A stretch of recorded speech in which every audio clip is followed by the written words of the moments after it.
Le Little Feet Childcare. Tatala i le aso ngafua a nga i le aso whareile mai le fitu i le Taeao, a nga i le ono i le Fiafia. Maua le avanoa o le pepe whato a whanau, a nga i le 5 tausanga e a onga ai.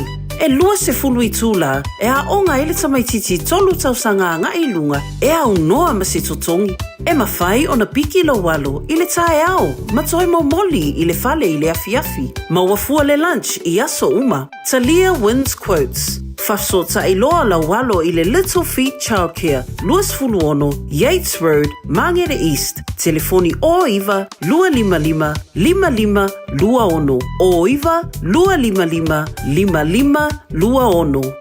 Taraflava o David Tua le nei, olo e whaafonga mai pēi le Radio Samoa, tasi 5 i watolu a mo, Samoa i amanuia le nei aso.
Ua na o le Radio Samoa se furulima iwa toru a mo e tautuaina o e ilangu ngana fitu aso le vai aso.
Tauta o le mea matua le lei ma le mata ngofia lava pe ano nofo whaatasi lava o uso. Wa tusa ma le swa u le lei lunga o le ulu. Wa tawheifo i le ava o le ava lava arona na tawheifo i le ua o na ofu. E tusa ma le sau i heremoni. Wa to ifo i lunga o maunga o siona. A wana poloa i leli i o iai lana whaamaruia. O le ola lava lea, whaavavau. Le tamama manai, vi ia lava oele nei Taeao. Taeao manino male, Taeao sing yo la sa phone. Wo ea mai. Wo mua nei Taeao na mātou le whale ma le loto Fiafia, yo lo toa se pese o vi inga, ma alanga ina lo manu malo. Wa mata wi foi o luma ile nei lava Taeao tau lo sidi ese lo matu tua matu vi ante oem fa pe atu e pa ia lava oele atua Malu oele tua mana e pule ao e me malava le ai lava mase tu sama oe o le tupu oele fa vau mo le li o le file mu o le ale whamale o meka o le amatanga marangata anga o le mua ma le muli. Tu mau lava lo alofa, e le liu fo ilo wha maoni ma lo wanga le lei. E o lava ngata anga o mea ma lava. O le tua soifua ma le vavau e o lava le wha vavau. O le tua e malia i mana o e me le leu ma lava. O le tua oe la e le vi inga o le malo o le tua oe pulpuru le matango fii. Mātu whaftai ta mai lang mea lofa lola fau, mātu maua nei Taeao, o ai ea mātu te maua i leola, ua na o lava. Whaftai la walofa, ua tu te manu whainga malolonga sa tofa whaiu te ngata o lelewa, e whapopol ni aso fau do lātu si fua mora mātu ni yola mātu o lieri ni aso tofi, se fulmalua ia aso o Union whalonga ni te usanga, o me umawa e whaia mo i mātou lo mātu o tua lau pulelea. Ia, o le mātou, fo launga ni aso tu inatu yo ao te mafa mole se e tau te maile malanga a fai nei maruia ma awali tia fai wale a whangai mana tunu ni aso fau e mailo mātu tua ya mātu te talo foi ma mana tua pēa sa mo le tunu pele le mātu te talo nei Taeao wha moria le tunu sa moe wha vai ya te oi wha penao na wha vai ai sui fua o te tai o lungu tunu o alu lana whainga palota o ai te tai te tofi lo mātu tua ia veone te tai e ava ma bi ngao ma whaaloalo i ante oe e pulea ile mano sa moa wase manuia mo na ia mātu te ngata i aso o iluma manuia na ia mātu ainga ma na ia mātu te ngata umai sa moa whapenale lala mal pāpā awa iso se vaenga nei lalo langi whamuria nea tunu ni usila lo mātu nofo ma mo wai ia ora nā fo te talo moa tunu uma nei lalo langi mātu wama aile vevesi lo ia lalo langi le newa i taimi lo mātu tua Oi ea, mātou te maua ai le toa whi mali e ma le while mua mea uma o oil pernicio le while mua. Ia toa whi mali e mea uma le neila langi lo mātou. Tua, te tala fo il mātou wa ai whale nganga si o mātou malamalama. Winga nei mea uma lo mātou. Tua, o lo te tupu. Ia, alofangia nei mātou whanau, antu inatu nātou ia o onga stei mora nei Taeao. Mātou wal au le paolo o ao e te ofo taima malu ti aina ia mātou whanau. Ia o sa iri poto e ala i awa onga. Le whananga alole, talo mal tu mail mulipanga nei mātu mātua, tu asin sino la tunu i malu mātu malaora nei aso, so sino whanga lo tau sia i la tau. Mātu wala au ta māua, mātu iei le malu lua le tau le newa i teimi. Mā whanwhana o wa ao, te tolu waina i la tau. Ma mafuta ina i la tau lo mātu tua. Ia ma maua i pero la tu si fua lauri le tino, sidisi le lava i le nganga. O me umalawa lam whan mātou whaia le nia sa fau e mailo mātou tua, ia mātou whaia lawa ina ia whoi atu le vi inga i a te oi. Maru il tau tua rede sa mora ni aso lo mātou tamā, ua mātou hole, ma mātou wala au i ne mea malawa ala swafa mana malo Yesu ki riso lo mātou li mora mātou whaola. Amene.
Whaftaile tua o le vi inga langi la whepese a le kolisi whawhawhi au I Malua le tautua mo o le Radio Samoa Sifurlima I Batolu a mo ua tātonu ia le Julai ono.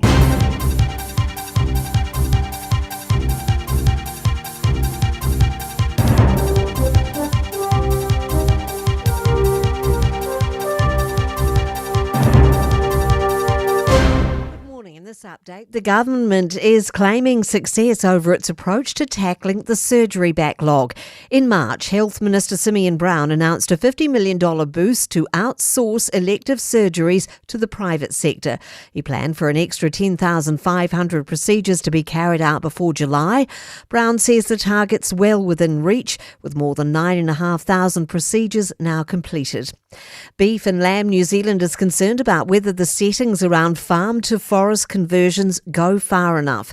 The Agriculture Minister has introduced legislation to stop large-scale conversions. Research shows nearly 39,000 hectares of whole sheep and beef farms have been sold since the last report in September.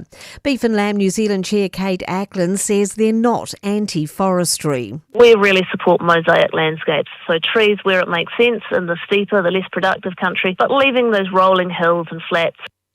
Auckland's Smith & Coe's has announced it will be closing its doors 6 weeks earlier than expected. The 145-year-old business confirmed it will be shutting down last month.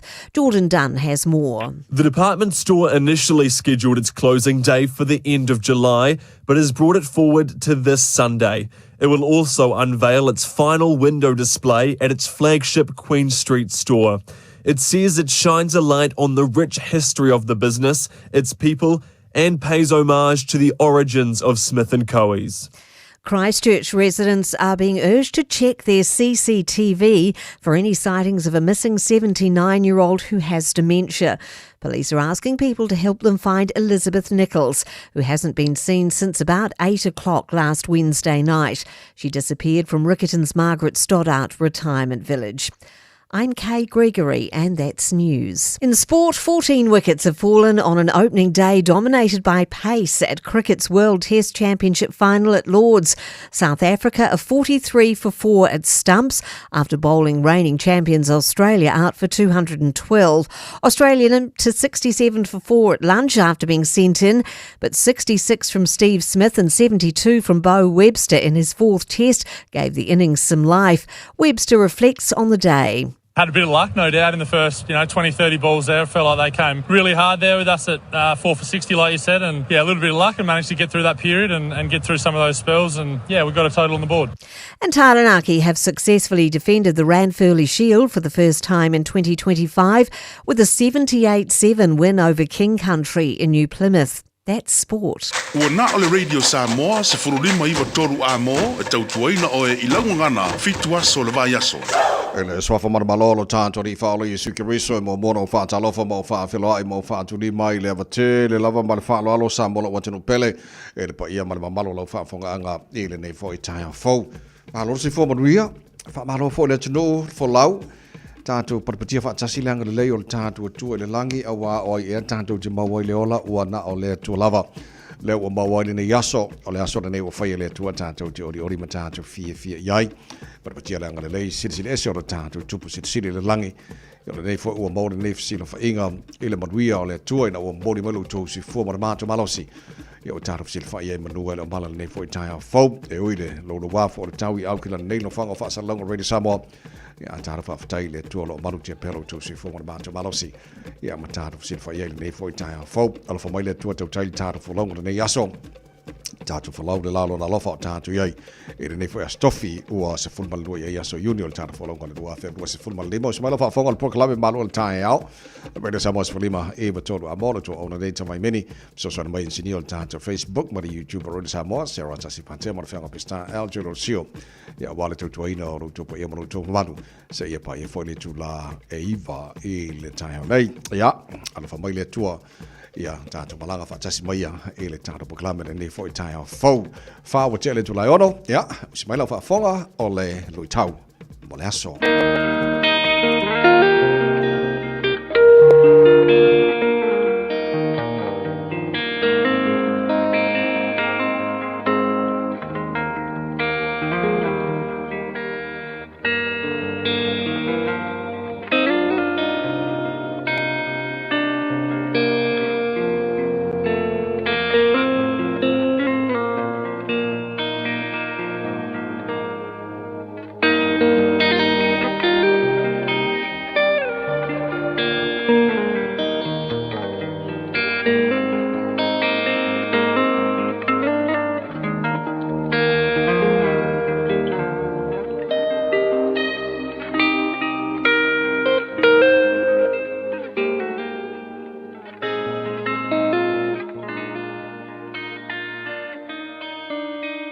Lui tau mo le aso.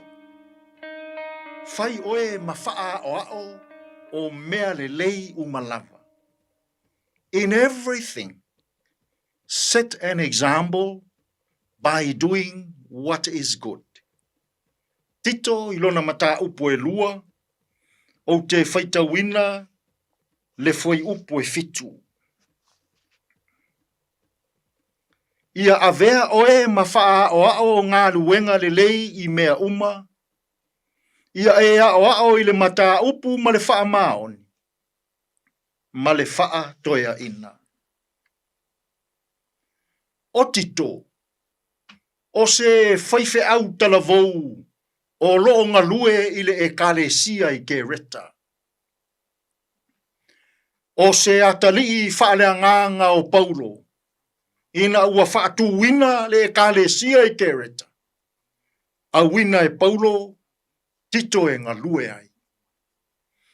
Peitai, ua maua e Paulo, tala na momoli atu, e iai whaafita auli, o loo tutupu I le ngā luenga tito. Ewa, tau pala ai tito e tau tala I le upumoni.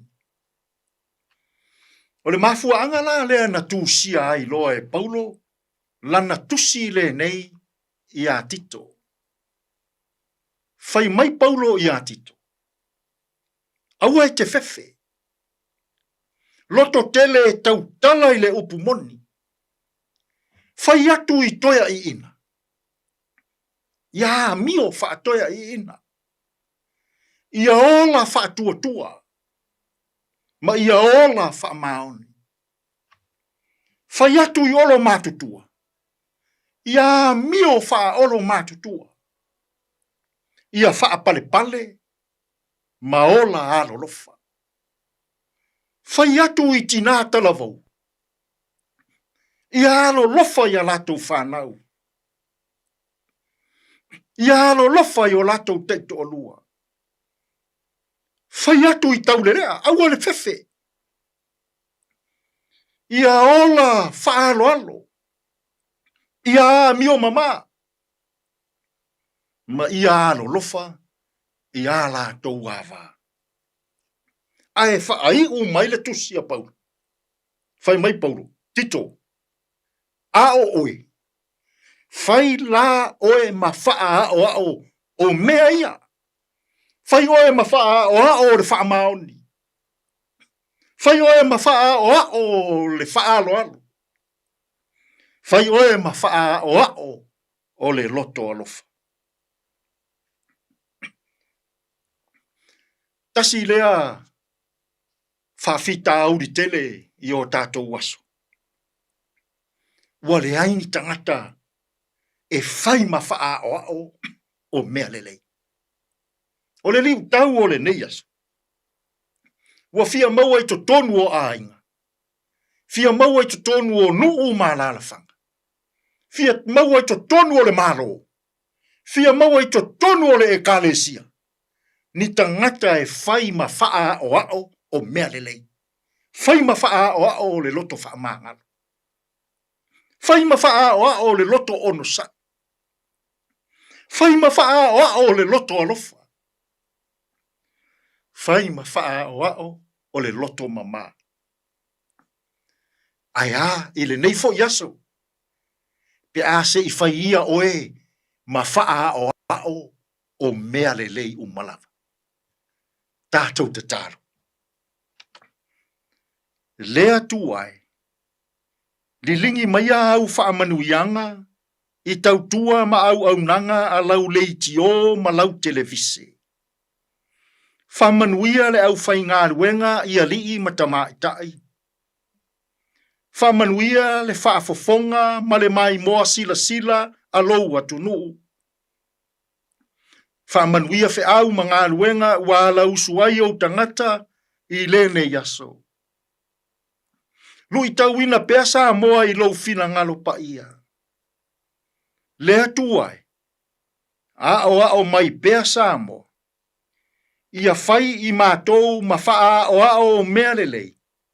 I to tonu o a inga I totonu o nuu, I totonu o le malo, ma totonu o lau e kālesia. Lou lava suafa Iesu, ua mātou te talo atua i nei. Amen.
Io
Malpese ale Hallelujah Worship Team, malpese Manuelu, ile tutua mo ale Radio Samoa Fulima, Eva Tolu Amo, na ua sifulu malfitula wate anei ia le tula eono, ya, malole, sifu maruia le tenu nei taia fau, mas fakin kimor ngai kaya solo ka maro siari o kimor ngai kaya fo wali a na minu te ona fa nga solo fo le tar musika so fe fe loyal nei taia fa maro si au fo ima fa Fiafia o nei taia ya mas fo la lo so le tenu tu te manga luenga makua fa sifa o vai e ke re sifa ro kaya e ko luenga luenga kaya fa kimor le tantu yai a ona timu mana ya pe a ala fo le pe fa ba vela ki la usu pe 5 minute pe sfuru di mong manga ki fo nga lango fa si kimu ki lo Taeao to quarter fitul town ne o ngalo ya to e fa ava mai so temi mo tar kalame a reto le ola mai pasta la fa le copa fa le nama Malu Taeao fa nganga mo tatou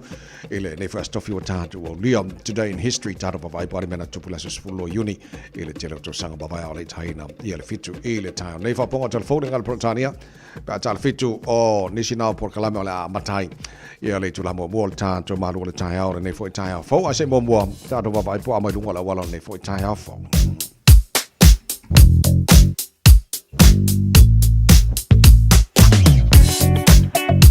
ole lipoti lata mai le waka kotahi o loo lapta iele atunu ile malanga lunga la wala ona ole tulanga ole mamafo timunga nei Taeao e ni se mai ngola wala lo baya so ole fa manatu mai le waka kotahi ile nei Taeao fo ya utangiele le ile sa sa tone malangai ya ma sila ini so vai ngolo fa ile fa silo lo baya le Taeao ina te uvale to no sa nei Taeao lunga la wala na pau ala vai ngalo titi loto le mumu mai round Kumeu anga ifenua pai ala tatawi si sifo o Akilani ya fa pena foi North Shore around Albany and Rosedale pau ana vai ngalo te vavatu le mumu mai o isi vai nga uma se o titi lo atu le si vai ngale mumu mo pito le o le for is southbound o le State Highway Losefulu nga ile link nga southbound State Highway 1 le sit vanga na lo te vavatu ua poloka mani le vanga o Taeao isi vanga over o lo so longa lem saunga le mume uma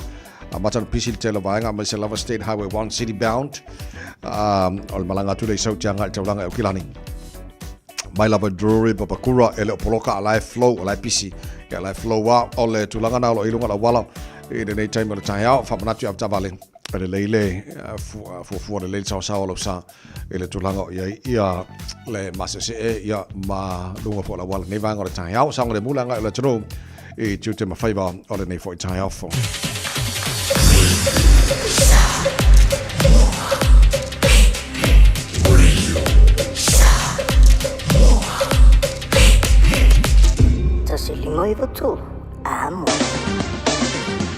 Ua mawhai ana au ina atu le tala o le tau Iaso Taitasi ona o le lango mai a le Pacific Finance Limited. Telefoni o Valselau fitu whawha lua fitu. O le vainga matara nei i le tala o le tau o nei fo Taeao fōru no whanga wha salanga Radio Samoa tama ki makaurau au ki lani sifutolo la il Malu lūne nei vanga o le Taeao winga wha mawino le tau le so.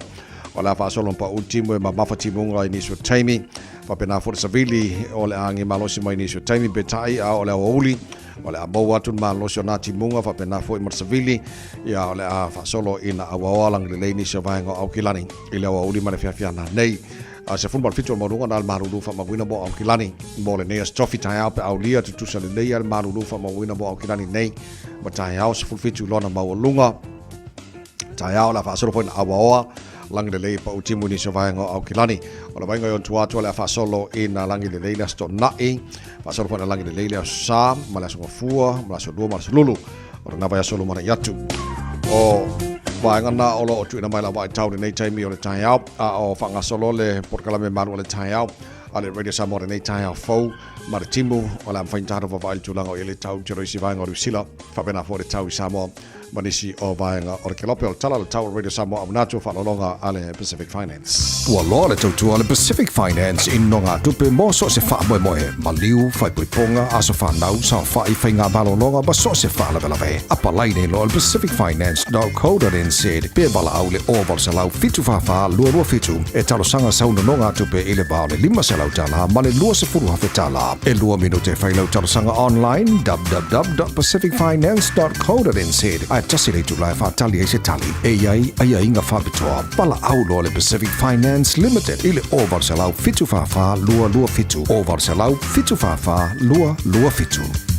No se malua le challenge lai ono le fafonga le proklame malu le tar radio Samoa sfuli mai tolu a mo puni ala va amal pese kolisio Samoa tala ina fa fia radio Samoa nei Taeao le tunu anga chuchu manga ruenga le Taeao fo malu la fa malu se malu le uso fa feature le yaso maria fa le yaso o pese le ho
Hey.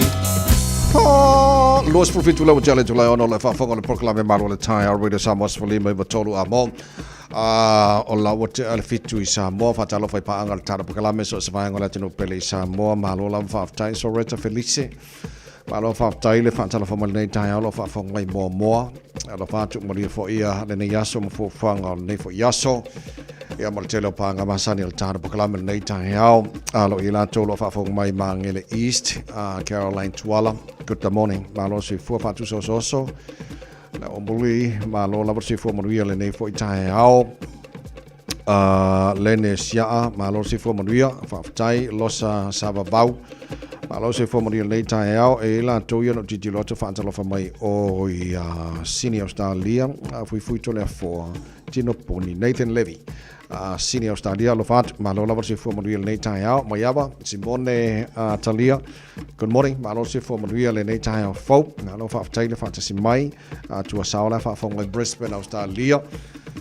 Te loa la afale fa mo la tau le vaveao e se ko wala popo malo lava apo a mai po maru du o topea la lau tawa fa pepe tultuli. Good morning. Malo si fo manguia pe o pu malo si fo maria le Taeao eti tasilimu fa fo mai kala estetic ala fa malo lava si fo maria maru du mai o tol le Taeao ia le late malo le on site. O nei vaenga na Tavita Solomona uso maria le nei Taeao fo fa tel fa tal fa mai o le mua junior fatasia fa mai o senior Australia o tele na pa angal tar pokala nei Taeao pa anga masani manongi efu. Good morning sis o mali Taeao fo la fatu mi e fa mosa ya mato tele tato mona mato tia susta se malon nga lu wow ma wo manga lu ko kiki manga o ia sole se malori nga lu ni pori. Ja, also tele na pa angal tar proklame wa mfano fa tsi mai ele nei fo Taeao fo malo fa tele lava ya bi ele lo fo li o le tato ma futa nei aso wa sauni le atno o e lana fainga palota mo le sirfila tunu o le aso luas full mari va o le masina o augusto o le aso na o le ua alo ia fainga palota ala tunu pele Samoa.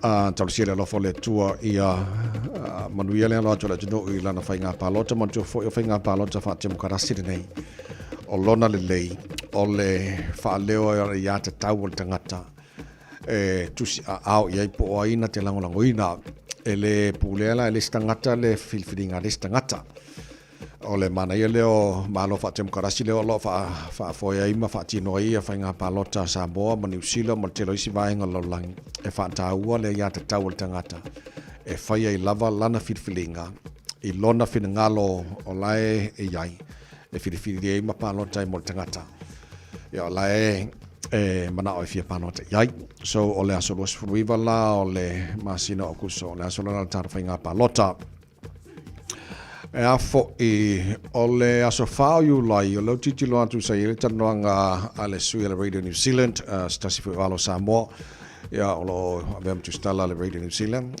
Grace de Natalie fia mai alo fatu ma lo lava le ngaru due fo na vai o ngaru fatu stala o le aso fao yu lai o le asora na te tau on whaamuta umaya palota mai sa la tatou o le palota tu I fafo mene o le eristala tu I fafo e mawhai ona eristala online ai le complete ia pele wha mai aina lau afo I pa lau restala langa te tauna e alu Samoa I aina vaenga e provide ai biometric data ia pe your fingerprints and photographs o vaenga la na fai Samoa alo no winga la o le whamtalanga e mawhaina e restala online I fafo ai le complete la registration se vanga na o whatano ina vaenga ia fingerprints and photographs e fai la vaenga na I Samoa ia o no winga la filifilinga o ia whape o le te fia le palote Samoa mo la fai la restala e te alu la mo la restala I Samoa ia e koe fia fo I mai ai ia e fia rua ki ka whao I Samoa umai ia masingo re maruru o le ke vai ia me ora sa ngā whai ngā mea ia ona e malanga lea au le sofa la o yulai le ua wha mautu mai e tau ona tu sei maltanoanga ia ale komsino whenga palota e whianga tele 4 tu e whilolo John Stanley ia pe ona Liberty Radio New Zealand o vaenga lana pe ona iai o le afo I o isi vaenga tāua I le fo I le sile fia le tanu e o mali taimile nei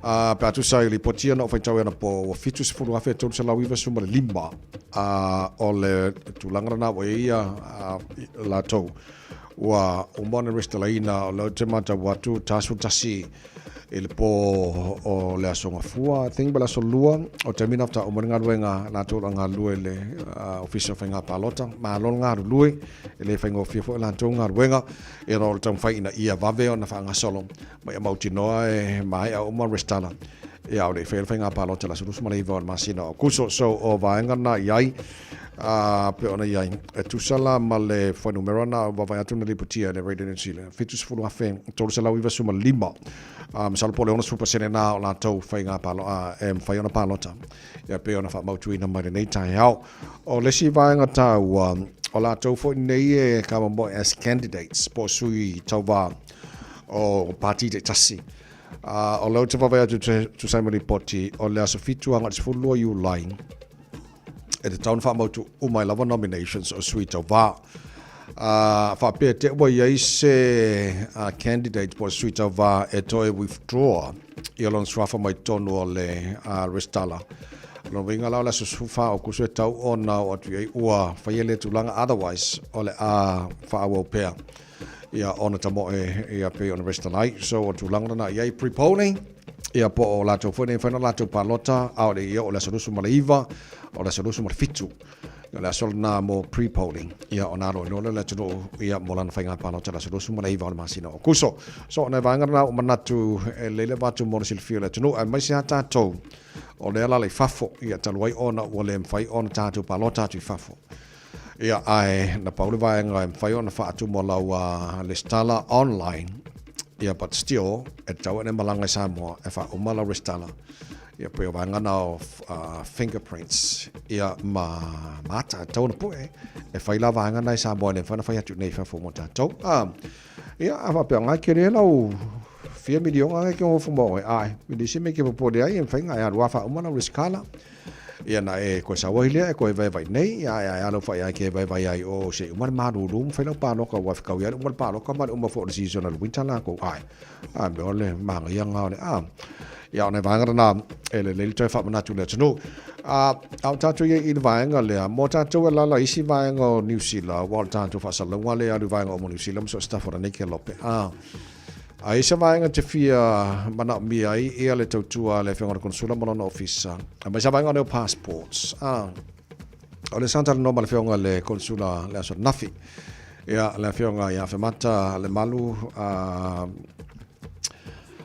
o le afo o le mawhai ona whaatumu forms e le viliane iai whaatumu forms o le ia mwhaamodi ina vanga o molo iai ia ona mwhailawa ona process ia vai a mesa tusi folau ai le leile wala upe le official consula e le tolu tasi lua tolu tasi lua o saunga yes tato malanga ai wala mai fafo ia pe o kirikiri roa ma Wellington ma karaiskeke mai si vanga oma whanga mele code number o iwa o le mato code number nei au kilani ia o iwa tolu tasi lua tala no le whanga consula o nae e fo e manino o la o yefso swani mo tau nai lo le tau o mai nei au kilani whai vanga na ia koko o e fo le whai ngofi fo o kaunka fo ile so i whanga la tau ia e wala wane te foni na o iwa tolu tasi lua pe a awake vidi kamingi o lai ko whaare a whinga consula ma la office of ko akala por iwa a karo nei vanga na wala wane le iai so na vanga na mo le whaafo mai le tunu nei Taeao e a fo o lo o mantua pel tātou le JUN nei tau sanga i le Taeao ma le Taeao ia le tunu ia lo whangiela na whainga palota ia a tonu na fo tūlanga lo e whaia i le aso ma le aso o se vanga tau tele na tātou mantua Samoa tātou talo Fiafia o Taeao whanana Jerome Gray ina wa toe luas foot far e le fitu CLL Poto Ropati Stevenson Telemea Taua Olo Samoa Vailima Sana Fato Olo to tu il tu sivi Malata Elenga il loto Samasoni ai ole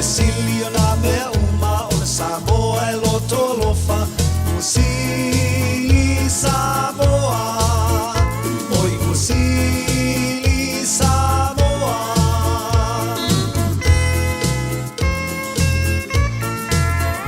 Ua lau iloa mai le lalolangi o le Samoa Fia tau sami fatoa tulo I lunga feo safai O soroa I tua fale tamai o le au fai Manai popo e fai fuai Te mai salo o sau ni mai Male samilolo e tali aloa I Ai amai am siana tau singa pata I le alila fole falanga I oi o sili Samoa Oi o sili Samoa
Samasoni ai ole silio na me uma ole Samoa e lo tolofa usili Samoa oi usili Samoa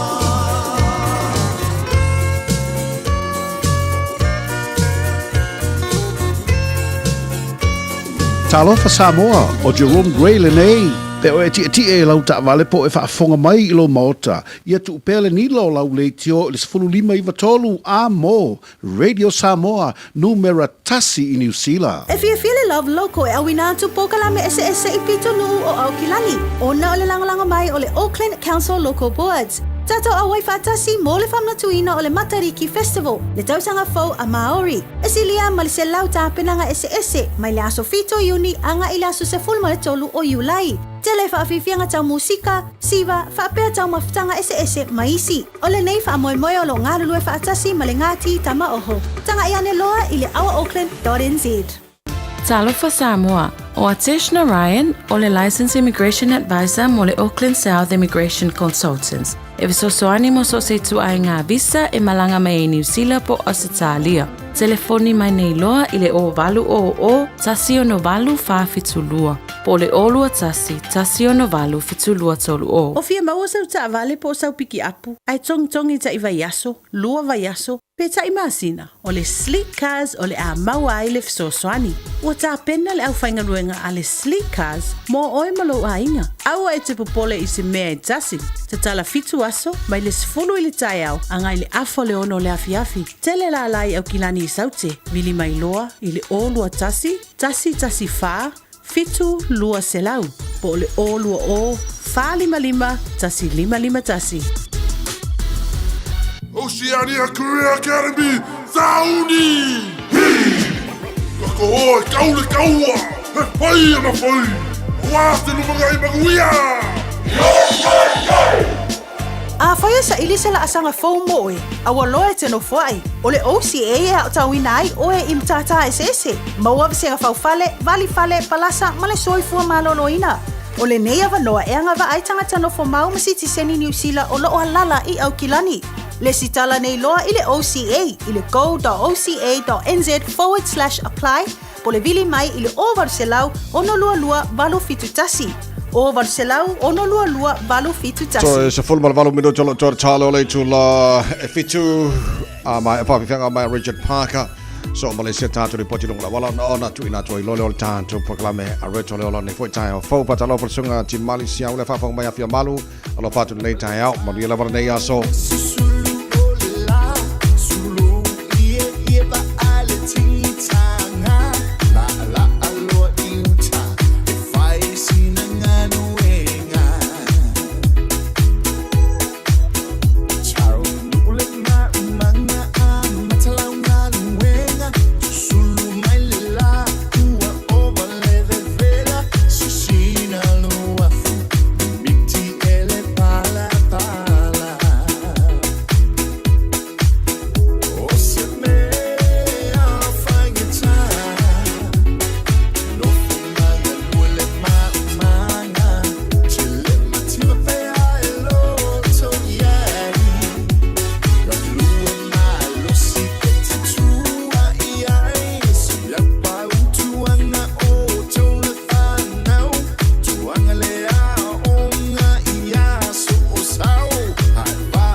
Radio Samoa, tasilima iwa tonu amo.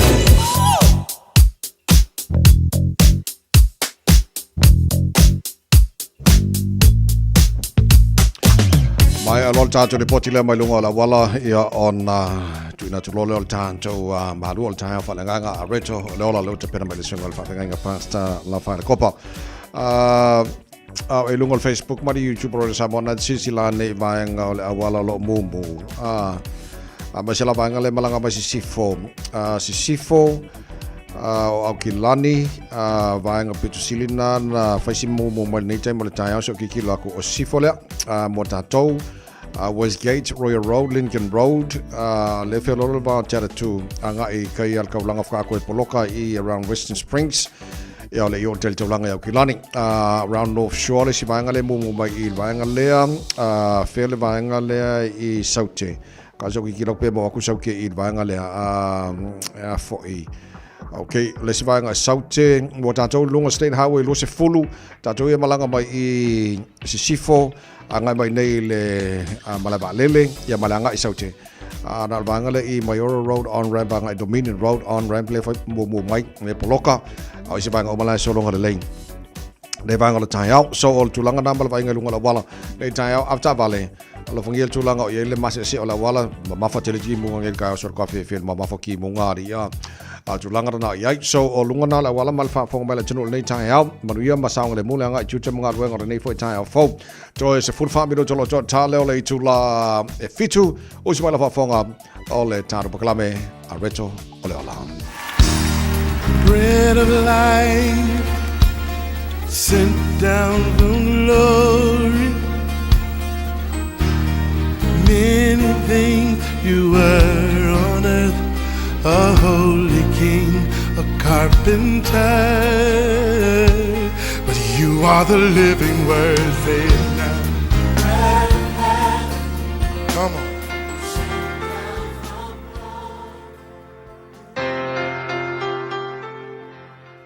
Alofa tatou tunu malo le soifua manuia o le amatanga o le nei fo yaso te fata alofa tu yeti oe ma tatou pol kalame o le a reto leola o le tusi fata o te luas fultasi fa upes fuluono fa pea o le tangata ua sese na i le ala o le mafaufau e tu mau o ia i le faa potopotonga o e woti o le upumo o le aso le nei fa pea o le faa fita uli o le manatu mamafa.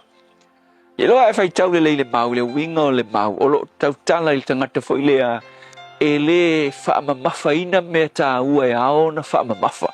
Kama fo i mangaku mai se mea e le loa o le melea e tupu i le wha fita ui. O le winga fo ila leo le fai tau i tā ua mo tātou le nei aso.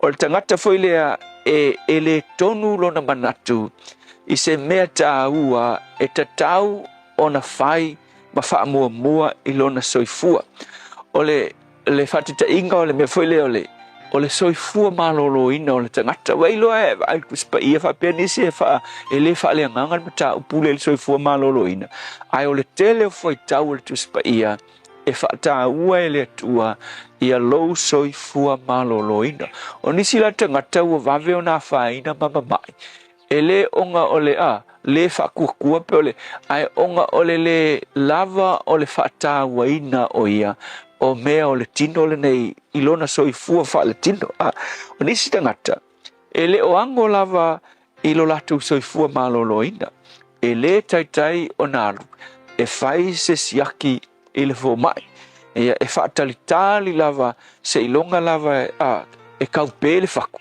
pe ki o fanonku pakaku lalo ko wuka wa ngiva le ulu fato a makalole onga popole ia malu le fo mai e faisa na siaki ai ole mea ole tangata e ta ua ile tua lo soifua malolo inga mai tau le saufu ile kue e kau fa mangako ki o ele bele na ole mafau nga mai le tua mafau tonu ile tangata e ola o ia so uma ma va ai lo na soifua malolo inga ele se mea le tua fai o le melena o e fai e ke va ai lo soifua malolo ina ate te inga e ilisi a tinata la voe matu i kalesia o kasi au malosi matu o ye pia tele na latu i matfali pia so soani i ole malosi o stina e tina ele matu tele tala vo la tele limas fululo na soifua ale mela o ke vai e sitina ole causa mi malo si me foi o melo lolo se tulo ele pole melo lolo ai nei mako wi a se tulo ile fale ai le fi ai fe mai fi ai me foi o tino manufasi o melo lolo foi ia ole pisupo o fi ai pisupo ia sting ia ai nga pisupo o fa kula ai kingo le leila va malos ke ai pisu polisia so ave mai fa longo ngi valo o ia mai longa mai masangi le pi fa longo longa ulu pela ma lepe se tu lo ulu ske ia fa yakula il batala mal makoang so le o e alu fa so siaki ia fa mal vi ai ke ka o alu fa so o le me ka uma fai e ke le fa kali se e pongisau vai pe se e o so lunga lo suka pe se makua kau i lunga le fua le koko o le me fai e fai malu e fai le siaki awa tele te ngata fati te inga o tele te ngata ua ke ia ua oswa le mai koma e fa pena fo inisio matu e kalesia e inai e isi te mafa ufai sina le batu ana oswa le mai lana monga vao malolo oswa ko e pele lo fise mai ai waku maua lunga le suka le maua lunga le toto ia ma umai lava koma pe tasi pe lua vai asonga le fale mai umai ale ola au tangata malos so le songa foila e mafua mai ona ole le fata waina po le manatu mamafa ile mea sili ona taua so le lu ila mo oe e tala le tangata mana ia no falongo ia fa pe mai a e fie so ifua ubi ma e mana o te va ai le manuia o lau whanau o lau whanau ke loa fai ma e alu e fai lau siaki Ia e moni tāua te talo umalava I tātou, te talo I le tue langa wha malolonga. A le merenga I ke kaunga whai, e ke kakalo I le tue langa wha malolonga, ma I tō anga wha mua le mea te tāunga wha mua. Alu e whai sau siaki. Wewa ai lau ka vale wha pewe I lau ta vale, wha fionga whai siaki o lau ta vale tausang. Ma ue I ma ta vale iai. O lo ko anga I whai siaki, o ngo ma singa kaunga whai siaki o ta vale. Ai, al whasiri mo oe. A kongo siaki Fiafia lau ta vale le sua u, whai mea kau o le servicing o lau ka vale. O nisi la tangata, e siri aku le ka ua ka vale service Fiafia.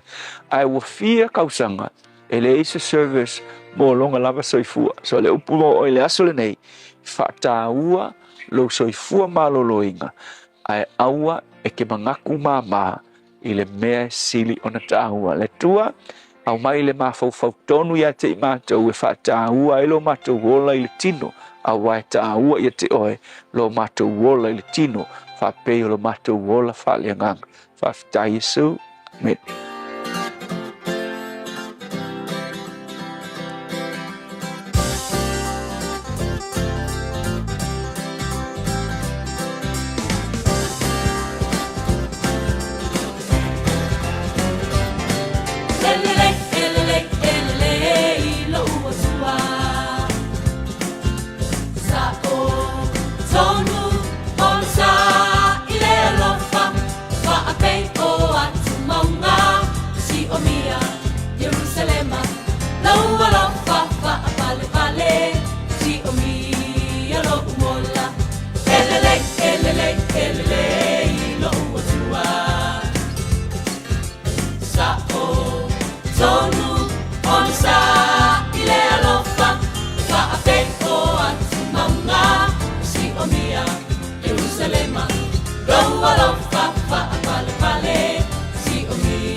Ava pesele Peace Chapel mal pesele le Yehova fama ele tarpa kala me areto ole ola nei fo tai fo ino jo fami do tolo tora ta le ole tu la e fitu telefone ngal portania peta fitu e le tai nei aso sfullo nei o yuri ani mana tu nei aso tau sanga wa mavai aso se fulma lo yuni o le tau sanga a fe sala war se fulma tasi ole aso le na fe kau ye kam sa o ai mo ka o le fai pele ma ka lo langi Larry Holmes Malion Pinks o le aso las fullo yuni le fe sala war se mal tasi kam sanga long kolu Mole talonga la mal foi pelenga la udi yesu ele WBC heavyweight boxing title. Ia nga fai kawai upu man malo ia Larry Holmes la fiso angaman na Leon Spinks e le aso se fulu malua o uni o le tausanga afif salawa sumartasi. Aso se fulu malua uni le tausanga afif salawa iwa sumarfafa ma wina le aso na malanga fa toil te tau re karisia Katoliko Pope John Paul II. E tono le tino o Spain i le aso se fulu malua o uni a fave se lau iwa se fulu male fa.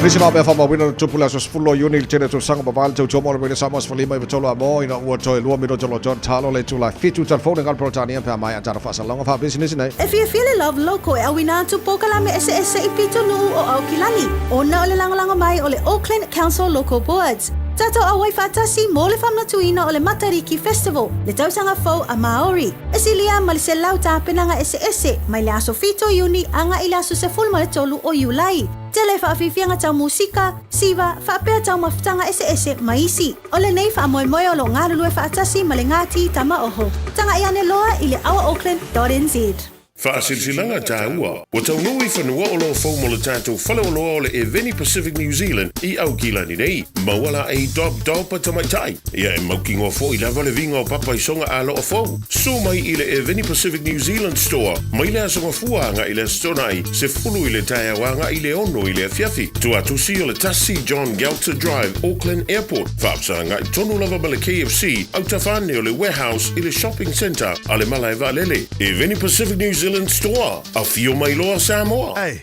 don't be that guy or that auntie ignoring a sore throat. This isn't just some drinks and lemon tea in your sweet situation. Untreated sore throats can lead to rheumatic fever. Nobody wants that for their family, eh? Go get your Pepe's sore throats checked at your GP, school nurse or pharmacy. It's quick, easy and most importantly, free. So come on, whānau. This summer, take care of your tamariki. Get it checked and get it treated. For more info, hit us up on socials at Stop Sore Throats or visit stopsorethroats.nz. Come on!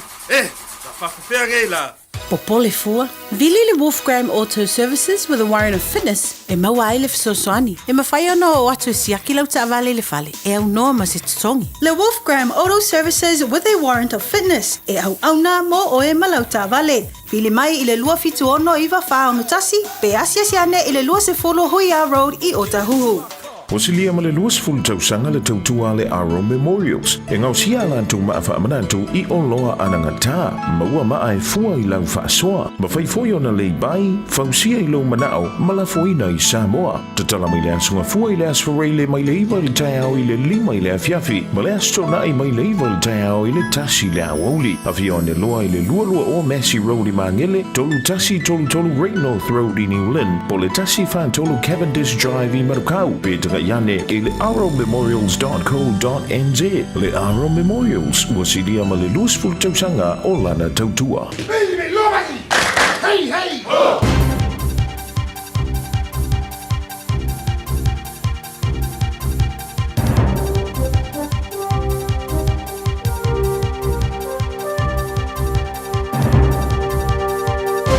In this update, New Zealand's export revenue from food and fibres is forecast to surpass $60 billion for the first time.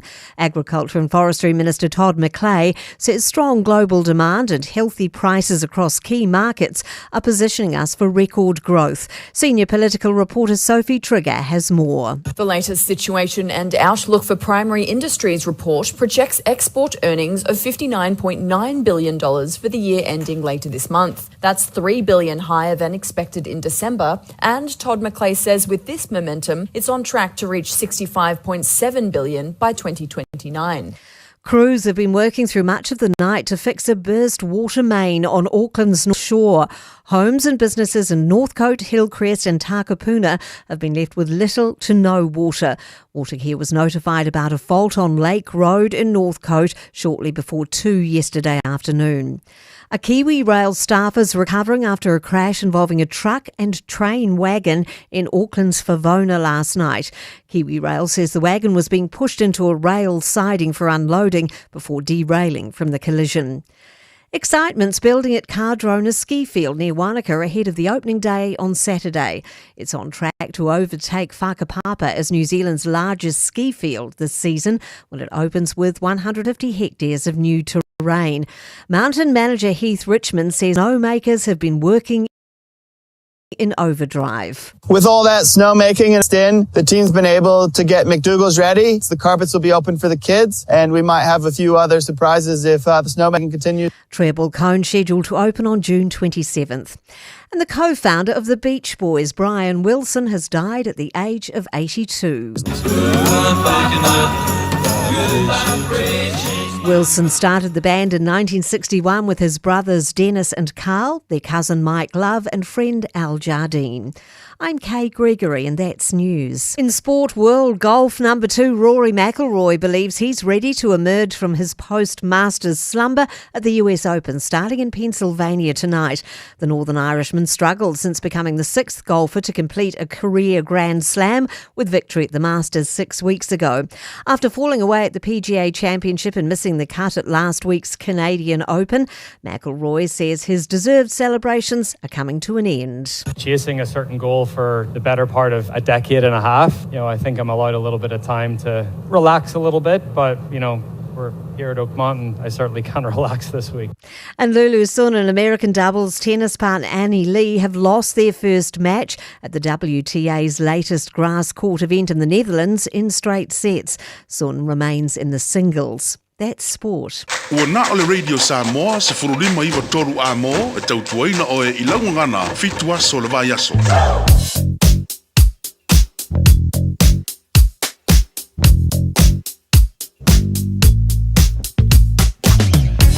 Malo vale on side nei tai of tavale malo fatu toa malo fo le silsila le ole leilu wala on tulang o le timu te on Taeao ia lo te papa ia tolo solonga le pea ia telo vaenga faias polo ka telo tolo malanga mai sifo city bound on the highway se full maleono ma se lava ia le amata mai o Westgate le link mai los full valuanga se full ono fa sol mai Royal Road Lincoln Road Matara 2 fe lo va Matara 2 anga Rose Bank fa pena Rose Bank anga Ponchevelia tato PCS full ono city bound ile latalata ile taulanga ia Kilani ma se lava around Western Springs Vanga Polokana, Nevanga Taeao.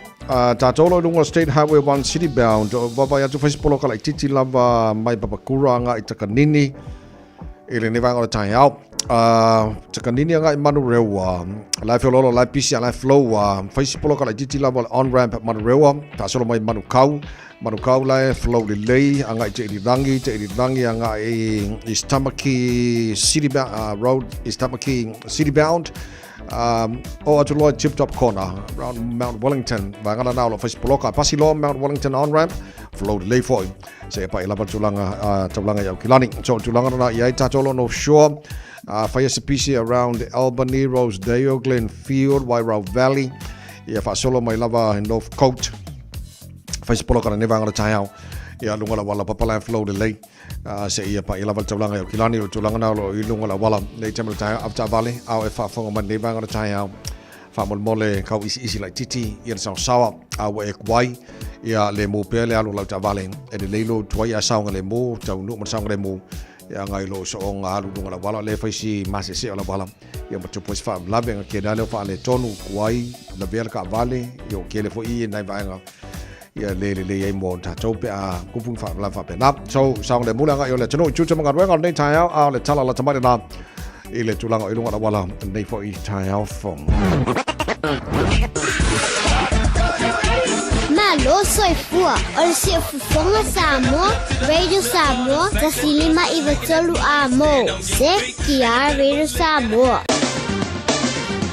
Ua mawhai ona awina atu le tala o le tau Yaso Taitasi ona o le langolango mai a le Pacific Finance Limited. Telefoni o Varselau, fitu whawha, lua fitu. Ono mala awhala mo le tulai fitu o le vainga la tamaile nei i le tala o le tau tātu a matamai Samoa, wa te ale valu i Samoa. Lua sumal tolo la iele vevela de nei vainga o Taeao, te wawatu le mana i mai le suru le lai Samoa, nei vainga o Taeao, o winga na o tau le tulu i le so, le fasoro na langi nei awa. ni so taimi se bangana fo ni se vainga na tino pa o timu ala matele lava langi le lei ia le tau Samoa le so lu so mala iva la mana ia wai o lo Malu lu tanto io ko fo lo fo mala vela Samoa ia la mana mai lo so mala iva mo lu le vela ile so lo so fai lo na mawalalo tu fa talo pa tol tar pa klame pa o mala al Malu le Taeao i so vainga Samoa tanto sa fa fonga mai fa talo mai afia Malu fa pena fo mo ia martelo ni se vaenga le tonu fangali alofantu tusa ia mtato uma kausi ko woru ngal malai ia makering ya ka ko birdie Samoa ai a triple bogey ia le lei o pe fa umars futbat fa mole tato tala mai Samoa pe tali tu la valu i le tau nei se mai le talo tau toro New Zealand nei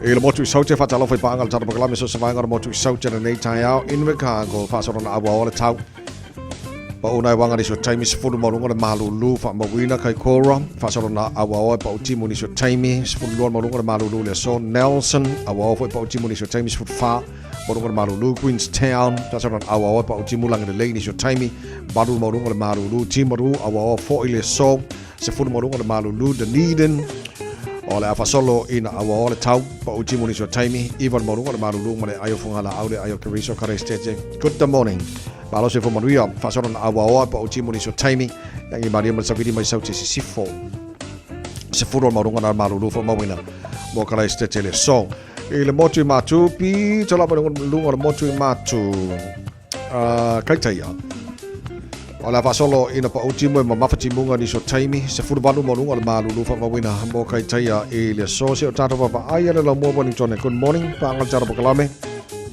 iso se vangal mo Wellington nei le Taeao la pa utimu ma mafa ni so taimi fa solo na mama ia timunga fa solo tu la wauli o Sevilla ngi Maria mai matu fa solo nangi mai saute ni so taimi le Taeao nei futfa o le mo lunga Malu lu le fa mawina mo Wellington ile so o te baba ia tola fa solo pa utimu langi le ni so taimi tauranga fa solo foi na pa utimu ni so vaenga o tau po le so o roto rua malo se fu langi le tau pa una wanga ni so taimi sful fa mo lunga Malu lu fa mawina mo roto rua ile so Palmerston North pa utimu ni so taimi le so sful ono mo lunga Malu lu New Plymouth pa utimu ma mafatimu ni so taimi sful fitu mo lunga Malu lu Napier fa solo na awa langi le ni so taimi sful ivan mo lunga mangaya Elo Malu lu tele ya Napier Masterton fa solo na pa una wanga langi le fo ni so taimi sfulu ono mo lunga Malu lu fa mo wina le tele vanga Hastings fa solo na awa langi le ni so taimi na Gisborne awa fo i pa utimu ni so taimi le so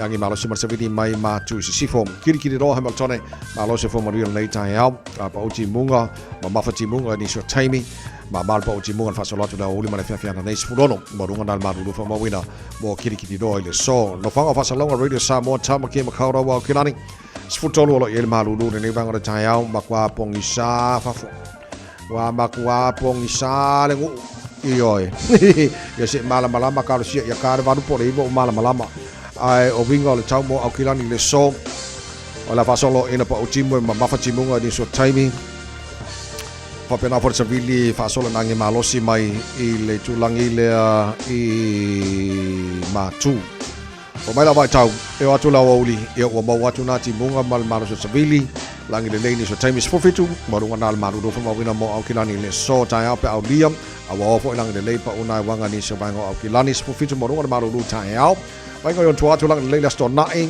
pa so hon lang le so sama la so fu so lu so lulu o ba so mana ia to o fa mabongo mana la vai tau tu na mai ile nei foi taimi ole Taeao talo le tau radio Samoa na to fa longa ale Pacific Finance Ua loa le tautua le Pacific Finance in nonga tupe mo so se wha moe moe. Maliu, whai puiponga, aso whanau, sa whai whainga balononga, ba so se wha lewe lawe. Apa laine lo le pacificfinance.co.nz. Pea bala au le oval se lau fitu whawha, lua fitu. E talo sanga sauna nonga tupe ile bao le 5 se lau tala, ma le lua se furu hawhe tala. E lua minute whai lau talo sanga online, www.pacificfinance.co.nz. Ai tasi le tu lai whatali e se tali. E ai inga whabitoa. Bala au lo le Pacific Finance Limited. Ile oval se lau fitu whawha, lua fitu. Oval se lau fitu whawha, lua fitu.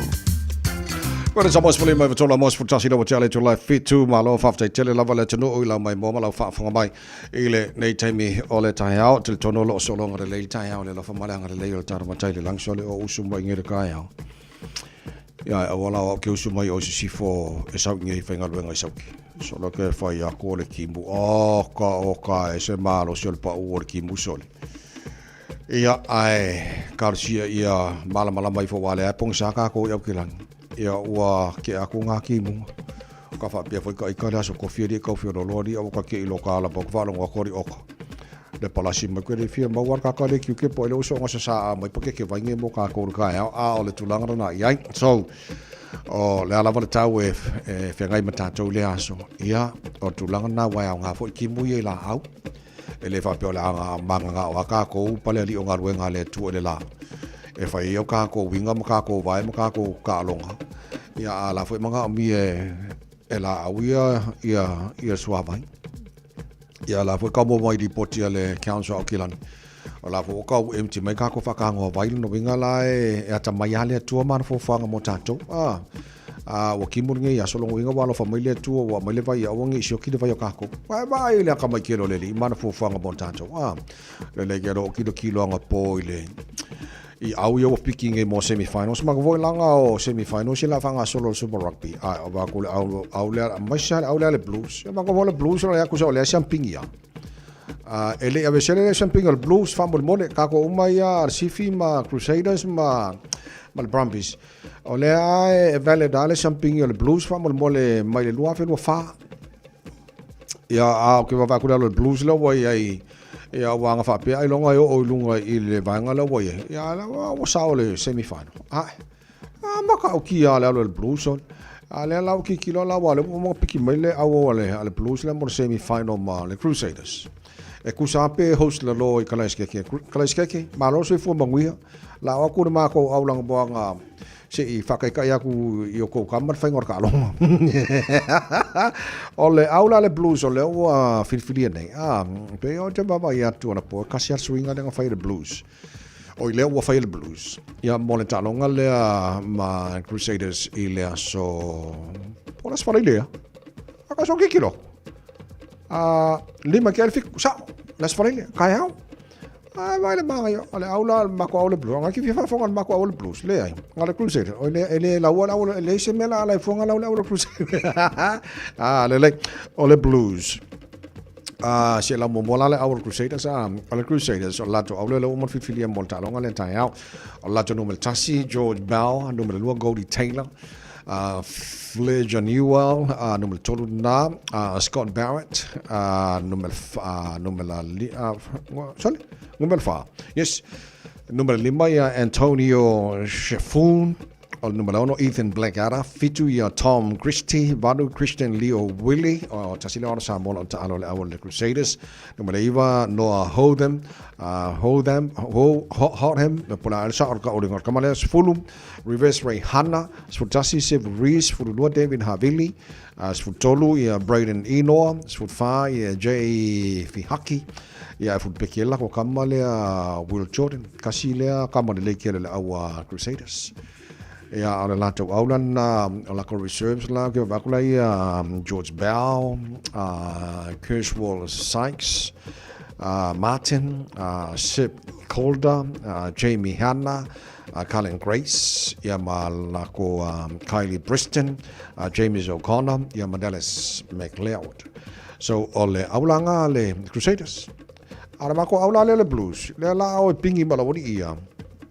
Nummer 10 Josh Fusitua, nummer 2 Ricky Vitali, nummer 12 Marcel Renata, nummer 5 Sao Patrick Tupoloto, kaptein na, nummer 5 Lachlan McFannel, nummer 1 Adrian Jote, nummer 4 Dalton Papali'i, nummer 5 Hoskins Tutu, nummer 11 Finlay Christie, Sfulu Bowden Barrett, Caleb Clark, nummer 10 Caleb Clark na uto sai ni ia mo le lakapia New Zealand.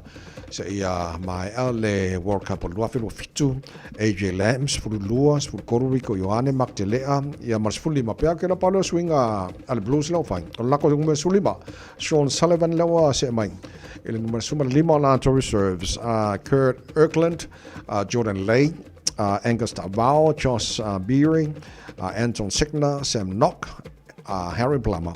Ia McCall Forbes. Ia ko fa fonga mai oi a wia le oi ngai kwa maro lo sia au sole e te matuala tamro sanga leo akalongo ka koe o le do or die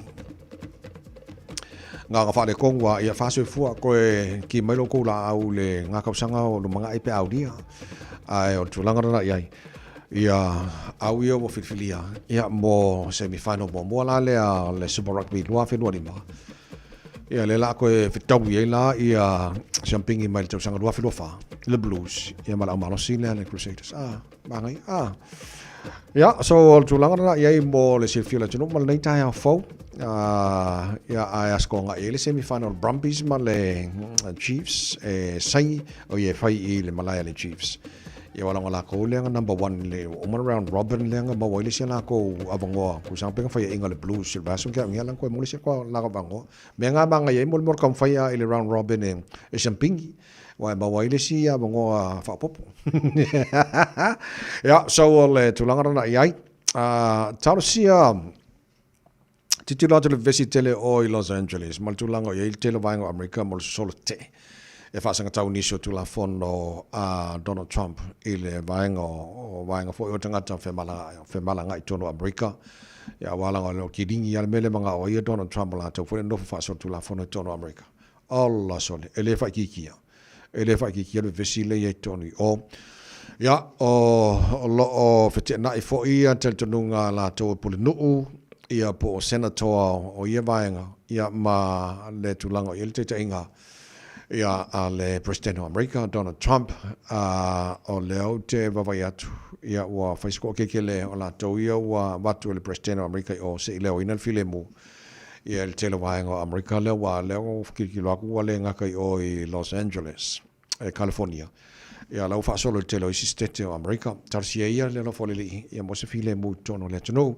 ia ona to telefoni nei le mano le tato no la papa auto no America ia ona vainga na tato lo America ma lo fa tai tarsia sanga le mo mai o to ia me se la to e lala e vainga to la ta e melo lo tupu mai ves ia tarsia sanga le mo o to le lo fa mananga le o tara mo tai le langi se fun baleva lo chali to la fitu to mo le Samoa folema e va tolu amo mai a fa fenga mal 5 stars ala pesile mo o fa la mo fa fonga mai nei Taeao tono lo mau tono ta vale tono fa fenga wenga mai mo mai no Facebook mai YouTube o Samoa fa mai le 5 stars o pesile mo oi ala va to le mano le Taeao ia o le nei Taeao fo mai alon so le mo le fa fonga nei Taeao fa te fiti for nei va yaso porque la melanga por Tanzania think a minute yoda good morning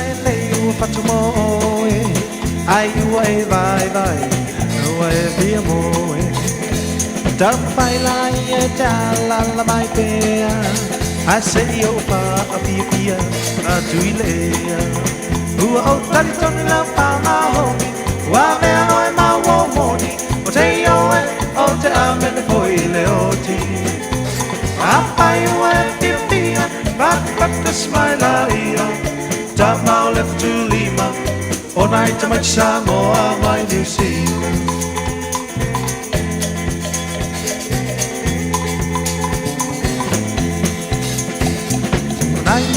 fatina ese serava delle ovina e una motanata a paina e pia mala malapa e si li idea tu maiolea o tanto ne lo pa ma wa me o ma uomoni te io o te amen foi le oggi a paina e pia but the smile io Tamau le tu Lima, e vai Samoa mai New Zealand.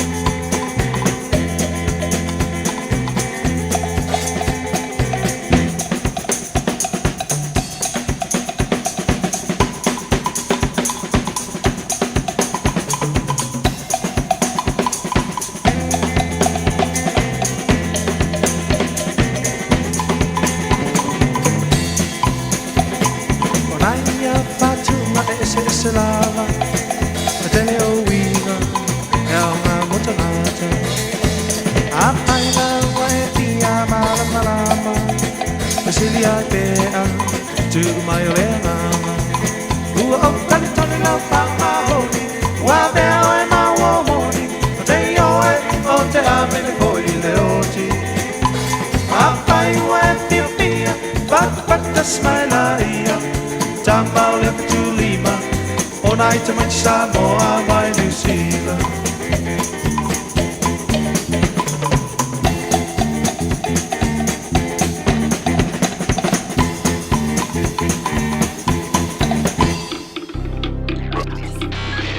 Tasilima I Watolu Amo Radio Samoa. Just think a minute. It could change everything.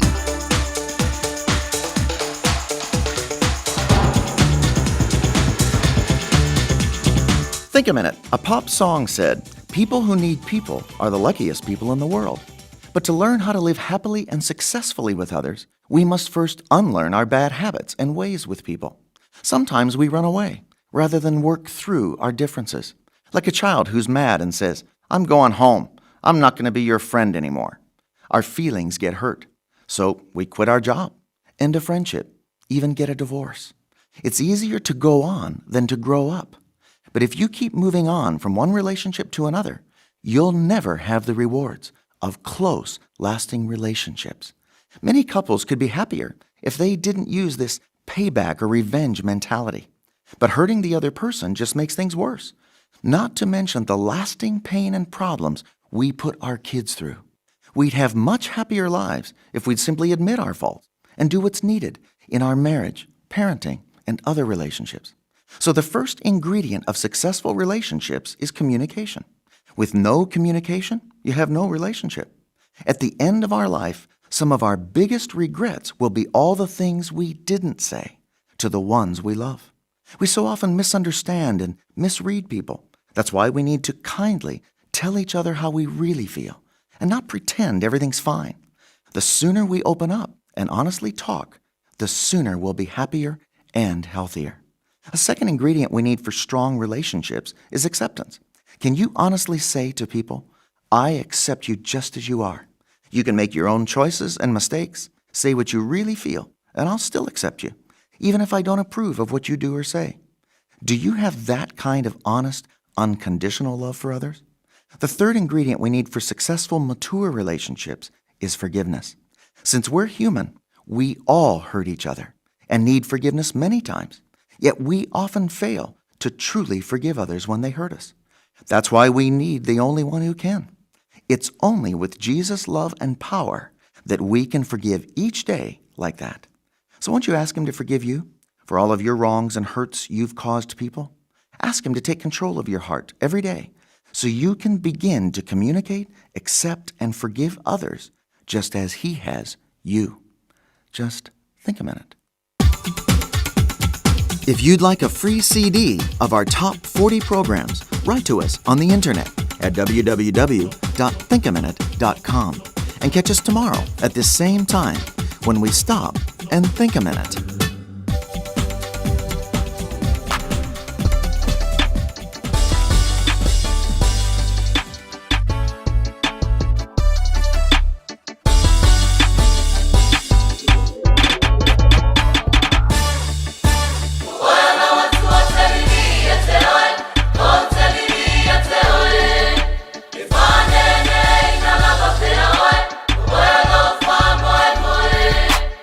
Oh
Nina e whaudurima ua e whaia o vai pe ale aina o ni mai na taua anana mai na mawalunga o e lava lau talita lave ai puapuanga paule leve vela lela leve vela lela o e whawhanga uia ua whionga se ari o te amale o taota o te ai mo umaona e malosi ai pelo uola whalongo i lo si o whawhanga mai lo ai o lo uola wha o oe o lo uola o oe o lo uola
Awhatoro le July fitu o le awanoa mo oe e le sete tongi e whaile Radio Samoa ma wala e o e lau whamurianga stasi o whamanatu no naso whanau i le so aso si fulma luana i o uni so o le mela o e whai o le wala au o le telefoni e free fo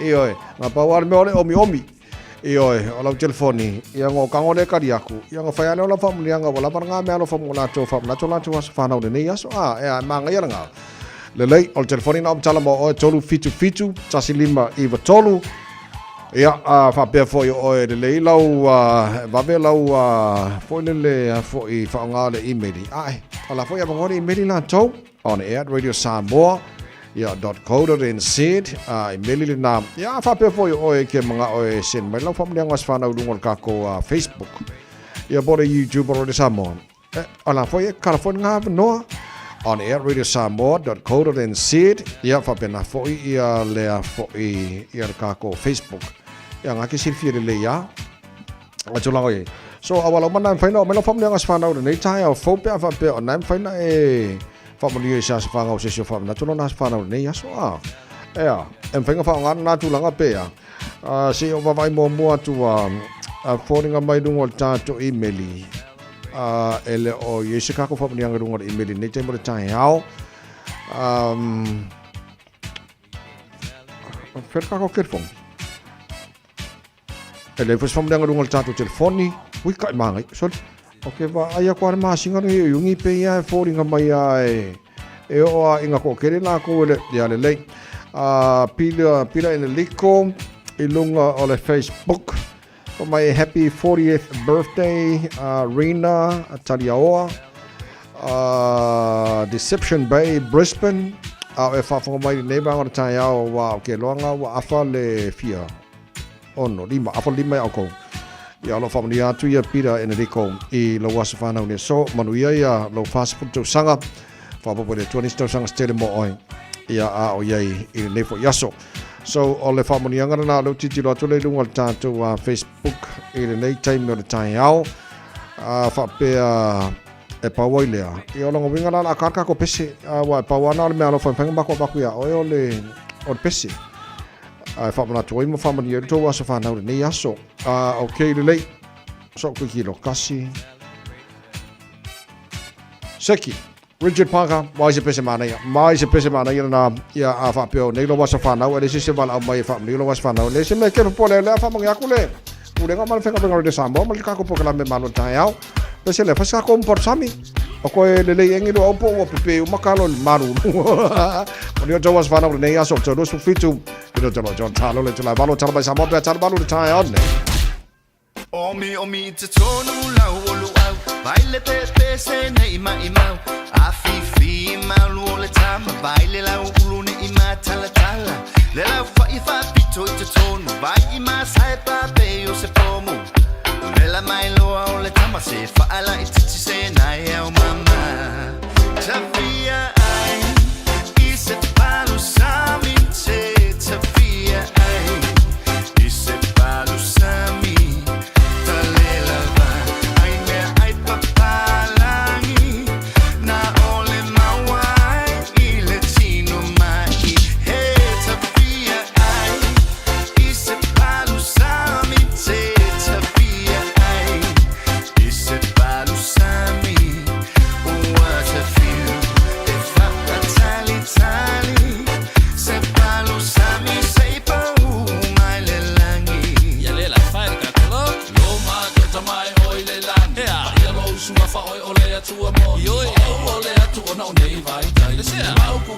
Ese papala ole masa iai osio kwale masa mi se kila vale no lola cho ole na ona cho fo ia le na ko ni Fiafia ku ile mekto luau ulo pelu au pipi e pule lama o ila sikaili luau mamo e file mu ko sel si usi unge ike I wa feu ele ayo se masa lo salo le palu se mi lava inga ile kalo o se ki ole mea ato wa ka angulu fo I male Samoa Tawhia ai, I se palu sami te. Tawhia ai, I se palu sami.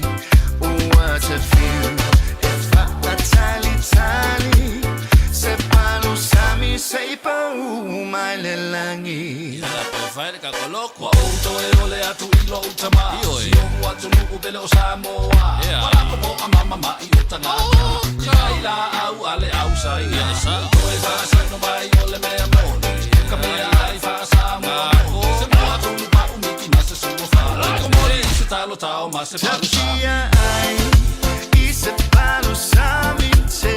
Tawhia ai, I se palu sami. Tale lava, ai mea ai papalangi. Na ole mawai, I le tino mai. He Tawhia ai, I se palu sami te. Tawhia ai, I se palu sami. Ua te fiu, e wha tali tali. Se palu sami se pau mai le langi. La fai le kakabe ai. Se kalo kao se kile vivea Sapa mangi pe o se me Ole pa kwa ise O esi ma se vai sa O ma fa mato o le masa lo sa Le palu sa mi le ngei Nua o sa O ai so le lo ma fa O sa o ngei ma le mea Kua le ma o si ai ka ko sa Tawhia ai, I se palu sami te. Tawhia ai, I se palu sami. Tale lava, ai mea ai papalangi. Na ole mawai, I le tino mai. He Tawhia ai, I se palu sami te. Tawhia ai, I se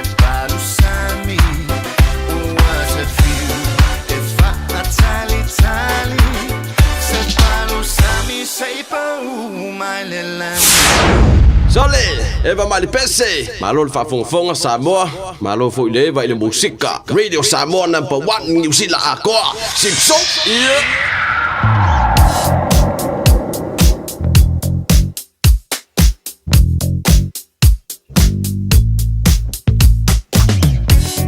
Mava jurunga la wala nei tai mara tai olo tu mau na poloka ia malanga mai sifo le sfuruono anga il taulanga kilani por city bound le highway sfuruono amasi la wala link mas fulvalu my green height around Westgate awanga poloka na fa pena foi ia Royal Road Malinkin Road matiara 2 ala fe lolo van o Rose Bank anga Ponchevelia tatu poloka lava ia tatu malanga mai sfuruono sifo anga il taulanga kilani around Western Springs. Lo tu mau fo iona Facebook ka tele o malanga mai North Shore.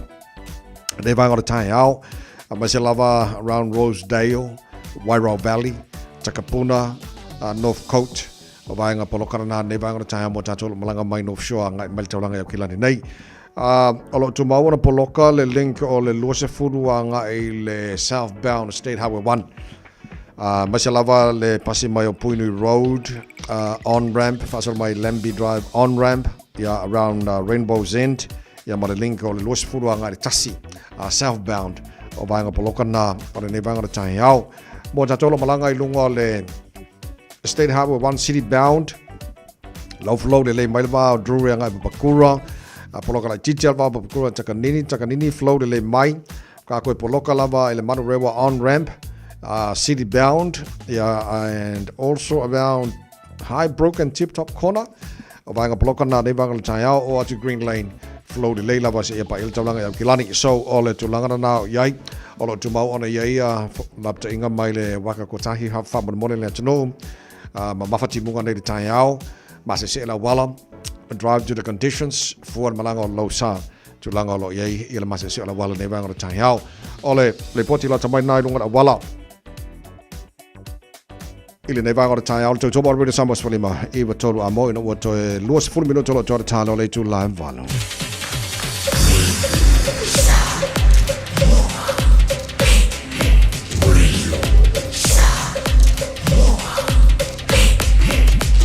Tasilima iwa tolu.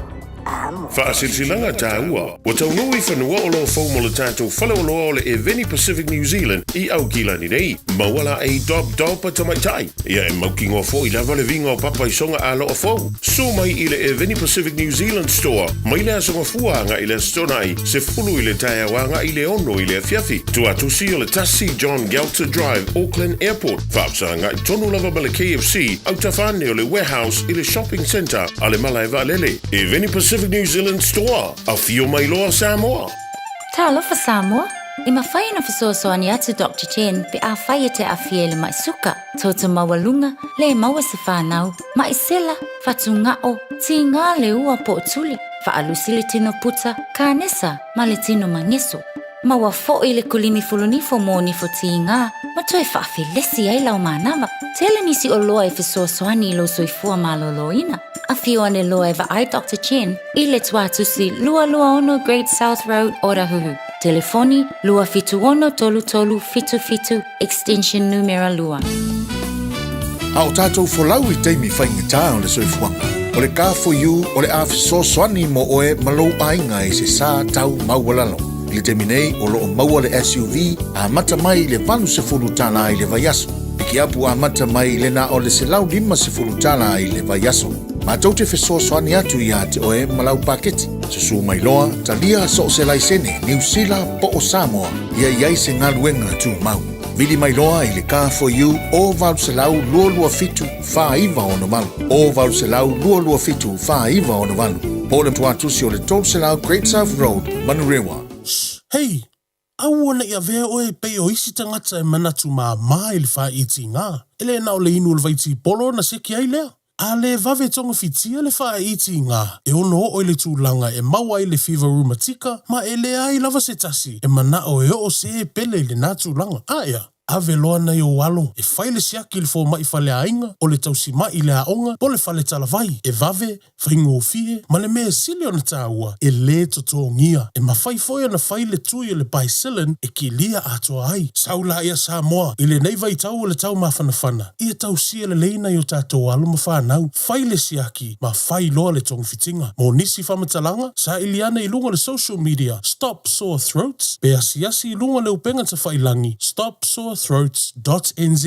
Wasilia ma le luasful tausanga le tautua le Aro Memorials. E ngau sia lantu ma a whaamanantu i o loa anangata. Maua ma ai fua i lau whaasoa. Ma whaifoi ona lei bai, fausia i lau manao, ma la foina i Samoa. Tatala mai le asunga fua i le asfarei le mai le iwa i Taeao i le lima i le Fiafia. Ma le astronai mai le iwa i Taeao i le tasi le awoli. Afione loa i le lualua o Massey Road i Mangele, tolu tasi tolu Great North Road i New Lynn, po le tasi tolu Cavendish Drive i Marukau, Petra Yane i le arrowmemorials.co.nz. Le Arrow Memorials, wasidia ma le luasful tausanga o lana tautua. Hey, hey! Oh!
Fiafia gon Taeao tai longo pule na woto se fulmat famino talo talo talo le tu la Malu taro talo mai sama pe talo Malu e le Taeao nei Nei vangona Taeao Fiafia fatas mai le sui te ta'i o le Labour Party o ia foi also Obu spokesperson of Auckland Issues, Pacific Peoples and Women.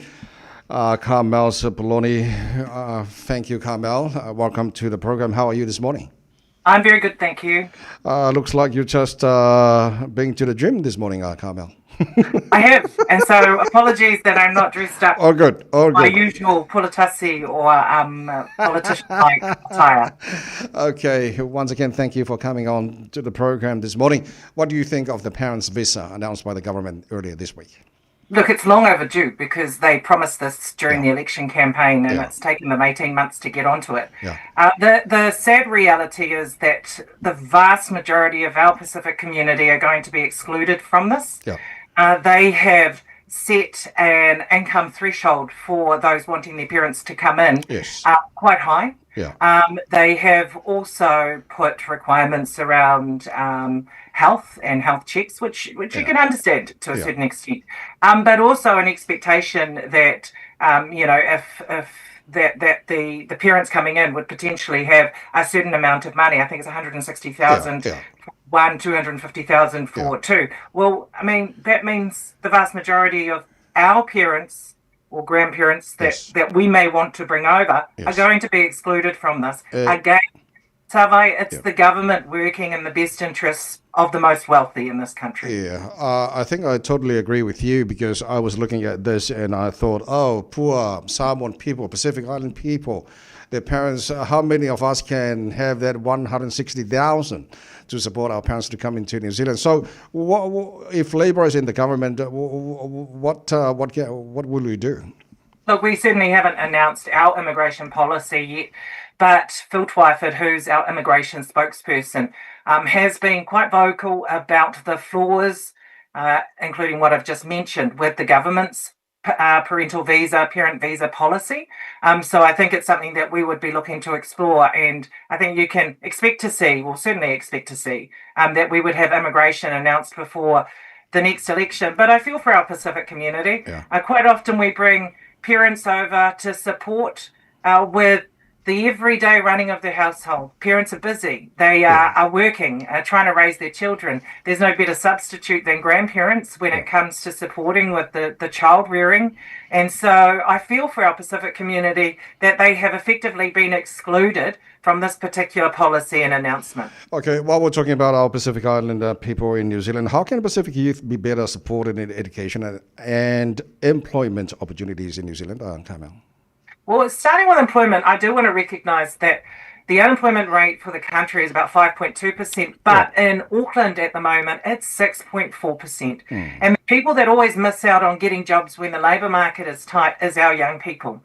Now, you can imagine too that because Auckland is more impacted by high unemployment, then our Pacific young people are going to be affected. So let's not forget that it's a tight labour market and it's not as easy to get a job as it was, say, 2 years ago.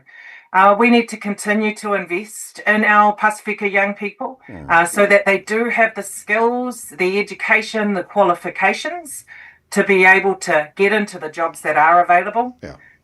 But Tavai, some of what we're seeing doesn't support that. You know, the stuff like the rhetoric around race-based funding, about race-based initiatives, you know, that doesn't support our Pacific young people, because the reality is that when our Pacific people are supported with language, with culture, when we find alternative ways to support them, recognising that one size doesn't fit all, then we have a much greater level of success.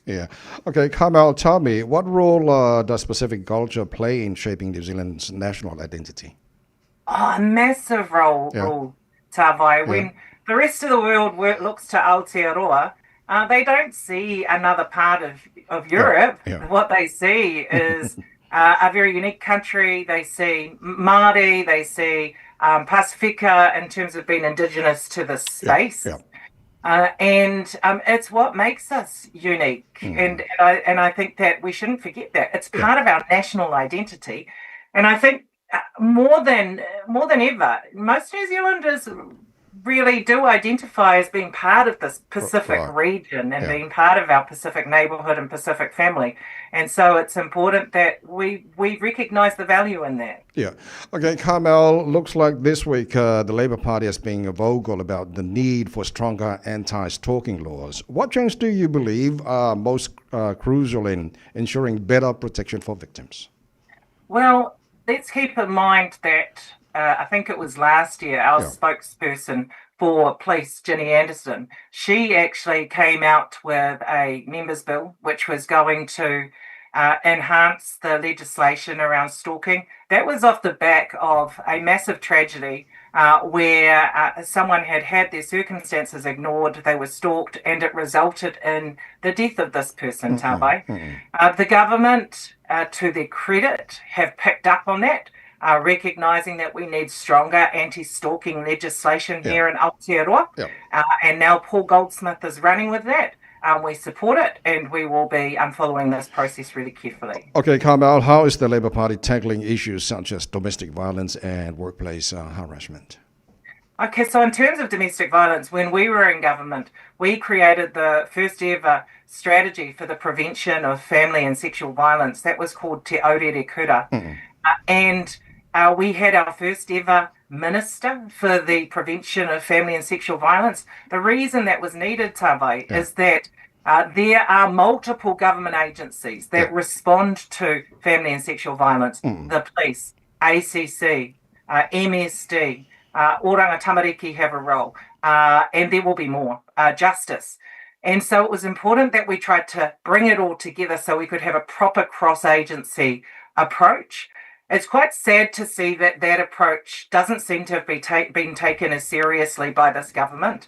And instead what we've seen is funding cut to prevention programs. Now, prevention is where you want to start because you don't want to be the ambulance at the bottom of the hill just responding to the family and sexual violence. You want to be putting your investment in and focus on preventing family and sexual violence. And we're not seeing that under this government. Okay, Carmel, as a Labour spokesperson for Auckland issues, how do you plan to address the ongoing housing and affordability challenges in Auckland? Oh, well, that is one of our key focuses. We've been really clear as the Labour Party that our focus is on jobs, health and homes. And we believe that those are the priority areas for all New Zealanders. If we think about our Pacific community, we are less likely to own our own homes, more likely to be in precarious rental situations, more likely to have low incomes and so therefore need the support of state housing. And so all of those areas are things that need a focus on. Home ownership, sustainable and certainty, sustainable rental accommodation and certainty with that rental accommodation, warm, dry homes, because also too many of our people end up in hospital because they are living in damp, mouldy conditions. And then, of course, for those that need it, access to state housing. It's been disappointing to see with the government that they have basically paused the building of any additional planning order or state housing when we had ramped it up significantly because of the need. Okay. Carmel, my last question. I was looking at the poll released earlier this week. Labour didn't do well on that poll. What is something that you can do to bring the support of the New Zealanders for the Labour Party? Polls are polls. And what we have seen since the last election is that we have increased support since the last election, which is very good over the course of 18 months. The polls have been consistent on that front.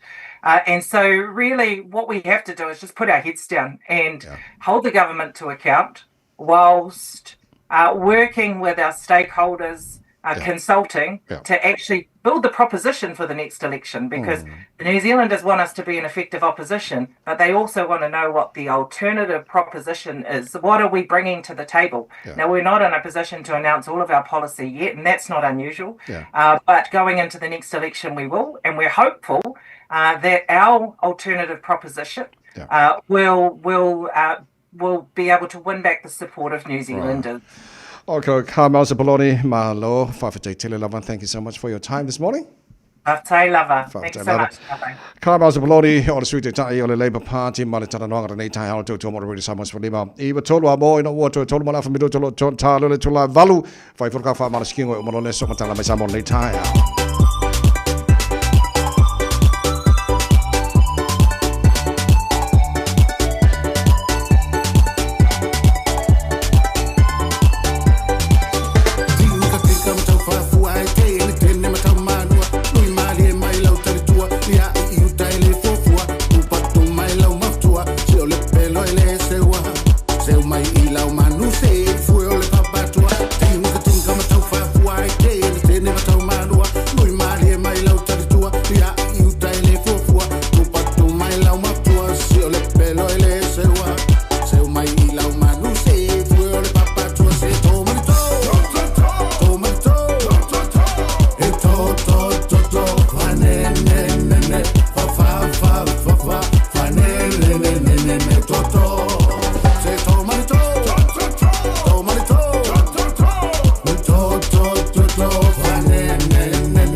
Usi mai alau whaafafonga. Telefon mai Samoa ia su taitasi. Ua au mai amo oe ona o le langolango mai a le talofa voucher.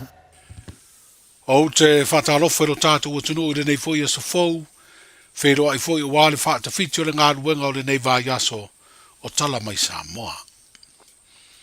Wa whairoe lo ofisi o le komisio whai ngā pālota. Aso ua whaatūlanga mai e le whaamsinonga mō nisi o tāpenanga tāua. A wale palota tere le masino o kuso. Ai usida le komisino whai ngā pālota. Le fionga to le afoa tuia whelolo Alexander John Stanley. E sa idi se isi fina ngalo le whaamsinonga. Mō nisi o tāpenanga lava o le whai ngā whiriwhiringa le atuno. I le tūlanga wata oto mai aire lau o teimi ato whaina le whaamsinonga. Po le timetable. Wa whaatūlanga mai ei o le asunga fua a sau se fulu ono Iuni. E tu ina atuai e le komisina le whaasara launga whaalawa i tele. mo le whauruina o sui whātutu. O le asalua sefulufitu o Iuni, e whaamutai de whauruina o ni whaalawe po ni te e whaasanga ini sui tau wā. Aso whāiu lai e tāpuni ailo la palota. Aso fitu le aso sefululua Iulai, o le piriota le whauru ma le sitalai sui whātutu. Aso limo Iulai le aso sefuluono o kuso, o le piriota le atu ina atuai tālo sanga ma tāpuni ai fo i tālo sanga, mo le whai o le palota mua le pre-bowling. Aso sefulu whao au kuso, i le tūtonu o le lai sefululua i le awauli, e tāpuni ai le avanoa e whauia i tua ni suafa o ni sui whātutu. A o lumana i le aso lua sefulu iwo au kuso, le au atofaina mo le palota o au le atano. O le aso mua i le aso lima o le masino se tema, o le piriota leo le whaitaunga aloa ia o le palota. Aso lima o se tema e whaasara lau whaalawa i tele ai le komisina, le whaaiunga o le palota. Ai aso ngofua le aso valu o se tema, e whaasi le sila aloa ia ai e le fionga i le ao le malo, le whaaiunga aloa ia o le whainga palota. O le tāpenanga le komisina ua fuafua e toe sa idi ai se whina aloa le whaamsinonga mawalunga. O le aia whautua ina ai le aso lua o Iulai, e a vea maaso muri e su ina ai ni whaalevelave, mai tangata palota po voter objections. Aso se furvalu o Iulai e a vea maaso muri, e whauruai ni tālo sanga te te, ini tūlanga ngā vao ni sui tau vā. Aso lua se furulimo o Iulai, e a vea maaso e whauruai ni tali whaasanga i ni tālo sanga te te, ini sui tau vā. Ma le aso se furulimo o kuso, e whailo ai ni whaai unga le whaamsinonga i ni lui, na whauru whaasanga i le anga vao ni sui whaatutu. Wa whailo le komisina o whainga palota, o le a whailo lau tele mori si le fia lo tātu o tunuu, se finangalo le whaamsinonga, i aso ua ia whautua ina. E to lima tangata e au fiainia li i se to tolu, mani tama ita i se to lua ua latu maua ni whailonga whaapitoa, mai le matanga aruenga o leo whale pui mare toi fuata ina, e amana i aida latu ngā aruenga whaso swangi, na mawhai eo na toi maua pāngo tae to lua na so sola mai le whale pui, i tānu malala i ni vā yaso e le ima maute le atu. E peo na si le fia o pāngo tae o lau ititi tualima, ma ani seko vai lei, le ana maua leisi uruloloa, a o leisi na maua i vai yusu. Wa whaalia mtanga aruenga o latu whaafitei o ia tangata i le langolango atu, i sa i ringa leo e maise foi, o le whaafitei le au aunanga leo le malo au Stalia, whaapeaise leo si ni o lea malo o lo ngalue i Samoa, o lo ofesoa swani malo si foi le mtanga aruenga. E li maafe tala le taui, na fola e leo e maua stangata e tu ina atu whaamtalanga, e maua i pāngo tae to lua na so sola. O le pelesteri o le tālonga laka piliki e Samoa, ai o se tasi o tangata whainga aluenga sinia le malo, i le ofisa le sitala o e whana na uma e maadiliu, whaapea le sitala o whaipoiponga, le tō wha i a fiu wha o le tane Bonifasi o Vasa, o se tasi do sui tau vāmo tofi wha o le le pāle mene ua wha lau i loa, i lunga upenga ta wha i langilo na sauni ai e whinau le no foa, o le tu malo palauri lua, le ana se e iai le fionga leonta laki i lamo stele sio. O lo wha i loa i le wha asara launga lea sui tau vā, o ia e langolango i le vāinga wha upu whai, o le wha tua i le atua Samoa ua tasi. Ma ua tu lai mai ai e to tolu sui wha tutu mo le no foa, o lea i tu malo wha palota, o le atau vā i le fua a lea pāti wha upu whai e au fiai ma lea sa avea mawhai pule. O le tu malo wha palota o palauri tolu, ua wha i loa fo i a wala viso ta inga tele vavave, le sauni ai o stamali i lau i loa i lo tātu o tino, i le au nanga o le tomai wha fo mai, le fionga ia le tu wala Dr. Ben Talavou mata la vea, e sauni e tau vai le whainga palota. O lo tau vai lea tamali i le fu ala vainga wha upu whai, e pui a ia te tau o tangata. O tu lai mai o to lua sui wha tutu o le alu ina le no fo le tu malo palota, o palauri tolu, lea sa tu lai mai ei le tō whālanga aia ti ei tu au tu funga. O le whono tai o malo o le Pasifika ma le Palestine o le malo o Ferrani, o Emmanuel Macron, le olo a wai le pāle mia o le malo o tausi ma le ministar mtanga aluenga o puna o whaale nā tūra ma le siosio manga. O se whono e peo na whae doa i le ofisi o le malo o le Pasifika, na tala noa ina i le aso lulu o le nei vā yaso, ma tā upu le siosio manga, o le pūlea le leo o ngā sami, swing o le tau, ma le tausia o le fide mu wha pēle pui puinga. O se ava no tāua fo i lea na wheiroa i ei tai o malo. Ma le Palestine o le malo wharani e whaatala noa. Nisi o whasoa swani o lo maua mai lea malo i lea ti nae o ta mao a inga o tanu te tasi. O lea whaatasinga, o lo whaia whaatasi ma le whono malo au whaatasi, o lo usuia i wharani o lo au tū. I le tala noa ino le mita upi o ngā sami mātu vasa o malo, le United Nations Ocean Conference. I le tausanga lua whelua lua no lua i tofia ai le fio ngā fui mau tu pa isi manu.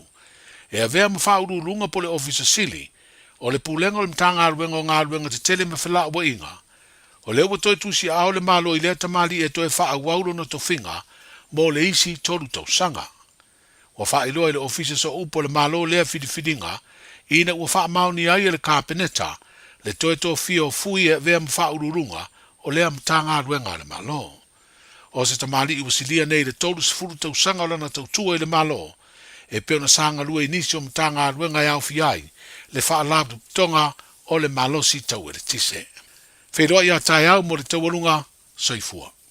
Talofa, we're the Katinas. Talofa, this is Pat Lam. Talofa lava o a lapi marina, mau pelo li tio. I le radio Samoa, tasi lima iwa tolu amo.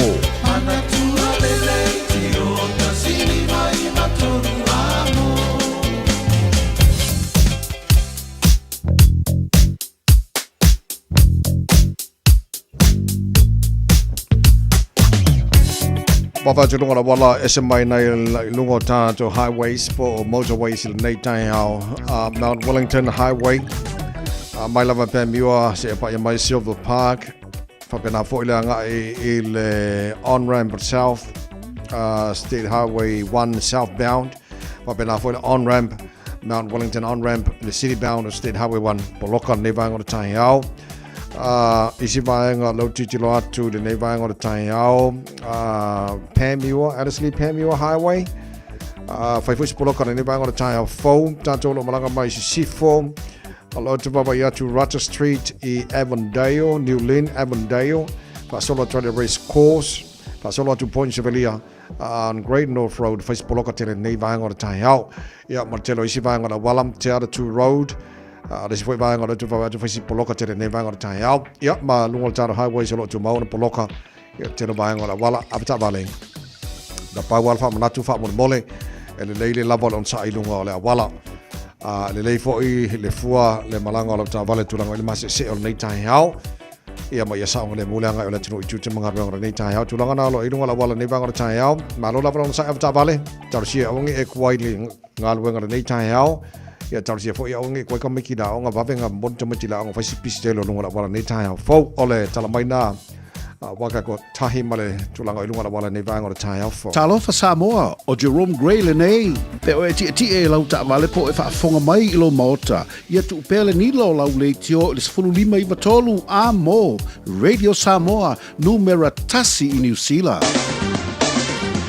Ua mawhai ona au ina atu le tala o le tau Yaso Taitasi ona o le lango mai a le Pacific Finance Limited. Telefoni o Valselau, fitu whawha, lua fitu. Ma lo whaktai le tanu i lau, mai moma lau whafonga i le nei taimi o le Taeao Fou, au tau tua Radio Samoa mo o ema le tātu paklame maru o le Taeao, le vai inga lata mai le nei.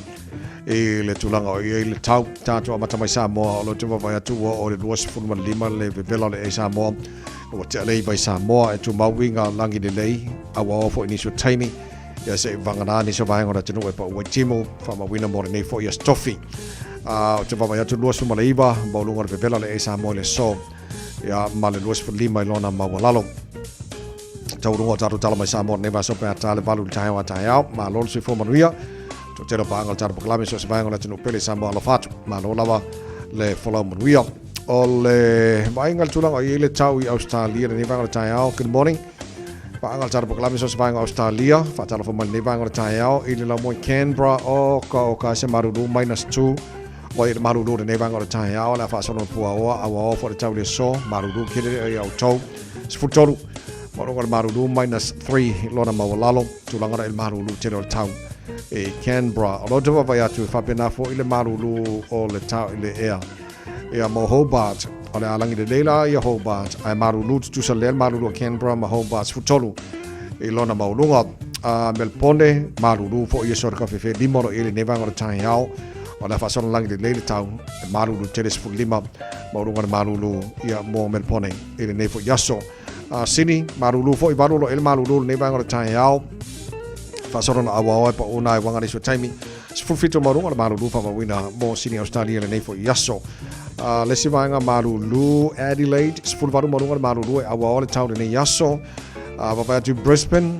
fa si Malu nei bangor Taeao fito lo yai Wala alangi lele tau ia matau whirolo tuele Malu Spruiva Maurunga nā Malu le ea ia mo Brisbane le so Perth Australia sfuluolo il Malu le bangor Taeao la whaasolo na awa ole tau lua sfulu Maurunga ma whanwhana la wingala Malu le Taeao ai awal pole kau whirolo aku le awa uli lua sfulu Maurunga ma whanwhana o le baanga leo Australia o Darwin ka whiwhi ka kai ngofo i so le whengai marwewela ia so umari o le asul matango whirala Todos futasi Maurunga le vela fa mawina mo Darwin le so o vainga o mana Australia ma tulanga ile tau ile never stop you time to lia tama ki makauro o kilani no fanga fa salanga radio Samoa le ala o mala mai fafo e fa maru mai ai pe ki va ko le ko to amal tim ile never ngor Taeao sfutolo le Malu le never ngor Taeao ia o tulanga na ia e pa o timu e wina mafati munga ni so time le Taeao pe Taeao la o li mane Fiafia nei o mo waku mafa na timunga ia ai fiorolo awa lang le ni so taimi spufitu Maurunga Malu fa mawina mo aukilani ile ne stofi Taeao pe aulia te tusale le al tau nei Taeao fa pena fo Malu le ea spufitu ile lona Maurunga la so Taeao ba nga yo na sto nai ola lang le sto nai Malu le sto nai sfulono lona Maurunga fa so fo in lang le le samara so fo mara so lu mara so lulu ba so mara ya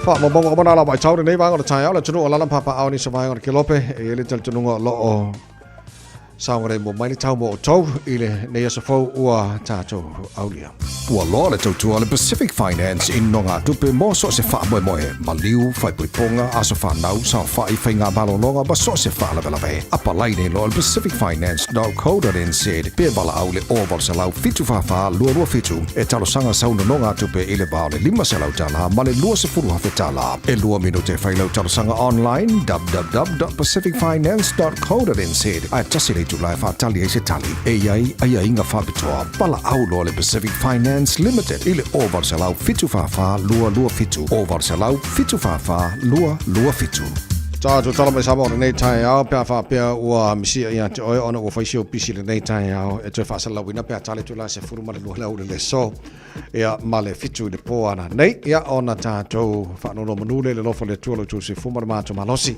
se fua lau le leifo le sua redi Samoa pia le whianga ngalon mana tu marmao tanga vai tipi o tanga vai tau lunga ia tātou tala mai Samoa nei vai aso pea tale valu i le Taeao a Taeao o le naua whaafonga le tunu sa tau whaatata tu nei le Taeao ia le porkalame atoa ia mafufuanga a le komsina o whainga palota ma le mtangaruenga atoa ia mo le whainga palota le tenu i le asolua sumare iwa o le masina o kuso mantuala pre-polling po o la tau ia mwhaiona bavi whaila tu palota ia pe le iei tono sa mo le taimi ia pe le ato tofu le malosi ia ala wanoa mo la tau le pre-polling la asolua sumare fitu o le nao whamanina mai o lo iei le whamoe te tauno o atu le aso mua se te mape a maea ia le whainga balota la solua iwa ua tau tata mai. Ia le tulanga ia le unga whainga balota, but officially, for official results, e le wha moe atu naso 5 September. Ia ua atangia mai foi le official result, tata whainga balota. Ia le whainga solo suma le 5 September. Tau le lofo le tua, o ai sui whatu mai. I tu malo te tasi o la tona o tusi au iai a tangata uma le fio anga mari tu malo e fai mo la tu sui ia sa ili se ava no mo le fo na fo tu malo tona parlamene sa mo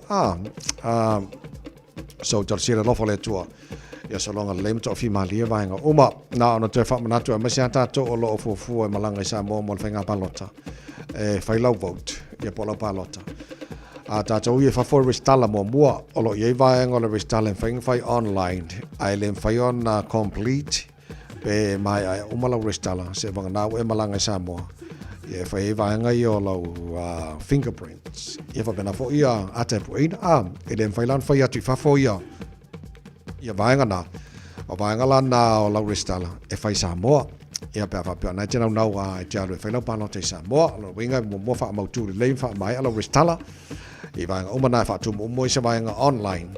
Ia na malanga de Samoa e fa umai. The thing of fingerprints photographs ia po ata. Ia na ato to lo lista.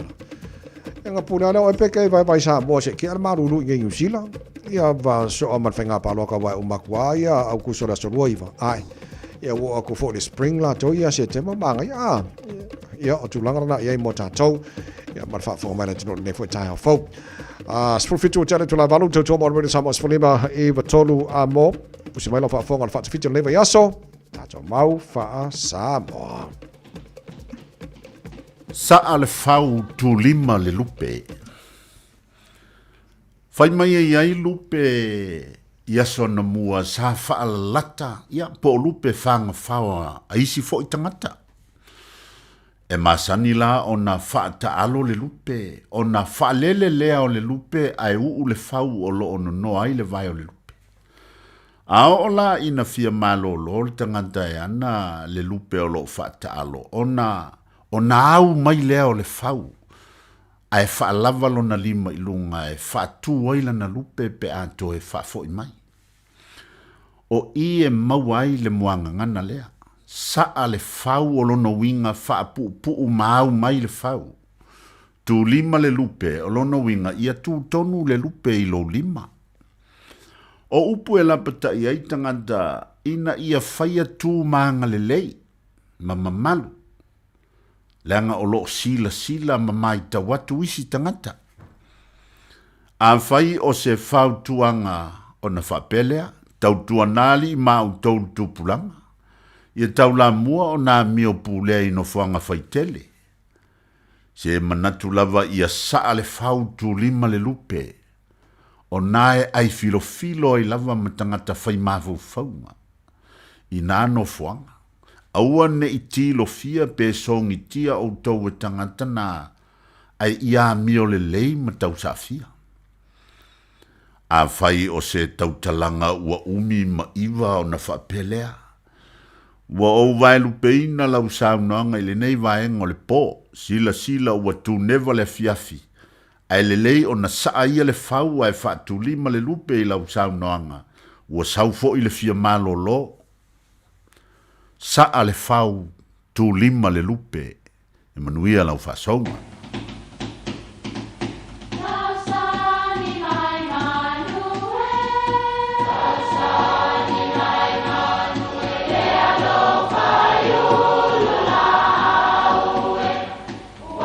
E o whanga manu i ululu o la au, awa e whawhanga i funga o la au.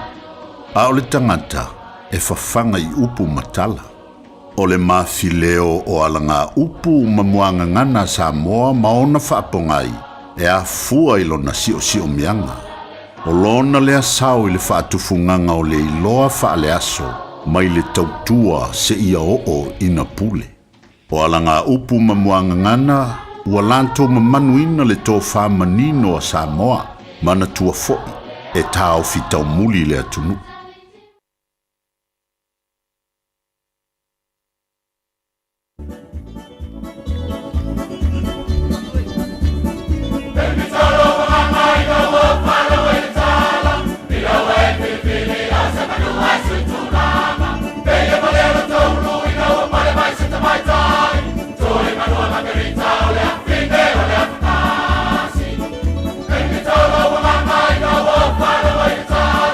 Know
Talo falava o lapi marina, mau belo li tio, i le Radio Samoa tasi 5 amo.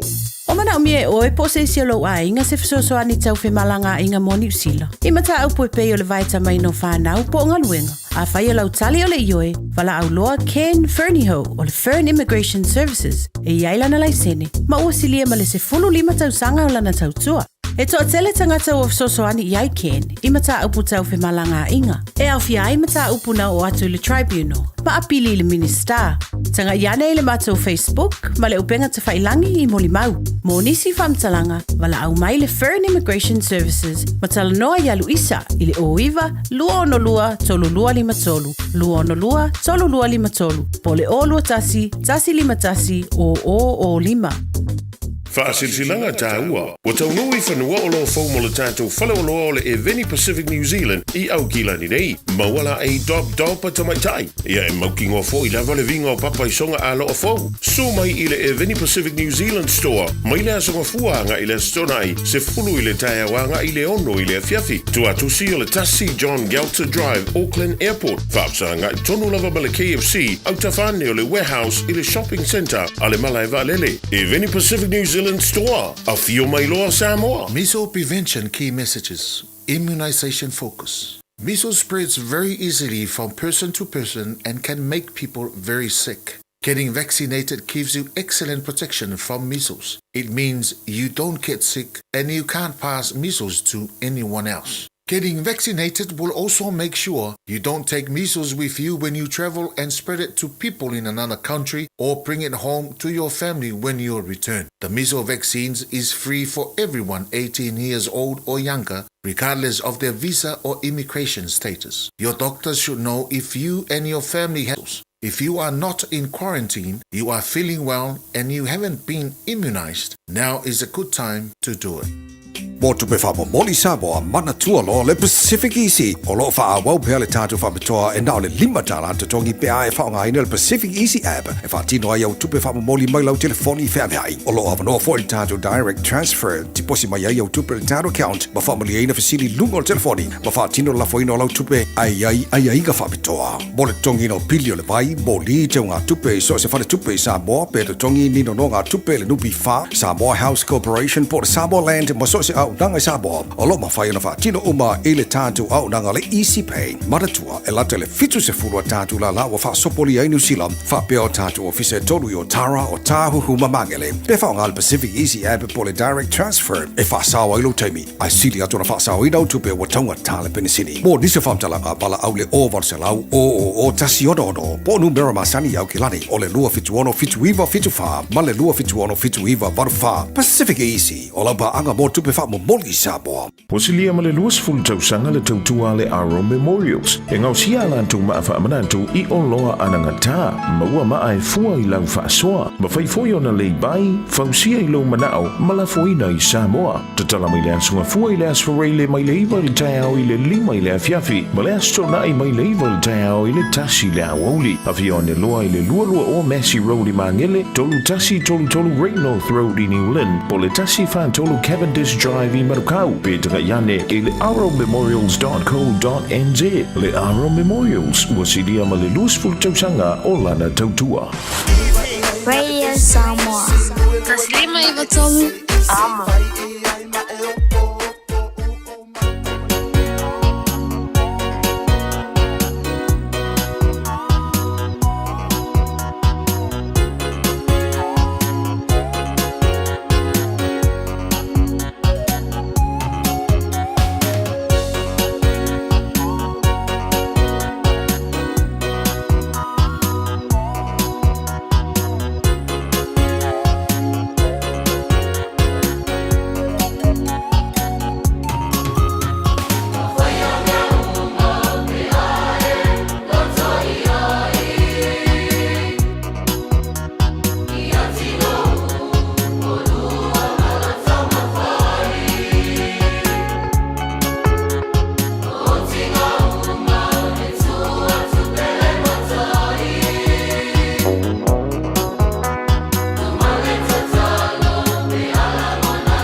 L-C-B-L-A o le apa Fiafia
Ora sa mas mulai mai betul wa mau bal channel cara pakalame tua ele.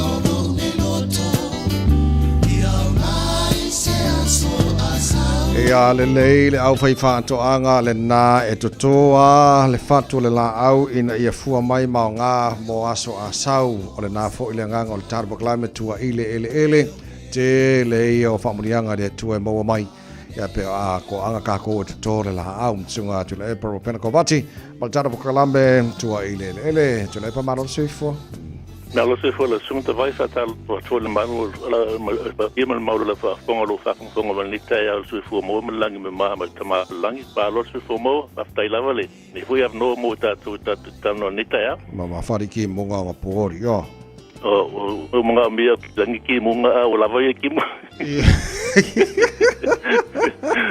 ya wala ya wala nga le timbo le mola au ia ma fa ku ku mo foi ka ko fa ka ngo vai ke o mo ka ko dio ke vai Ia na tonua o la val me po fa fita ule mo la fa tonga o la penga tana harvestia mo ka pisima me o fola una o pi pala suulu o ngoto pa o pala oh yes sina ma fo ga len tangu ta fola o termine pe ele o faina sala ia o pi pala okay ai sa o la no winga pi kam ka kula ia fola au vegetables by kan winter ia na ta sina ma fo ia Mali si me slowly o la me le winter tuai le ola yes ai sa le na ia le wa tele nei vai aso fanga so lo ta po kala me tata no I superfoods ia walanga o vai teme o le marulu ia e so ania me ai ia mo se fo marolo ino le tunu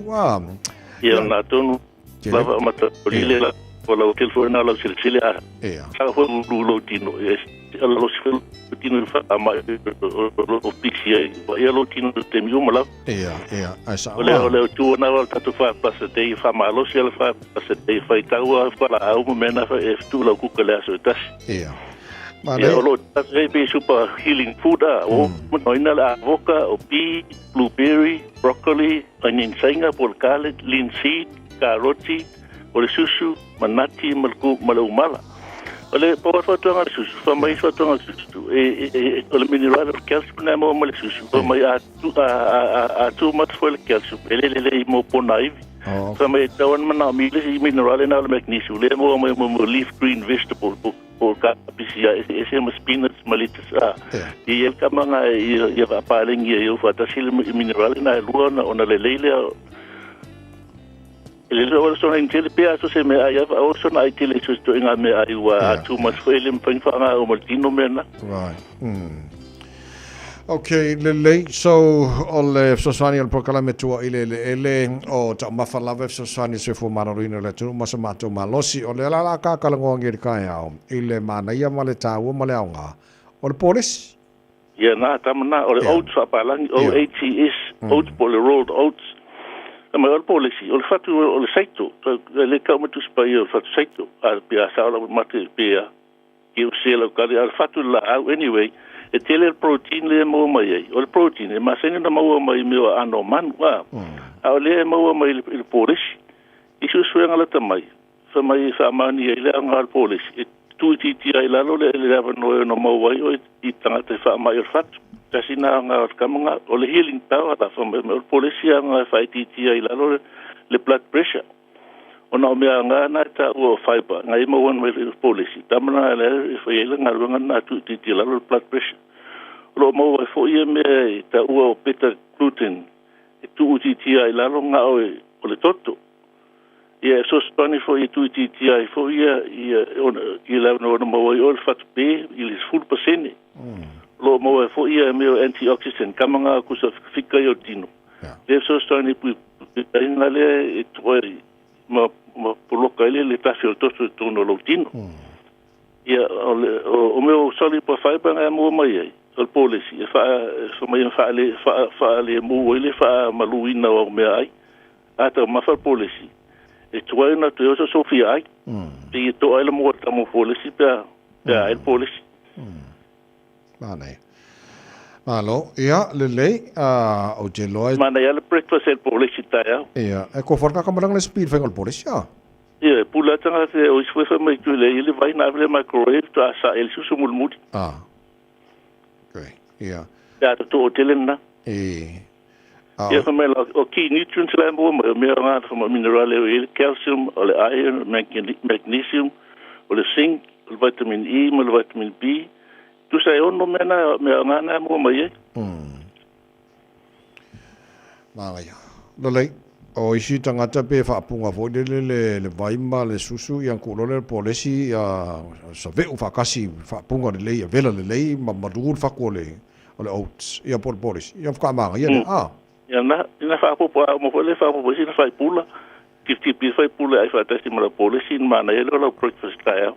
Okay. Yeah, lelei.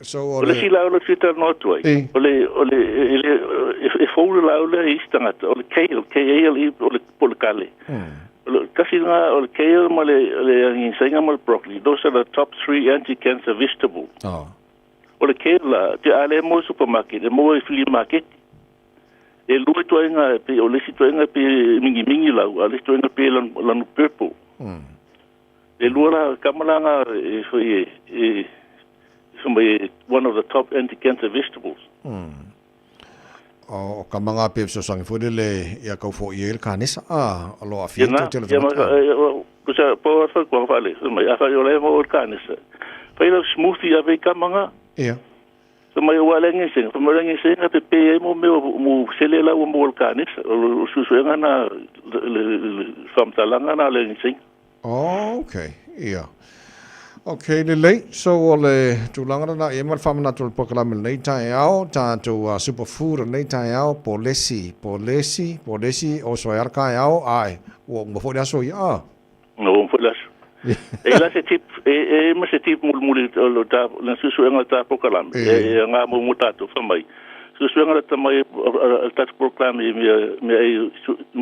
ai fa mai mo ano man fatu o man fasi fa mai o too much red meat e ma fo na mo woi se fa ma kanisa red meat kanisa mai na kanisa mo fo le ngung mai too much red meat is not good fa mai fo to anga to ma fa white meat e ye mo ma me o yellow lolo red meat la ye ano povi o ma mo o pua solfanua kangalu ia mai se la tamo po fa mai o le se o no lima na fa fa ma lo ta mai fa mai ano man o po ele mama lo ta mai fu tu spai o po o vacuum le a ta o vacuum lo ina e a o mama tu ngala pisi se ma fa ngale na de sunna mina len tu le yesu ia mo ngale nga fa ye tu sule po o le mama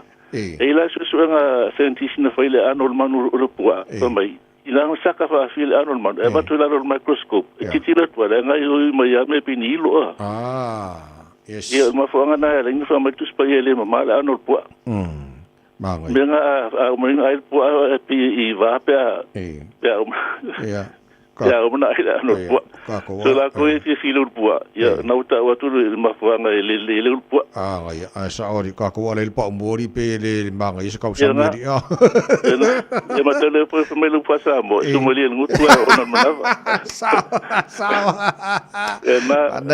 mana ya le malo fa te so tu la fa ta mo le ta po kala me fu ta ya fo ya la ka fi fo ne va so pa di io le se io volevo passo polare si super healing fulle la tawa tu vasola ma tu da tu fa plus day fa taula fa fruit and vegetables na ailas ai fa ta ma la pula uli ma fa la o ku ka lo supu ia wa to le tele al mio telefona me pu lo tino lo va te mo ne ya so lo sunga tu le pa e fa so fuina le sunga tu le pa repena ko vati mal tano kala me tua ile ne foi taio fo de tu mo radio Samoa fulima iva tolu a mo e na o tos fulima e iva oh yeah batia nagal hongla ngili demago batia batia nagal hongla ngili west coast batia ni sangi famanu witi na yo ulangona se fale po ufalia o meu tutu e vivia ile angana maluena amata mafua fuanga lelo tumasanga otangata ile saili malo le utabu watasiloto sangi famanu witi na yo ulangona se fale po ufalia o meu tutu e vivia ile angana naluenga amata mafua fuanga lelo tumasanga otangata ile saili malo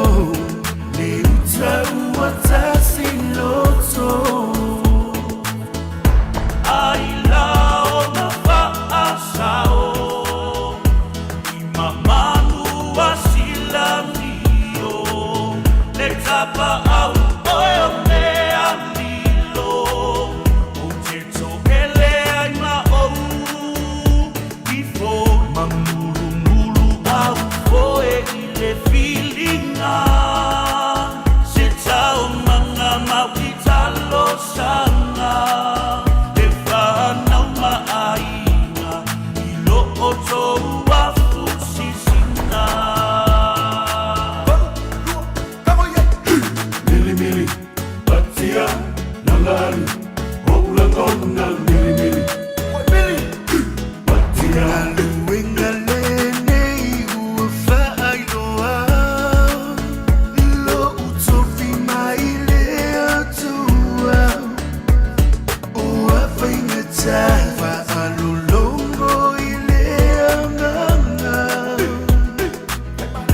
Ngalulu e malo si male whaamaoni Whina umalele musua Le tō whawhaea Inumali i manuia Wai kamo yai, kamo yai Ai la ma whaasao I mamanu wasila mio Le tapa au oe o mea lito Te toele ai ma ou I fo mamulu mulu au foe i le whiringa Se tau manga mau i talo sanga Ai na mau I lo o tou lango lango Uma, malu, ai la ma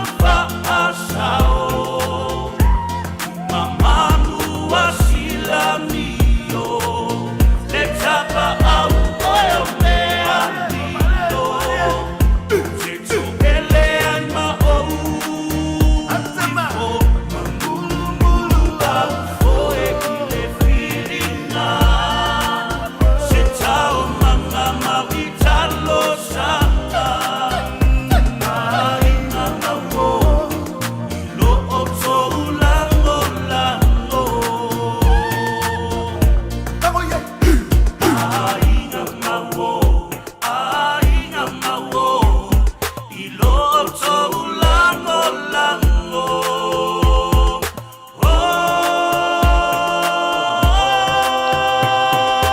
Radio Samoa Sulima Matola Mo Fai Malu o Favor Besemaya SJ Di Maankon Wesley La Fai Li na o Joseph Furumino Tolo Tolo Talo Le Tula Eva Le Porcalame Malu Le Taeao Radio Samoa Sulima Matola Mo Te Pona Mino Tolo Toyo Le Porcalame Le Fui Taeao Fu Malo Fafte Tili Lava Te Ino Tolo Tui Tono Lo Maota Tono Lo Tavale Tolo Farfainga Wenga Mane Mai Mo Mai Le Tino Iso Se Tafara Ne Kilope Look on Facebook Mane YouTube on Radio Samoa Ke Mai Kaimar Malu Luo Le Tau Ngai Fiafia ngai soro marier ko le samarko payor kaya marka ko polisi Matalena tau mai e te alofa malo se guau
ngago mapuak fa manga ya ko banga mul boringan pese lava nga mafaufaunga fai vavale ai fai kakalo lea ka ko kalo fai fakasi de fa mai el tato madol Taeao pa te tere lau tala mo tapo inga tal fo pa tala iva mar pokala me Fiafia mai fa wonto joro de Samoa mo ore ne fo ia so tofi to ore ne tawai meni se fu ma ia monoia Tau tai mai no uva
Maria fa fonga yo talani me atironi sila mole so o fa joina America ia tapu o fa ia Britania mala tu tunu fa pa anga ya fa meni sila fa sanga minsta to lua malo Israelu il fa alia nei lole fa yo le tapu ai le tau na tabla I le fitafita whaaupengaina ale Hamas.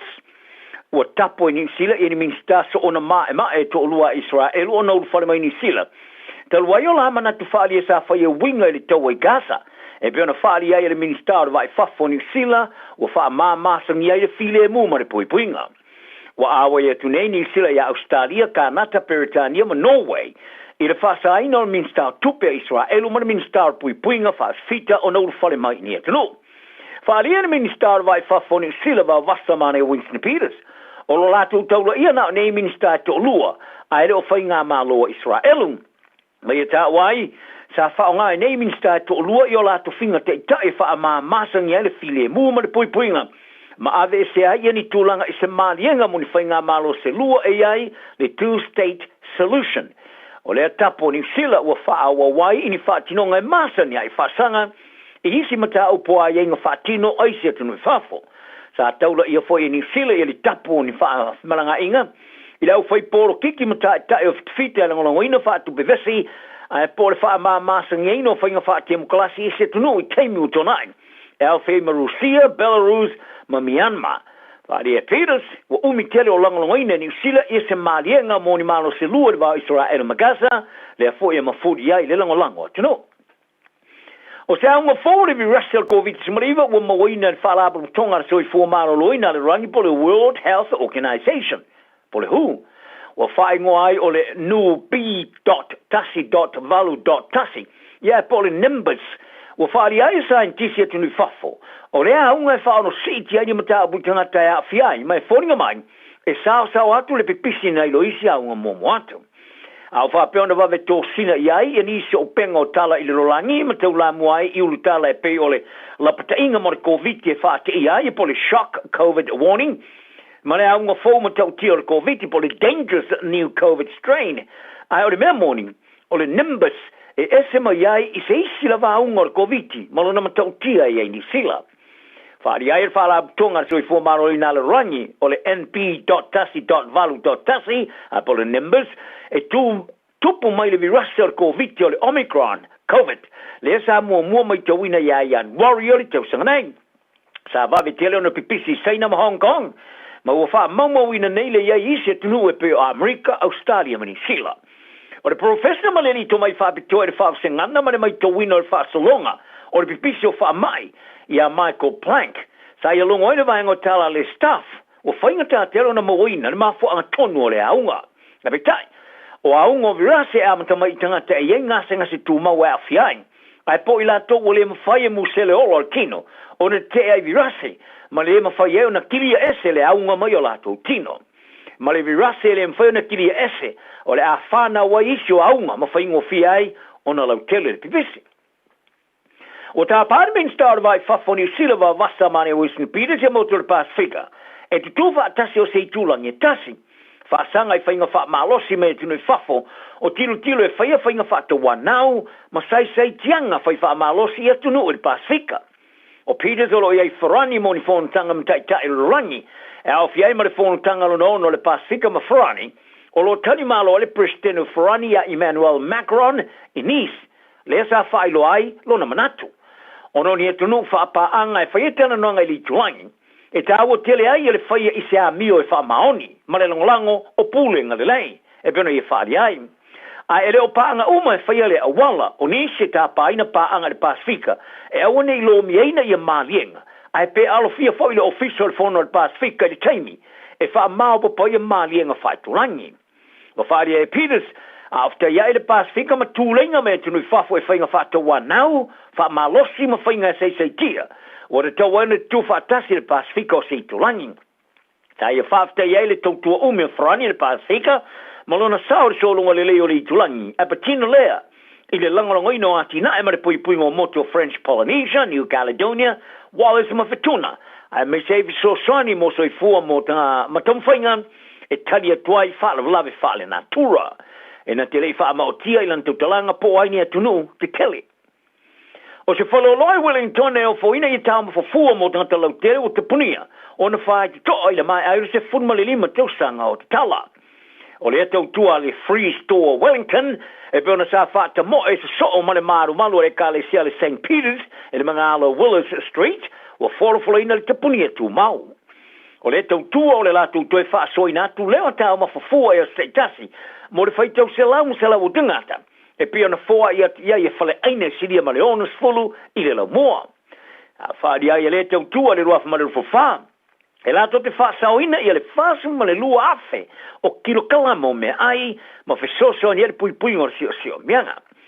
Whaari e le suiso upo le tautua Scott Reeve, wa fia tele lona langona. E pitai, o whaiere whai unga o nore tolopu ma o lalo foa i masani.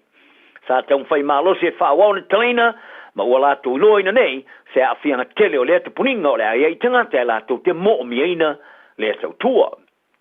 Ta longa ua whaalau loa en whai au ma whaurulu fau o le man sa mo le Malu tu special na au, mo ta longa whaavau ma lo le tu sanga nei.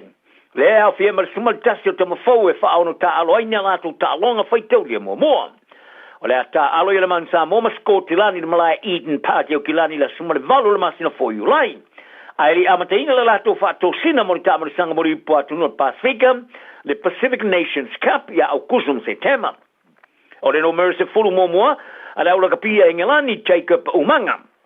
O au fia i le au, ma ua whata oto e muni ai tūlanga mai o lona te maa, ia Mike Umanga. Le esu tau tālonga sa ia ofu inane tōninga le moana ane man Samoa, ma awai foi le man Samoa le tāmara sangaripo le rangi le a whaisalau iwa solima.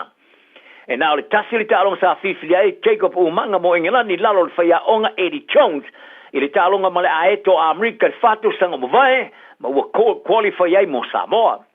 Ai o le alora sui mo le All Blacks la auli Sir Michael Jones, ia Nico Jones, ua whāta o toina foi mo lan tālonga mo Samoa, le ai au fia to smal tasi o tam fo. O Nico Jones e lusu whātou sanga.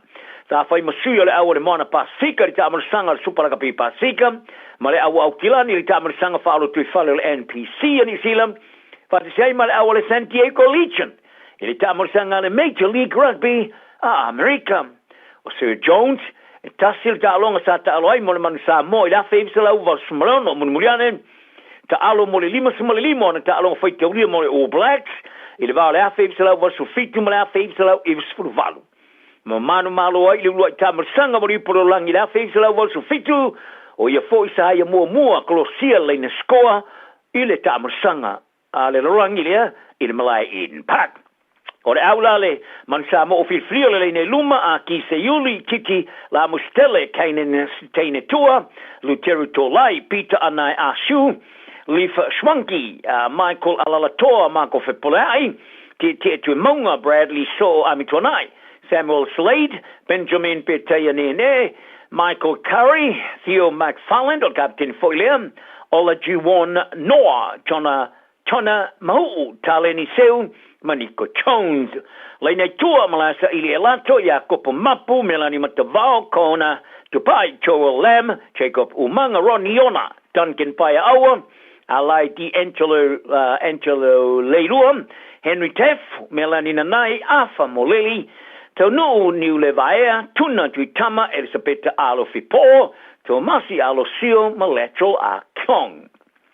Whaari ai le Malu, o whiri au e malama ili tau telo le ofu la kapi, ane man Samoa. Sa whau malo le tālo rau la kapi e tamai ta ele man sina Samoa ili latu ta longa li tāmara sanga au la kapi e tamai ta ele o sheina i singkota a sin toka, e fiti le vazunei le manu onus mat fasul fa tonga. O te amatanga le lei tele lea mo le manu sina e bena whaari ai, e li tamai ta i kapeteni sui matamali i tawasa Powaraisa, ile mai ai o le talonga. To fitu teni fosa ta aloa i le ta longa. Powaraisa sa manu il tau il tamai te ta alo tu sanga, le se Yuli Fio o wha Mausili Women's Player of the Year. I le sao ninga le no whanga o tangata lau loa le lakapia le Pacifica Rugby Hall of Fame, muatu le tau sanga nei. La ia whaari ai o le taula inga le au oia nei o sifia fiti. O le mansina ma le Fijianas o le ata alo mor champini. La whaatu i lau le fiti e tonga lima sumariva su lima. E le vastalwai, ia mali tālonga ma Samoa o le a wha mautui nai, ia le au e vea ma champini le o sheina o le lua whima le lufu lima o fiti o lo pui le champini. O toi saine nele is whenga le winga le All Blacks, Caleb Clark, ma le lakapia New Zealand, e no foi pe le lakapia o kilani ma le Blues, le ia mai ale tamara sangari polorangi o le lua whima le lufu fitu.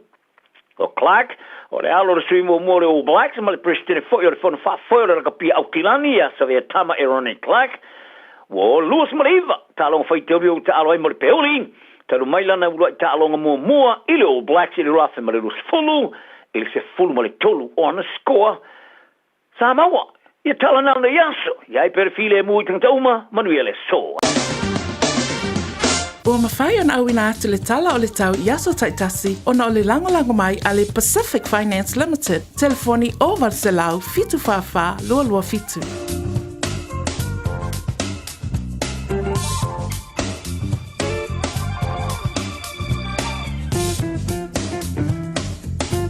Ua loa le tautua le Pacific Finance in no ngā tupe mō so se wha moe moe. Maliu, whai puiponga, aso whanau, sa whai whai ngā malolonga, ba so se wha lawe lawe. Apa lai nei loa le pacificfinance.co.nz. Pe wala au le oval se lau fitu whawha, lua lua fitu. E talo sanga sauna no ngā tupe i le bao le 5 se lau tala, ma le lua se furu hawhe tala. E lua minute whai lau talo sanga online, www.pacificfinance.co.nz. Ai tasi le tulai whaatali e se tali. E iai, ai inga whapitoa. Pala au loa le Pacific Finance Limited ile oval salau fitu fafa lua lua fitu oval salau fitu fafa lua lua fitu 24 hours a day, 7 days a week. Radio Samoa streaming live on www.radiosamoa.co.nz.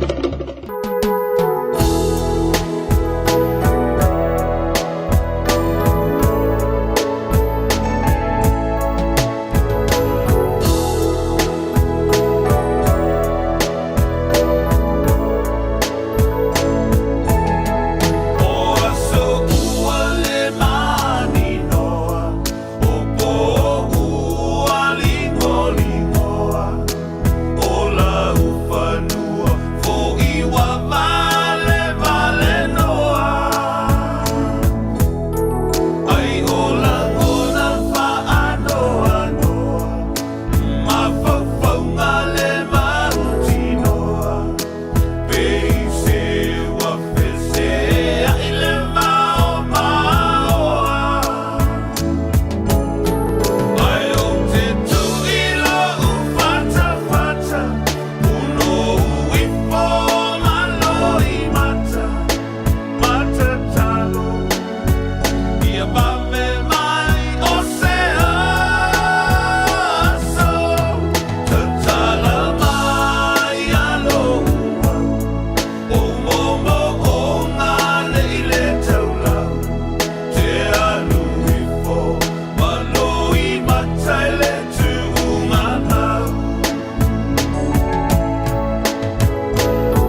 na o le Radio Samoa se fulurima iwa tolu a mo e tautuaina o e ilaungangana fitu aso le vai aso. Talofa Samoa, o Atishna Ryan, o le Licensed Immigration Advisor mo le Auckland South Immigration Consultants. E visosoani mo so se tu ai ngā visa e malanga mai e New Zealand po Australia. Telefoni mai nei loa i le o valu o tasi o no valu wha fitulua. Po le olua tasi o no valu fitulua tolu o. Mo tupe wha moli Samoa mana tua lo le Pacific Easy. O lo wha awau pea le tātou wha metoa e nao le lima tāna te tongi pea e wha ngā ina le Pacific Easy app. E wha tino ai au tupe wha moli mai lau telefoni whaamai. O lo awanoa fo le tātou direct transfer. Tiposi mai ai au tupe le tātou account. Ma wha mali eina fasili lungo le telefoni. Ma wha tino la fo ino lau tupe ai inga wha metoa. Mo le tongi no pili o le vai. Mo li te o ngā tupe so se whane tupe Samoa. Pe le tongi nino no ngā tupe le nupi wha. Samoa House Corporation po le Samoa Land. Ma so se au nanga Samoa. O lo mawhai na wha tino uma e le tātou au nanga le Easy Pay. Maratua e late le fitu se fulua tātou la la wa wha sopoli ai New Zealand. Wha peo tātou ofise tolu i o Tara o Tāhuhu mamangele. Pe wha ngā le Pacific Easy app po le direct transfer. E wha sawa ilo teimi. Ai sili atu na wha sawa i nau tupe wa taunga tāle penisini. Mo nise whamtalanga pala au le o varselau o tasi ono. Po numera masani au kilani. O le lua fitu ono fitu iwa fitu wha. Ma le lua fitu ono fitu iwa varu wha. Pacific Easy. O lau pa anga mo tupe wha mo moli Samoa. Oceania Career Academy, Saudi! Kako hoi, kaule kaua! He whai ama whai! Wāste lumangai maguia! A whaia sa ili se la asanga fau moe, a waloe te no whai. O le OCA e au tauina ai o e imtata e sese. Maua visenga fau fale, vali fale, palasa, male soifua maloloina. O le nei avanoa e anga wa aitanga tano fo mau masiti seni New Zealand o loo halala i au kilani. Le sitala nei loa i le OCA i le go.oca.nz/apply po le vili mai i le o varselau ono lua valo fitutasi. O varselau ono lua valo fitutasi. Whafonga mai atina matama ita i tutoa ma malolosi o le Pasifika wa la tau lavea ina lalangi. Whaftai moa o tau ngaluenga lelei uma wa whaia mo a inga matangata lautele. Ae peitai, tu salava pe tutoa ma malolosi tina matamaitai. E la tau te mo mia lava una whaia la tau siaki whafoma. A whai ua whaasfulu lima i le onos fulu iwa tau sanga le matua o lo soifua.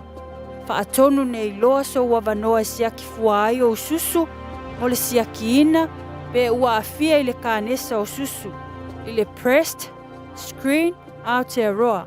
Wala awane le numera. O varselau. Lua fitu o. Lua o. Awa.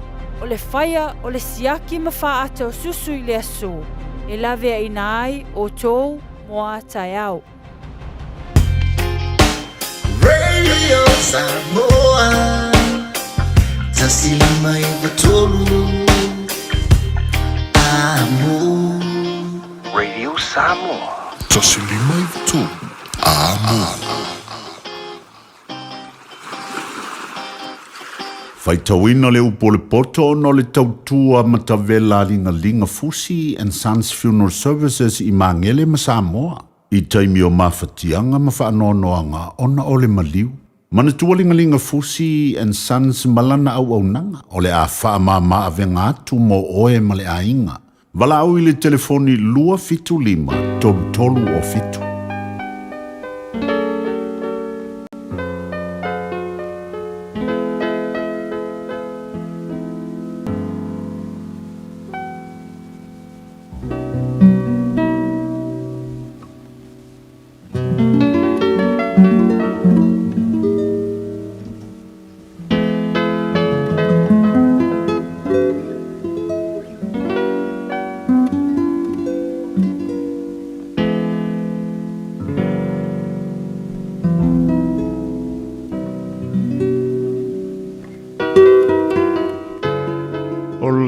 Paitawina o le upo le poto mo i tātou le nei Taeao mai le tusi e o le pata oto lona mata upo e spolulua. O le ua pia i nā oa o ina. Ua pia o ia i le poto. Ale ino i lea o inga o le vale lea. O le tangata mi o le lei e maua e ia le alofa mai le rii. A o le tangata ua whaitonga fiti leanga e whaasalaina lea. E le patu mawina le tangata le amio leanga. A o le pongai o e amio tonu e le whaangai e tia lea. O le amami o le nei o le pale lea ilana tane a o le whaama e tusa o ia ma le mea e pala ai o naivi o mawhauwhaunga e ami o tonu ua tonu ia o pūlenga e ami o leanga ua pepelo ia o upua e ami o leanga e lama lama i le toto a o ngutu o e wa sawa lato wa amio e la vea ina ai i lato ua wha umatia e ami o leanga ua le ai lava i lato a o le fale o e ami o tonu e tu mau lama lea e vi ia le tangata e tu sa malona poto a o le ua loto wha pio pio e inosia lava o ia e le ua tau wha tau wa aina ai whailo na tau tua ai leanga le na te bibi o ia te ia ai whai ai ua wha pele pele le tangata mi o tonu i lana manu a o le alofa o ea mi o leanga o le sa wanga lea o le nga lue i lona whanua e ma ona o ia i mea e ai a o le muli muli i tangata pata waa o le aiso na maa fau e mana o lea mi o leanga i mea ua maua e tangata mi o leanga a o le pongai o ea mi o tonu e fua mai lea ua iai le mai le leanga i le solitu la fono o lau ngutu a e sao le ea mi o tonu ai le pua ngā e ma ona le tangata i mea le iai fua o lona ngutu e tau i atu foi le tangata o mea na whaia e ona lima o le ala o le vale ua tonu lea i lona manatu a o le ua whalongo i le pule e poto ia e wawe i loa le ita o le vale a o le tangata maa fau ua ufi e ia lona maa o le tautala wha maoni ua whaani mai e ia le tonu a o le mori mau pepelo ua whaani mai e ia le wha ole o iai le so ona tautana e pei ona tui i le pelu a o lau whaiva o e popoto e malo lo ai o lau ngutu wha maoni e whatu mawina ia e wha vavau a o le lau whaiva pepelo ua se emo le mata lea o le wha ole o iai lea i loto e whaitonga fiti leanga a o e pule ia file mu e iai le oli e le o se mea leanga e tasi i lea mi o tonu hao e a mi o leanga e tu tumu i la tau le leanga e inosia e le ali o lau ngutu pepelo a o e whai mea wha maoni e fiafia i ai o ia o le tangata maa fau na te ufi lona poto a o le loto o e vali lea e whaalau i tele lo la tau valea e manu maa lo lima o e feeling ai ngā nuenga a o le pai e whai tau langa o ia o le atu vale i le loto o le tangata ua wha mai ai o ia a o le upu le lei e wha oli nai o le tangata mi o tonu na te whaani le ala i lana uo a o le ala o ea mi o leanga e wha se ina ai i la tau e le tunua e le pai e lana manu sa tuli a o le o loa tā ua tangata e iai lea i le ua feeling ai ngā nuenga o le ala o le ami o tonu o iai le ola e le ai fo i se oti i ona manga ala o po le poto mo i tātou i le nei Taeao. Ua awina atu le upu o le poto i le nei aso o no le langolango mai a linga Fusi and Sons Funeral Services. ua mawhai o na tu whātasia o au nanga tāla whea ngai I ni tau ngō fia tele. E whasosoni atu ai, a o whea ngai oe male popole male whememea. E mori whātasi atu ai ma wha mai senga, ma wha mawhana whananga mai a lingalinga Fusi and Sons mo a inga uma o Samoa ua whea le maliu male oti. Malau mai loa ia lingalinga Philip Fusi lingalinga, to ia whaapō lingalinga, to ngia si ulavea, pesusu mai I le luas fulvalu Canning Crescent I Mangele.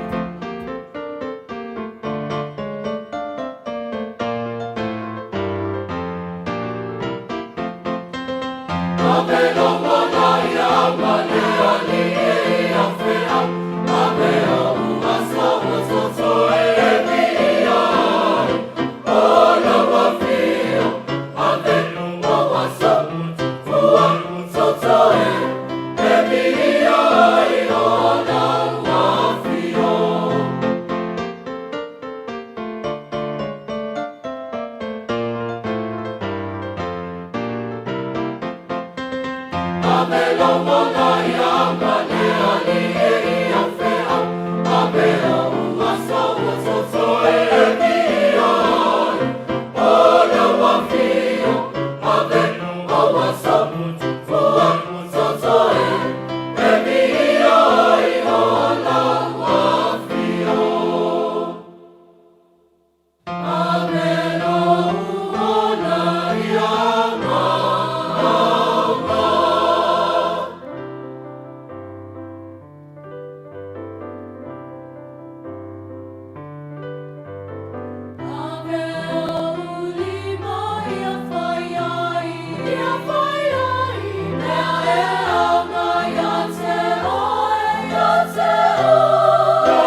Si pong mani ole kane si pa bo tonga Kirisiano America Samoa ma le pi anga o fanga i tua e America Samoa pa mai antu ai le faita wina le upo le poto le upo le ola sulu yo tato mai o le mamlama yo tato wana spa ponga po le faita wina le upo le poto i le aso a Taeao mori ai loto soi fuo le mato wola i le alofa maleanga le leio lo tato atua Loas fulono minute ona tale o le tula spulu te nata to tala e pe on pamponga e le so a mole pa maloma pa tai sunga ya o ya te bai meni ya molana la to tu am te bera po il neva yaso lewa tato tu au mai pa spitio ngan wenga le neva yaso la stofi spulu e uni lu o lu lima au se la le mi ngau mo pa lo bel so pa marmano Lo tātou le I pele o Yesu Keriso,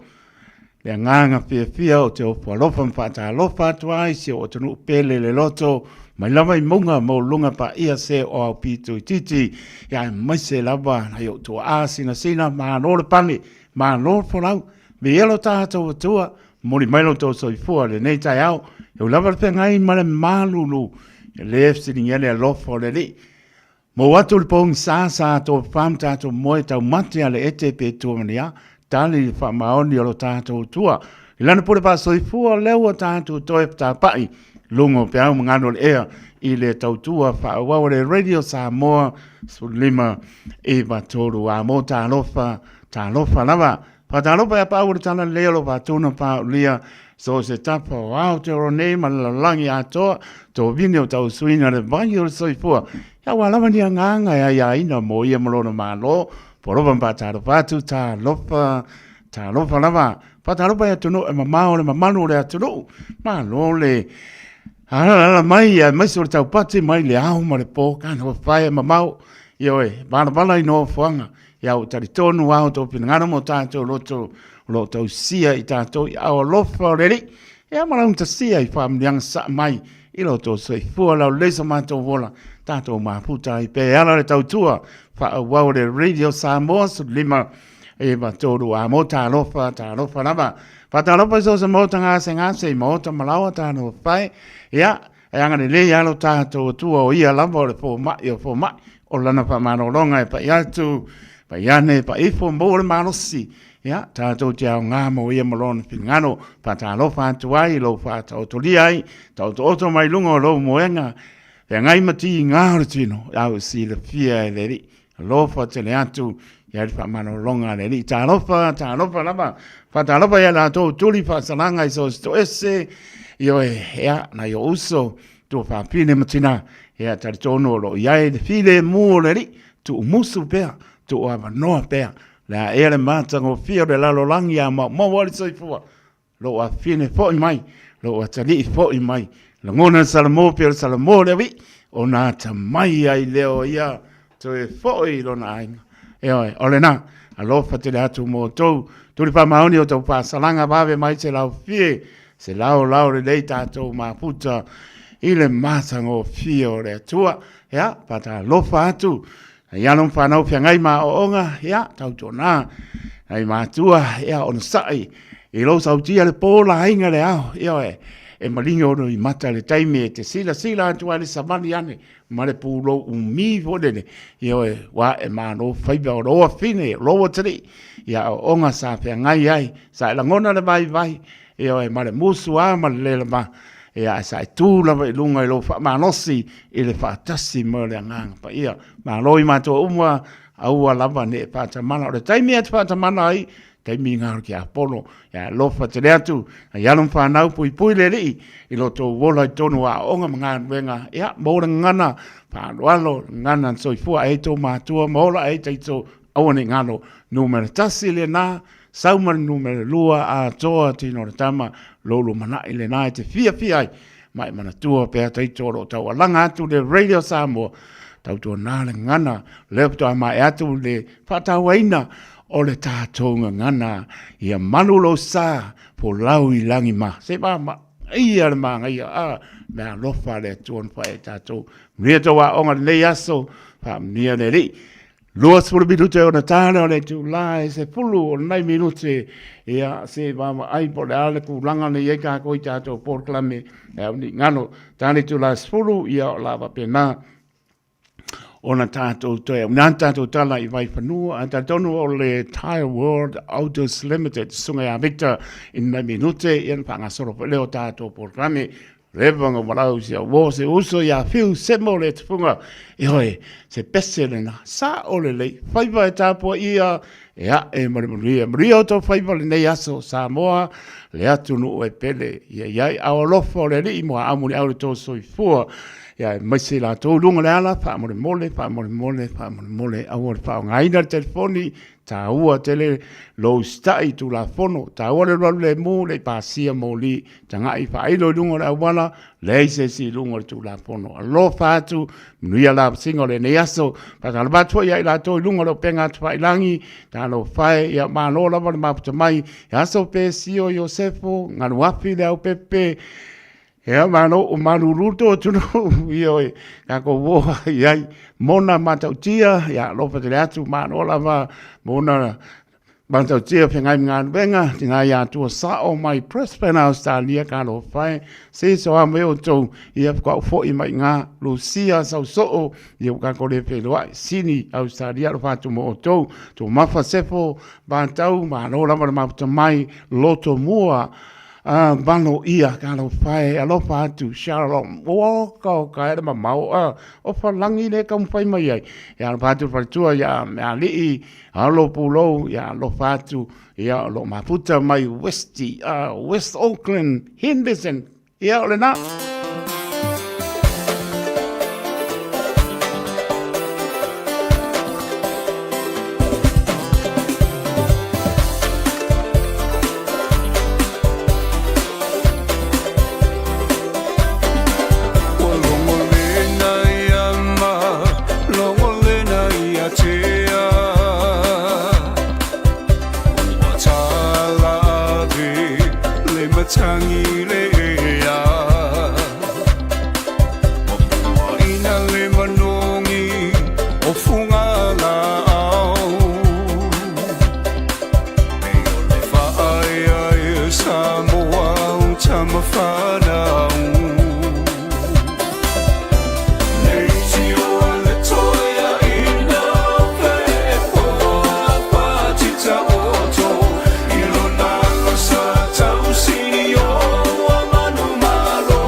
talo lua tūna mawhatai lo la lo whaiba.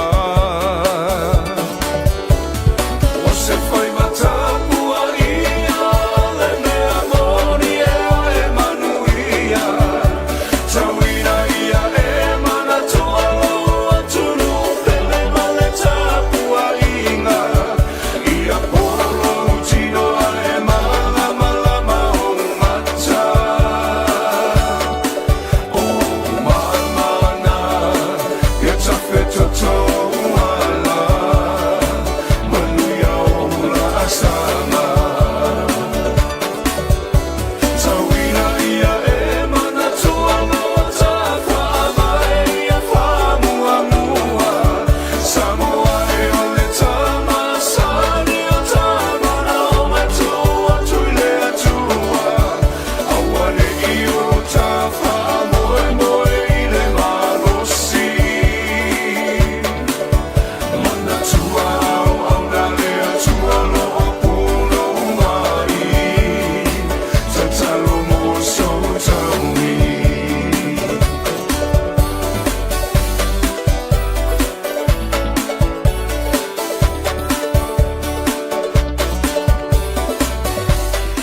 Se vong Maria le sunga pe ya nga ya fiu se mo le tfunga yo e fai vai ta po ia e malia pa no la vale pa pong man malo cha cho no pa tai rose a jing lo ma o lo e ma puta mai Utah i America ya ma no la pa tai le ma mai o le was to fi mato anga wo nga tonu va se a to America sa ole a rose a jing ya lo fa tu mo ma ainga ya lo wa tonu mai le fionga le pole o le Thai World Autos Limited. Ya, se pa pokon malo le tunu, ya nga 25 unga le nei, va yaso la to fo i tautua, Victor, na o whionga le li pule, ya, o whorovan pa talo patu, ma, lo la man lue, o ke ile bili mai o le whare tua whai mai, ya lo ke alo e piki mai lau ka mo Victor, lai whare tonu ta mane, ya, ai, wha talo patu le ngang wharon?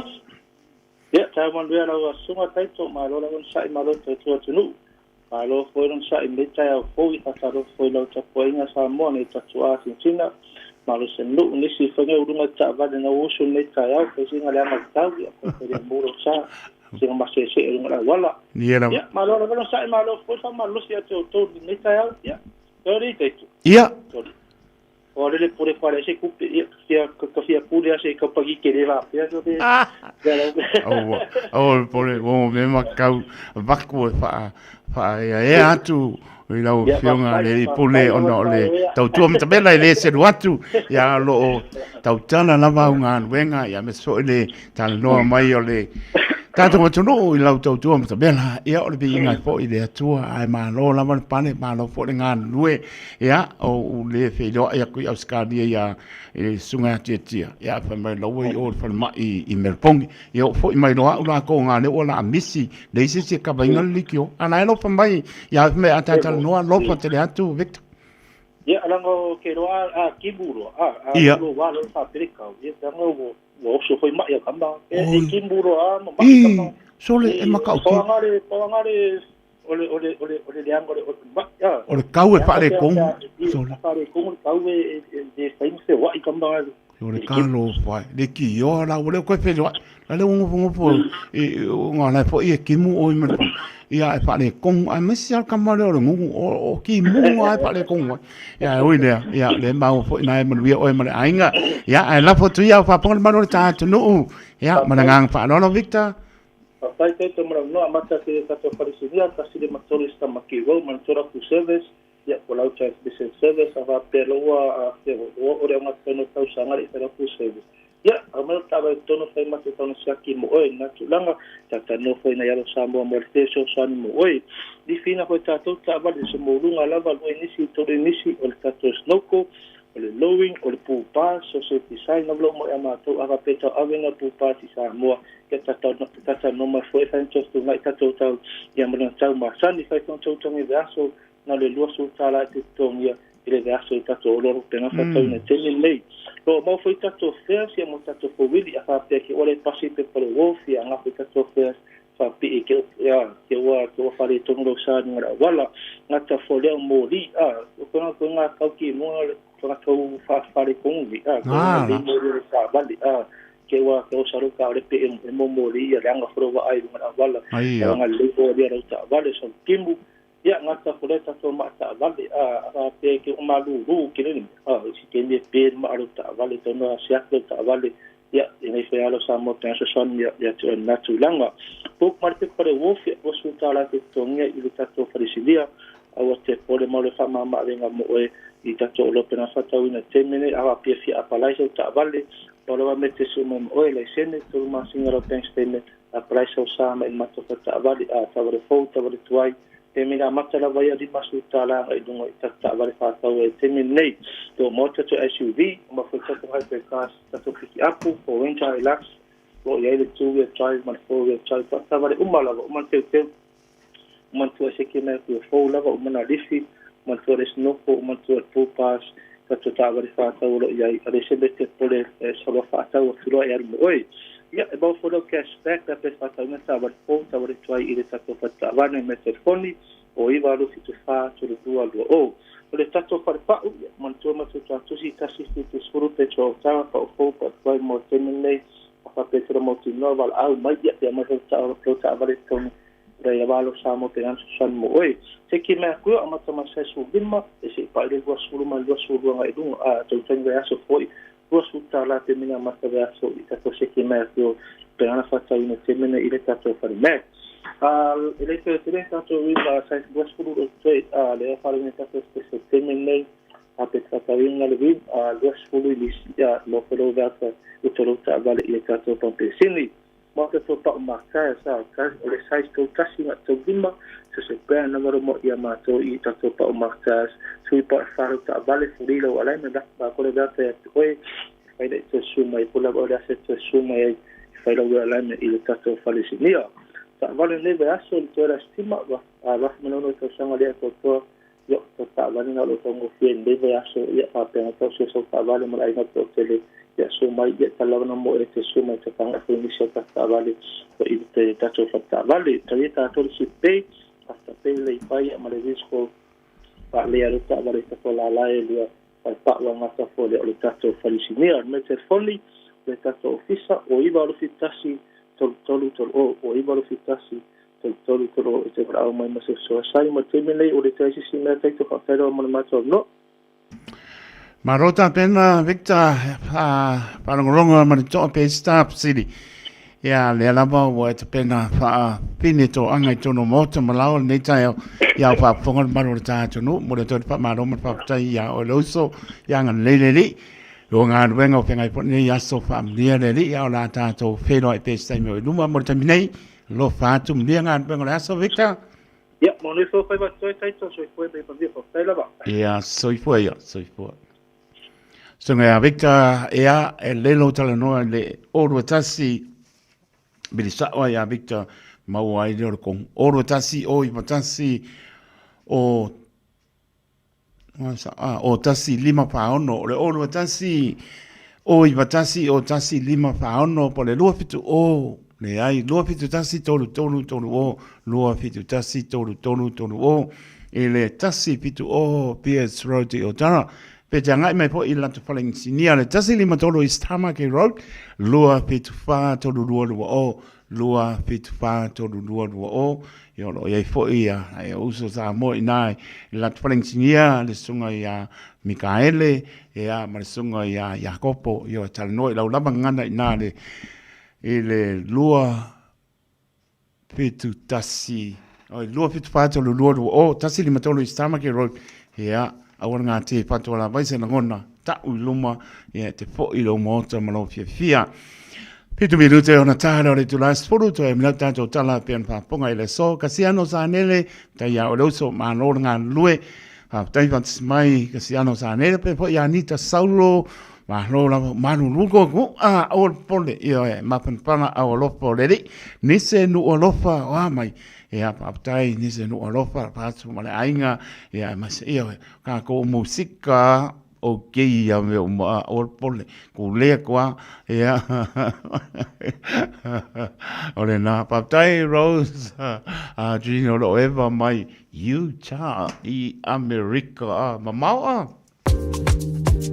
Ole ago nanga le sebe mawai olo ananga tae peo TV, speaker JBL, telefoni Samsung, moenga sleepwell, sitting of 4, pusa aisa maoloya nga ile umukuka. Mawafoi olo tu aisa vaitau mafa maisi. Tutongi inay New Zealand ay pikelo ay ngay Samoa. Fapso tayo mai le Facebook po le Instagram ale sapa pia Samoa. Pe emaili mai ile baya@sab.ws. Sab, lau fale olo numero tasi i Samoa. Talofa Samoa. O Ateshna Ryan, o le Licensed Immigration Advisor mo le Auckland South Immigration Consultants. E visosoani mo so se tu ai ngā visa e malanga mai e New Zealand po Australia. Telefoni mai nei loa i le o valu o tasi o no valu wha fitulua. Po le olua tasi o no valu fitulua tolu o. Hey whanau, I just got back from the islands. Such a seki trip. It's never long enough, eh? The warm Pacific welcome, the people, the food. I'm already thinking about the next trip. Plan, save and keep well. COVID is still in our community and getting my vaccine is the best way to protect myself from getting very sick. The COVID jab is free and can be given 6 months after receiving your last COVID vaccine or testing positive. To find out more, visit bookmyvaccine.nz. Wana o le whetu moana a o ngā amata po le Moana Stars ECE le a o ngā Samoa i Manrewa. Tuatusi, Luatasi Tolu, Weymouth Road, i tuane o le ekalesia e whakasai Weymouth. Mātou te tautua ma le whaamaoni mo le whanau. A wale whaatau waina o le ngana Samoa, anga nuu, whaasinomanga, ai maise leo le whaakerisiano o alo ma whanau o le atunu. E tolu sifulu i tūla e le aise tutongi, mo le whanau e tolu tausanga malunga atu. Lua sifulu i tūla e le aise tutongi, mo le whanau e tolu tausanga anga i lalo. E te pena le whetu moana le tio le Taeao. Whapea le tio le awauli. Nappies, ma wipes e ma wafua. Whapsotai mai loa mo se avanoa o lo walo. I le olua tasi tolu lima, fitu valu iwa fitu. Olua tasi tolu lima, fitu valu iwa fitu. Hey, hey!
lova Samoa. Wa ule nei o ka asfutialu, a wale suia le ngila wa ule kio. A eva mai ina se fulu lima iwa kolu, a mo, Radio Samoa, vevela a.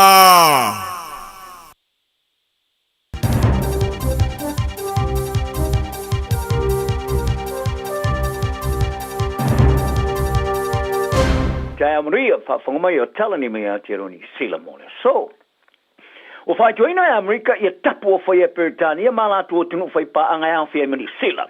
Whaasangai minsta to lua al malo Israelu. I le whaalia, nei lo le whai o le tapu, a le tau ona tāwlai, i le fitafita wha au pengaina a le Hamas. Ua tapu i ni sila, i ni minsta so ona ma e to lua Israelu, o nau whale mai ni sila. Talua yo la mana tu whaalia sa whai e winga i le tau i Gaza. E pe ona whaali ai le ministar vai fafo ni sila, wa wha māmasangi ai le file mu ma le puipuinga. Wa awa ia tunei ni sila ia Australia, Kanata, Peritania, ma Norway. I le whasa aina o ministar tupe Israelu, ma le ministar puipuinga whaasfita o nau whale mai ni atunu. Whaali ia le ministar vai fafo ni sila va vasta mane Winston Peters. O lo latu taula ia na nei ministar to lua, aere o whainga māloa Israelu. Mai e tā wai, sa whaonga e nei minsta to lua i o la to finga te tae wha a maa masang ia le file mu ma le puipuinga. Ma ave e se ai ni tūlanga i se maalienga muni whainga malo se lua e ai le two-state solution. O lea tapo ni sila ua wha awa wai ini wha tinonga e masang ia i whasanga i hisi mata upo a ienga wha tino aisia tunu e whafo. Sa taula ia fo i ni sila i li tapo ni wha malanga inga.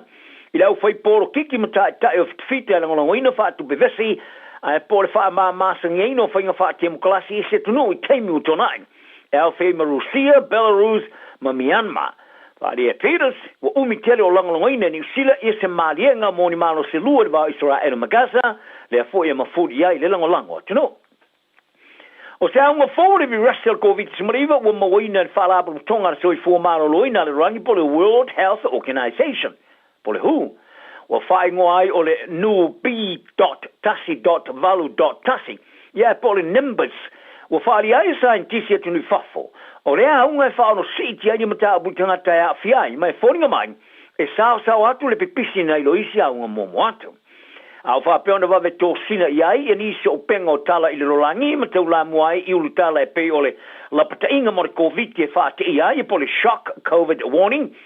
Ma le aunga fōma tau tia o le COVID po le dangerous new COVID strain. Ai o le mea morning, o le Nimbus e esema iai i se isi la vaunga o le COVID, ma lo nama tau tia i ni sila. Whaari ai whala abtonga so i fōmaro i nala rangi o le np.tasi.valu.tasi a po le Nimbus e tupu mai le virus o le COVID o le Omicron, COVID. Le esa mua mai tau ina iai an warrior i tau sanganai. Sa vave tele ono pipisi saina ma Hong Kong. Ma ua wha maumau ina neile ia isi tunu e pe o Amerika, Australia mani sila. O le professor maleni to mai wha pitoa e wha sengana mani mai to wina o le wha salonga o le pipisi o wha mai ia Michael Plank. Sa ia longo ina vaengo tala le staff o whainga ta tero na mawina na mafo anga tonu o le aunga. Na betai, o aunga o virase a mata mai tangata e yenga se ngasi tūmau e a fiain. Ai po ila to o le mawhaia musele oro al kino o ne te ai virase. Ma le mawhai eo na kilia ese le aunga mai o lato tino. Ma le virase le mawhai na kilia ese o le a whana wa isi o aunga mawhai ngofi ai o na lau tele le pipisi. O ta apartment star vai fafoni silva vasa mane Winston Peters e motor Pasifika. E tu tuva atasi o sei tulangi tasi. Whaasanga i whainga wha malosi me tunu i fafo o tilu e whainga wha te wanau ma sai tianga wha malosi e tunu i Pasifika. O Peters o lo iai wharani mo ni whonutanga mtai tai rangi, e au fiai ma le whonutanga lo no le Pasifika ma wharani, o lo tani malo le presidente wharani a Emmanuel Macron i Nice, le sa whailo ai lo na manatu. O no ni e tunu whaapaanga e whaietana noanga i li tuangi, e ta awo tele ai le whaia i se a mio e wha maoni, ma le langolango o pule nga le lei, e peno i whaari ai. A ele o paanga uma e whaia le awala, o ni se ta paina paanga le Pasifika, e awa nei lo mieina i a malienga, a e pe alo fia fo i le official fono le Pasifika i le taimi, e wha mao pa i a malienga whaiturangi.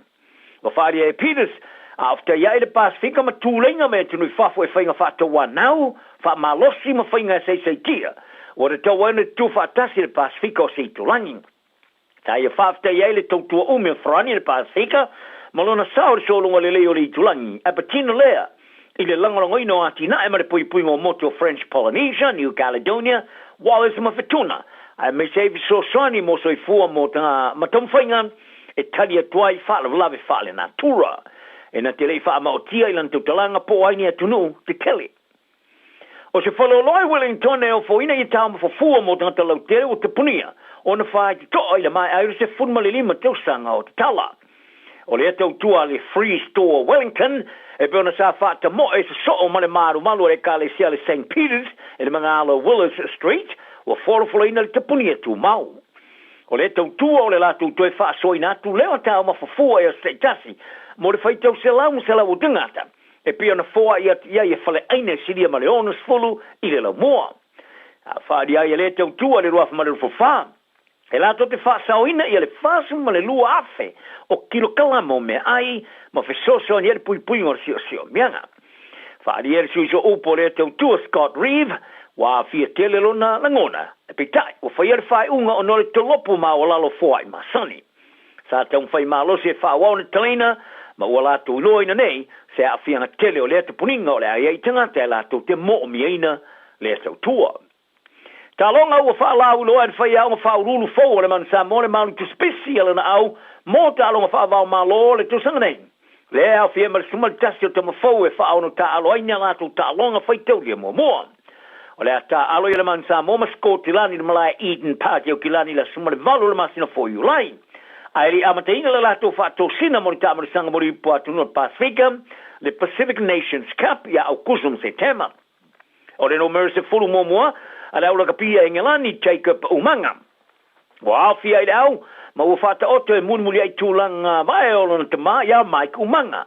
Le asu tau ta alonga sa ia ofu inane tōni ngalen moana ane man Samoa, ma awai fo ili man Samoa le tamari sanga ripo le rangi le a whaisalau iwa sulima. E nao le tasi le tālonga sa whiwhiri ai Jacob Umanga mo engelani lalo le whaia onga Eddie Jones i le tālonga male a eto a Amerika le whātou sanga mo vai ma ua qualify ai mo Samoa.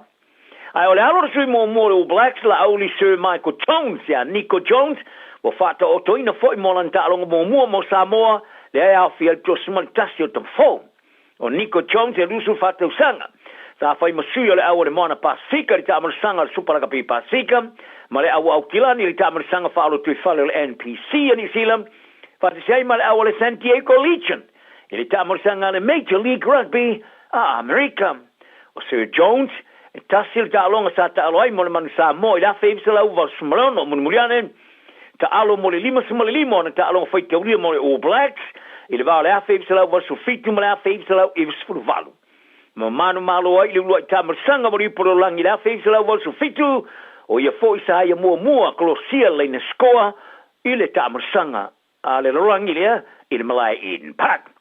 O le aula le man Samoa o filfrio le ne luma a ki se yuli kiki la mustele kainen teine tua Luteru Tolai Peter Anai Ashu Lifa Schwanki Michael Alalatoa Marco Fepolai te tu monga Bradley So Amitonai Samuel Slade Benjamin Petayane Michael Curry, Theo McFarland, o Captain Foyliam, Ola JUN Noah, Tona Mahu, Taleni Seu, Maniko Jones, Lene Tua Malasa Ilielato, Jacopo Mapu, Melanie Matavao, Kona, Tupai, Joel Lam, Jacob Umanga, Roniona, Duncan Paiaoa, Alai Angelo Leilua, Henry Teff, Melanie Nanai, Afa Moleli, Tau no niu le vaea, tuna tui tama Elisabeta alo fipo, Tomasi alo sio maletro a kong.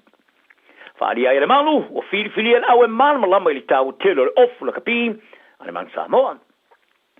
Sa whau malo li ta alo la kapi tamai ta ele man sina Samoa ili latu ta longa li ta amalsanga o la kapi tamai ta ele o sheina i sinkota a sin toka, e fiti le vazone le manu malo onus mat fasul fa tonga. O te amatanga le tele lea mo le manu sina pe ona whaari ai, e le tamata i kapiteni masui sui matamale i ta wasa Pauaraisa, i le mai ai o le talonga, to fitu teni fosa ta aloa i le talonga.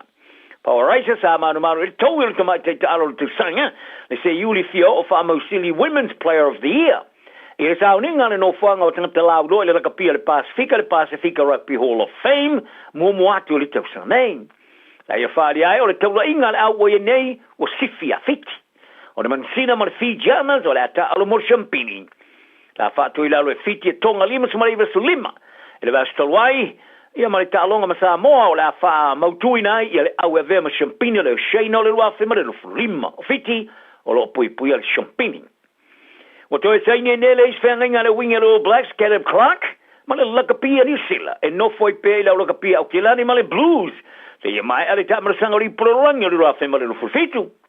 O Clark, o le alo le sui mo le All Blacks, ma le Pristine foi o le whanu whafoi o le lakapia au kilani, ia sa vea tama e Ronnie Clark, o Lewis Mariva, ta alonga whai te uriu ta alo ai mo le peoli, ta rumailana ura ta alonga mua i le All Blacks i le ruafe ma le lufu fulu, i le se fulu ma le tolu o ana score, Samoa, ia tala nau na yaso, ia i perfile e mui tangta uma, manuia le soa. Ua na o le Radio Samoa se furulima iwa toru a mo, e tau tuaina o e ilangu ngana, fitu aso le vai aso.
Fiafia mai lo uwali e so animai.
Radio Samoa, Vela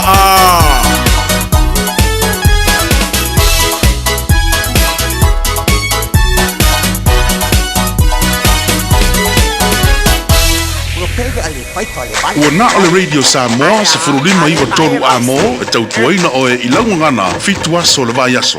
Tami tole mai leo spuru iwa minute wa te aine tu la spuru le mauso ta inga ma Amerika Samoa e le lenga ia le mwenga pa uroi au sange ia pa yaso le rii ia tonu ho na va yaso mo mo stato reporti mai le motu o Fiafia e pe ma sani ai I astofi ia pa yaso le rii na va yaso pe se man fa mo te tonu lo mo nien manu tato no ia e ne mai ngora Taeao le astofi fa piti o nganu venga le wasa sulu uni lua olo lima toi patanga lofa toi ne morungo o tātou tunu ia maisi o tua sensina lofa tene atu pa malo longa le rii ia mapana I o tau I le tau malulu I le foi baenga o Taeao ia le o tātou mō mai I le lofa maranga le o tātou tua ia ai toi patanga lofa atu ia tunu ma mau le manu o tātou tunu ia o lofa pena fōn pa fonga mau mai ia tunu ma mau le ngata I leo au kirani manu tuto a masi o tātou tunu Samoa na loa Le atu Pasifika o lo mau mai. Le tautua le Radio Samoa su lima e vatoro a mo. Tautua mo oe fitu aso le vaiaso lua sport fajula. Papunga wad malo le tonu tau vinantu o le tautua le sunga ase yuli umalau. Paputai uso se yuli umalau tau tono nai mnuia o le uso male ainga. E a mano tautua tunu e ala i tātou tala.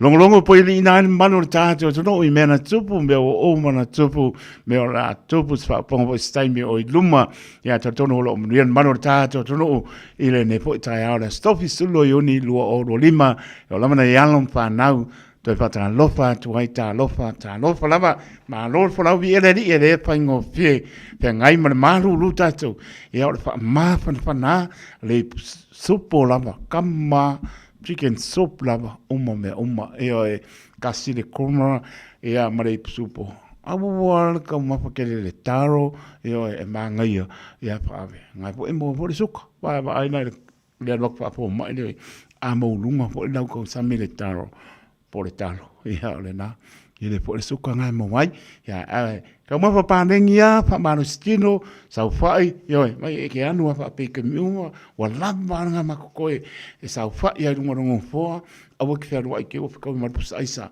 ai anu lunga vai le mangai ken ngo fam fa o nga yo ya never malis kamaro active a wole ngo fo ya ngar ka sami ya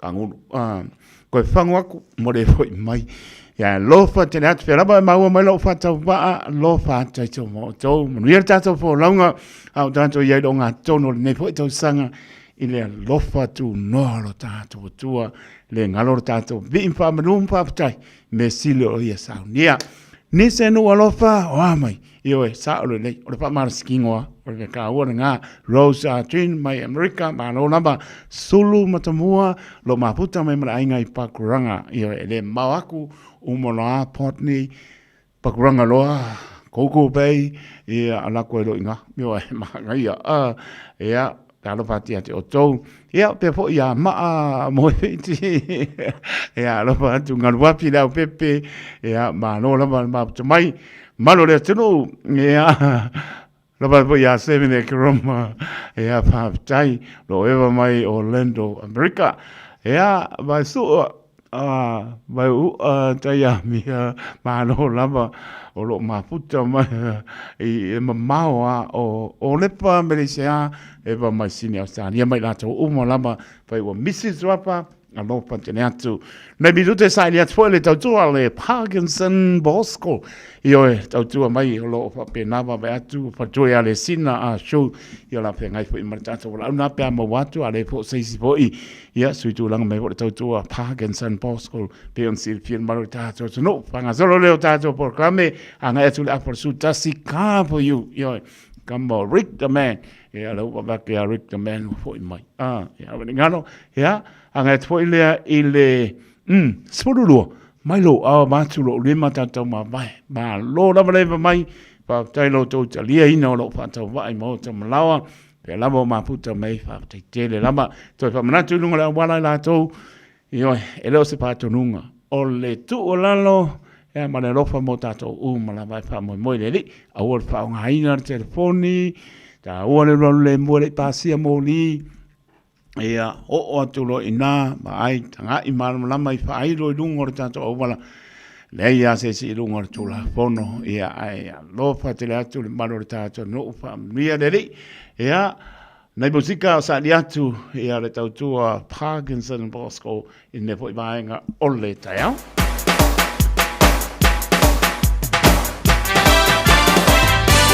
ya para lo mao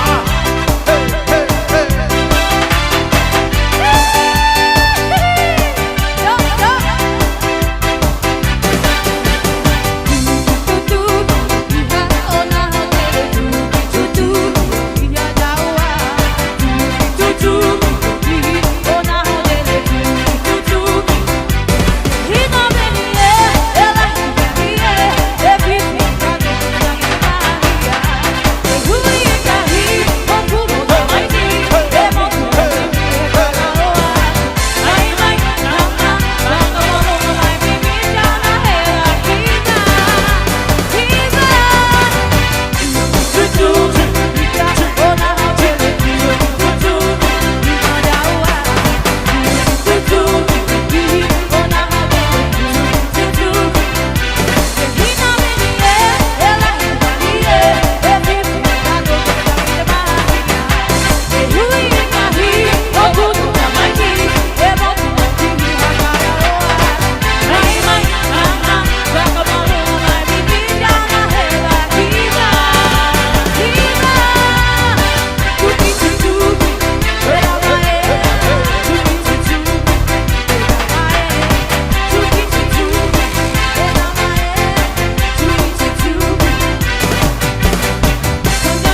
This is a volleyball tonight. All right, chicky, chicky, chicky ball, chicky, chicky, chicky down. Here we go.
Malu Fafonfonga Samoa, Malu Foneva in musica, Radio Samoa #1 New Zealand agora.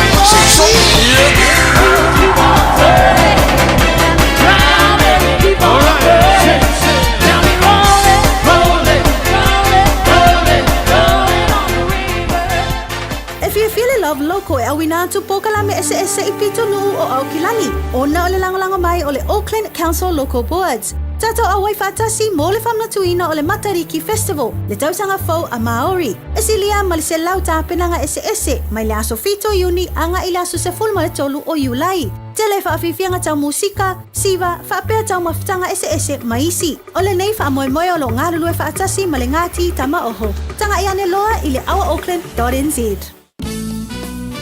Au tātou folau I teimi whainga o le soifuanga. O le ka for you, o le afiso swani mo oe malou ainga I se sā tau maualalo. I le teimi nei, o lo o maua le SUV, a mata mai le valu se fulu tana I le vaiaso. Iki apu a mata mai le na o le se lau lima se fulu tana I le vaiaso. Ma tau te feso swani atu I te oe malau paketi. Susu mai loa, talia so se laisene, New Zealand po o Samoa, ia iai se ngaluenga tu mau. Vili mai loa I le car for you o valu se lau lua fitu whaiva o no valu. O valu se lau lua fitu whaiva o no valu. Po le tuatusi o le tolu se lau Great South Road, Manurewa.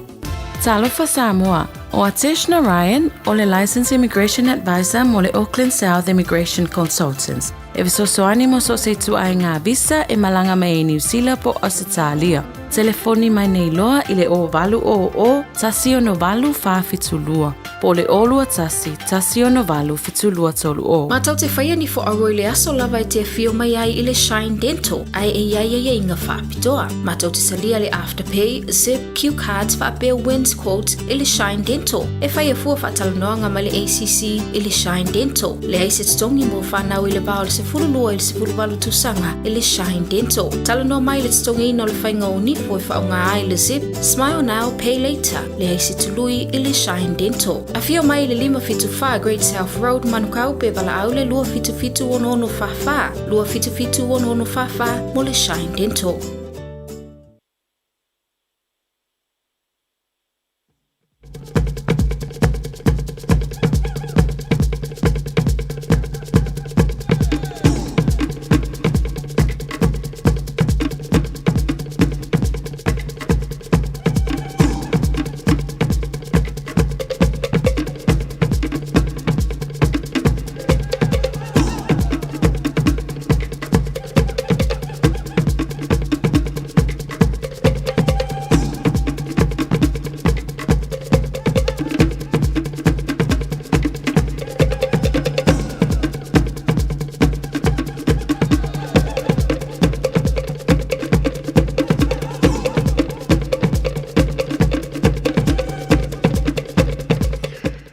Belo tole vai le ua lua su fitu minute ona tale le su tasi ona taso tala I vai fanua le ngana Peritania ya le upa smile pato ya le sina show ioe pe on silpia po le tautua ale Parkinson Posco pe on silpia ia o maa fa manatu ai o e pele ngalo fai langi polonga pa talo patre ngang pa lo pe pato sina ma no don sai mai.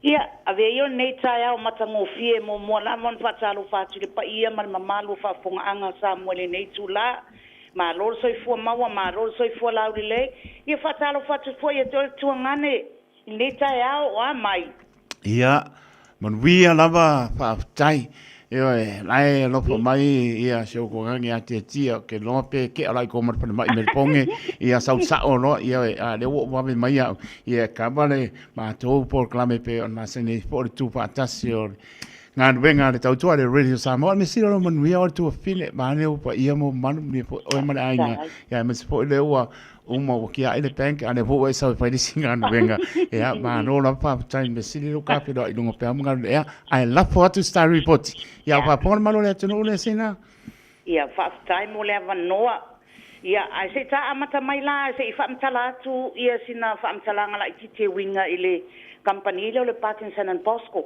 e tu sol company le wa siria tu mal se la tu futa sanga on fa vai na tonu New Zealand o lea o nanga nei company e Fiafia so ani nei o tatou ainga wani maa wha manatu muna I ainga o whai ilangi fō launga ia a wha pēla e Fiafia o le taua maa o lo o iai e amata mai le kui mention package po le sunuina ia o le taua fit se lau e o atu le a favor se lau wa umo na tu iai le GST o maa wha manatu e amata atu le lua a whelima se lau e o le fit se lau fitu a fetrol se lau wa umo fo i na wha popo iai le GST e fuafua lava le taua mai tu a inga sizes la lea po le la poa po le laititi o le lanu ma le style mana o mia e o tatou tangata o taua maa ua iai le package tu so le tau le ofa tu e mātou tangata ua iai le package whaapitoa ua include umai totono le tau o le maa e iai lale up to 200 letters of inscription po opo fo ia le tu tono le maa ia o le ata o le mea tu teu se lua e lua standard artworks pe fo fa ta inga mana o miani a ngelu mana o miani design ka ko ho mana ia ni po ia to know of flowers ia e fa pi fo ia mato wa nga include ele installation ko ngori tau le ia e tu sala o le si fo me alo fa to company la lo la le package le o le say for example the disease name will be in gold aulo ato le go ia ona fa po fo ile male palengi o upu e le langu pa e por siliva. Yeah. Ia o e foi. O le umi la fa pela o le ale umi wa o tele o tangata fa sili mai po le ale umi. Yeah. E fa yese ma.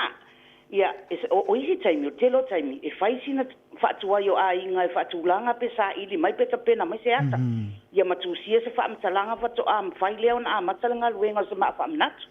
Ma to te mana o mia leono ile valuwa yaso. And that's for Auckland unveilings or before collecting the headstones.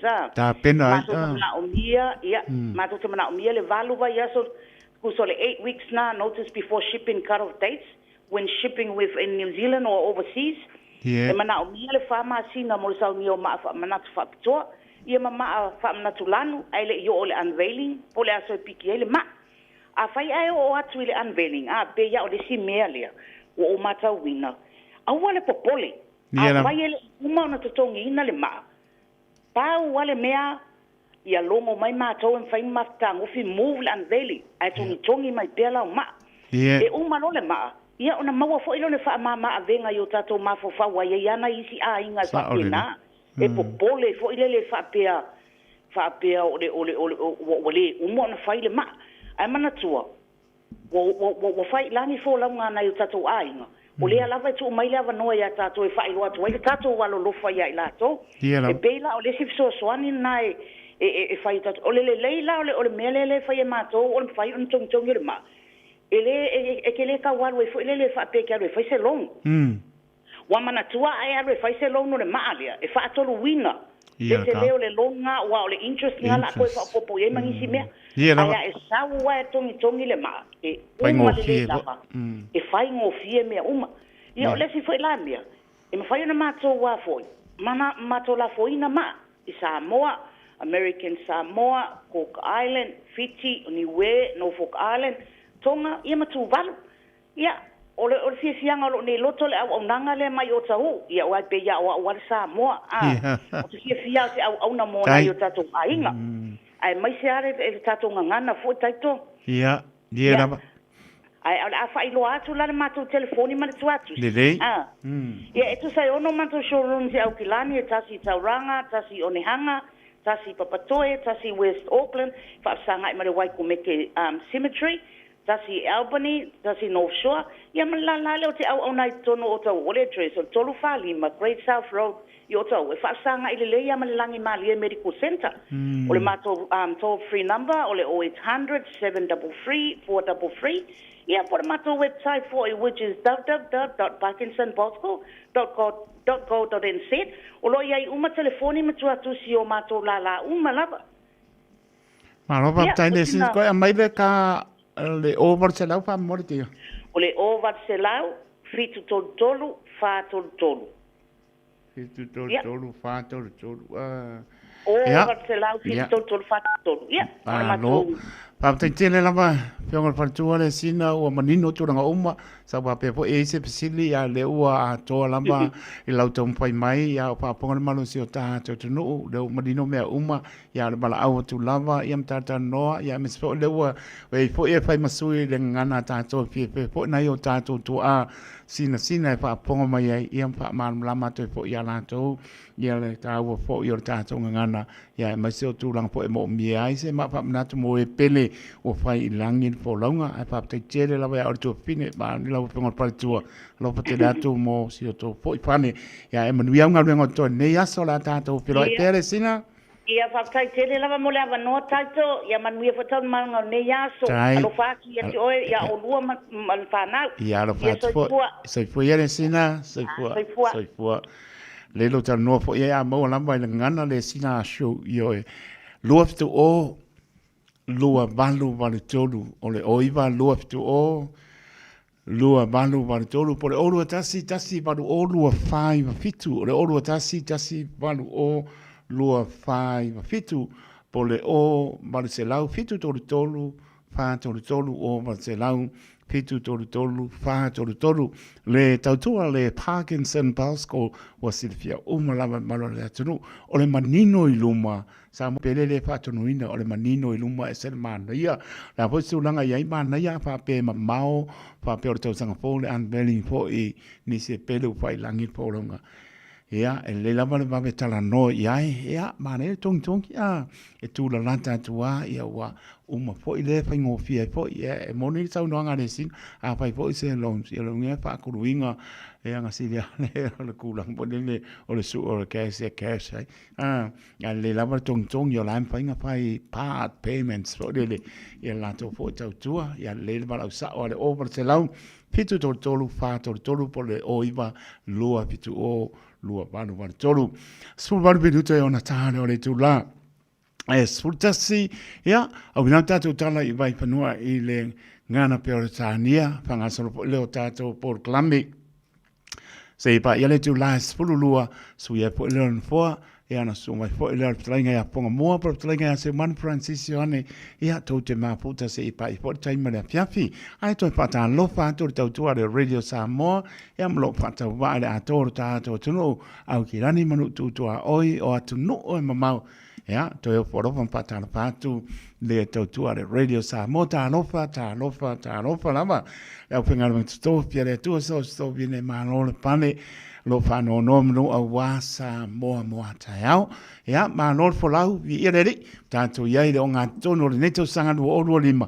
le wasa fulu lo yuni ia lo nga tonu le o tau sanga le tanto ia lo lima ia mo lunga le vi inga po i le tua i mesi di sili ia sa unia mo lo tato vola e pa ma no fo lau nia le tato fo longa la to lunga le ala e to fa manatu atu yo e au fa ngai na telefoni o lo patalia na mai so i fo mo lai tai to ya al potuanga lava tu o lano le radio Samoa mo tato uma lava e se mo tau tio me tupu mai e o ngaonga ni pa lave e al fata mala o tato o fata waina le tani o telefoni ke wo misi bai ke le al taimi e sau fa e lo mota po lo lawa pe apa pe pa o tia e ona tani ale mai Fiafia e lo le tani ai tu kambale lai anu ya o inale anga e lifa anga ia i tau pai ato de radio Samoa tupu mani wha lave ia wha no po ile o tato e meise o e wha ponga mau mai po si o tato tunu e pele o tō pinangano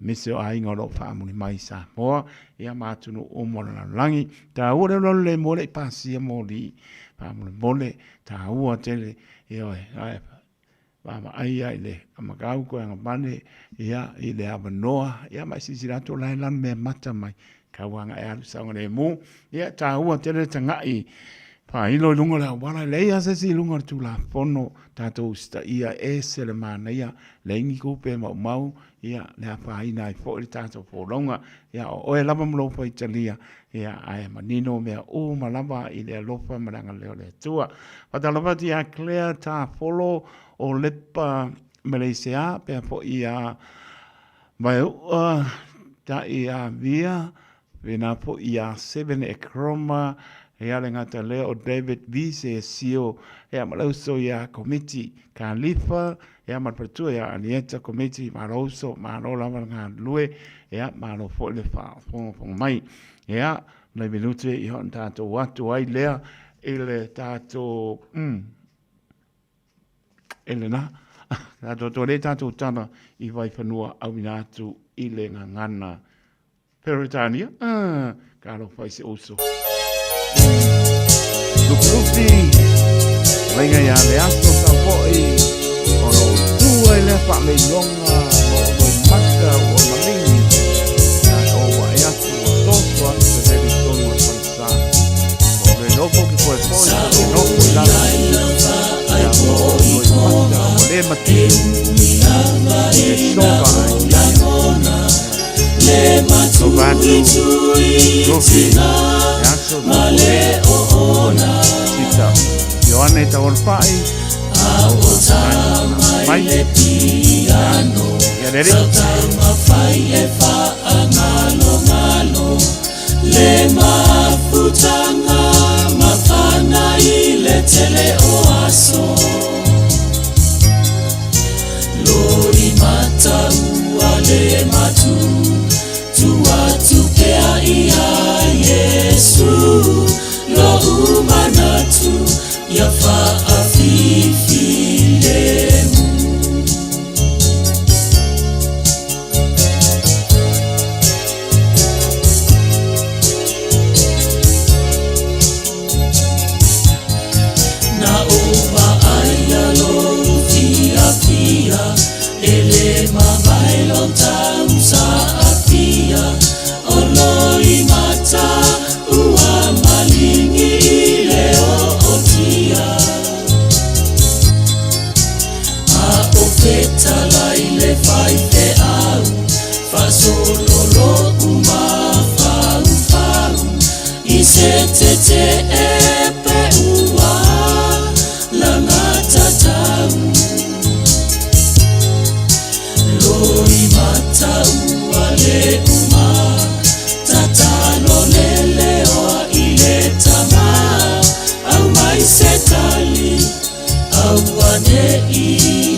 O paia Samoa, le au le o iai, o kelilia ma o fefe.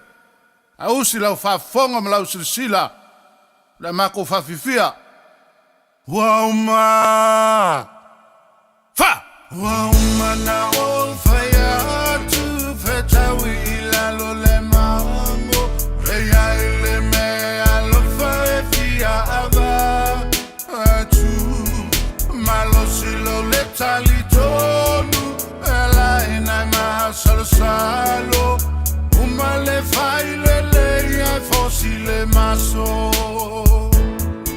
Wauma na o whaia atu, whetawi ila lo le maongo, reia ile mea lo Fiafia ava atu, malo silo le talitonu, ela ina ma salo, uma le fai le leia fosi le maso.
Sibong bani al suka ya tunai matia juna mai lua lolo sima tami tunai mai ono minute ona tale ole tula spultasi una tato tala I vai fanua ile ngana perutania panga solo leo tato program se pa ile tula spulua yonto maputa po lea mal plinga par sala fai por plinga ponga mua se man Francis Yohane se pa po sai mele piapi pa tano vantu David Bisesio pepo ia clear ta polo langata leo so ia kanifa pato ia lieta committee ia papte tele lava to lo so ia ne tol fai ia ol pole pa ia soleli ia ngai umi skaiminga he ngai sini Australia ol pole a ola kwa ke de biliaku ia ai va tai me ko ma wo fo mai ia pa penga lama ngala kwa ka pe au ko fo mai ia no patu ia ne tol fai pa ia soleli se fo skai mi ia ko pe dai fo ia ai fo I fa esena tu sa ia ia ma no lama le ma mai na minute ya natu tato tala I vai panua pa asalo leo tato por kalame mawa ele tulanga leo wa ele ngau ilungo online scam le lama toi fa manatu ya tato e mese ona yo tato tua nisi o tato matuo ya na po e lo fa ngar kampo le sa e wa e kai mi kini ke na yo tato matuo ono leo Po le tu low ia Malu ma pa ia le lava alon pa na pa ma le iai tu langa pa penai pa ngo fia ia kama poko ia professor ngoi online le lava e tau me po si tasi la loi pa amster no ia wa balu su lima fe ia lo ko le se me la tam pai po le pe utanga i mala bank pe to e mola tu pe balu su lima fe kano fai ia ole pa ta mala po ia o tātou o le whanu mai le mo tātou mo i ta wina i pe tātou i tūlanga pa pēnā. E le teimi e vāme rai titi e umane ua kuai, koe apakako kuai. E la lata mpai e to e po i le bank pe utanga i ai pe koe maua langa ko pe langa insurance. Tai tono e to e maua pe ngā he pe mo po i ta si po tina e a po i baru suru iwa tau sang e le panalu lana pia lima su lima fe e a to e para umai pa tai le bank tulanga pena e la po o mo tanga sa lenga pa ia le amio le anga le ole ngoi o tupe lungo online e o le wake up call le mo tatou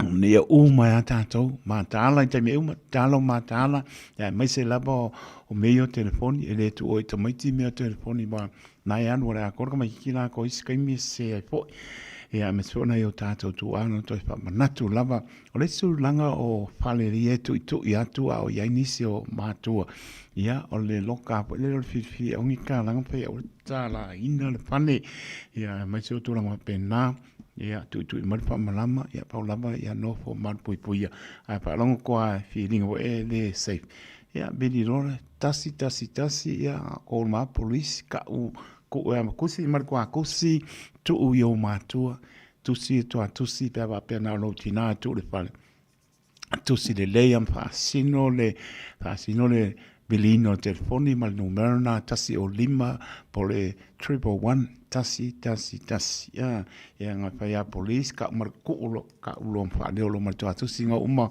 le ta pena le tai o lo silpem ta to lo met tupu mai Nio i lumato le 6 minute, 2 minute, e mese ona io tato tu anno fu tono moto mla maranga pa loalo e le pa tono ina ia ale fa tuanga mo tato malamba nei tato mata ala kele pero e kamanga pero ma fale ma kwa pa ya poronga Pida Enrico Faftai, ano na baleva mai West Auckland, Western Park Village i Ranui. Na baduzo, Pida Enrico, asulo i lungar ko koraisa, ma ko. So lo la ya kali pa ko miki, maska ko pese ari ta ina tato talai vai panua.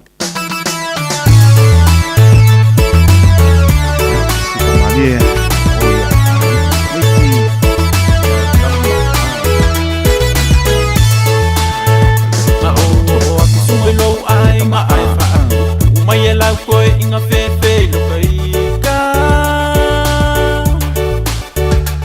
ki a ko lo fa moi au ko mala sa ma mo se suma ya o a o fe ko ka ma kala le sa fa ya ile mala ma e va ayo ma ka ya o la ko inga o ka fia ka ngoli mai longa fai ka fia ka maleanga ma fa makalanga ai se elingo fie te ase o se mea suma yo ma ka fa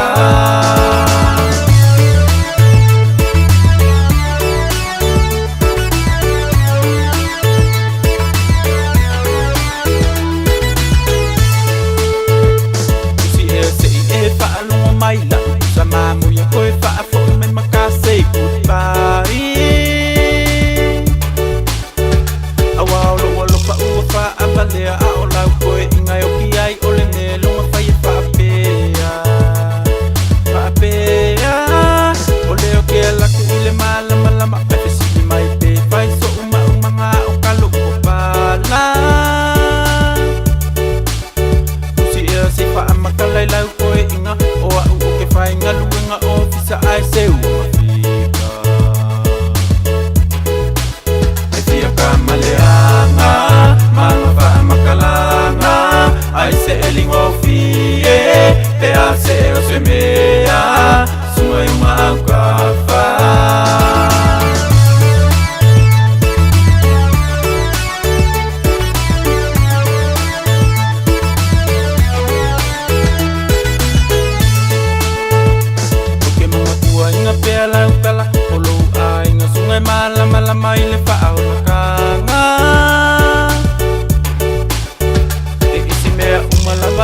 maleanga Mga whaamakalanga Ai se elingofie Te ase o se mea Sumaiunga au kafa Sia kamaleanga Mga whaamakalanga Ai se elingofie Te ase o se mea Sumaiunga au kafa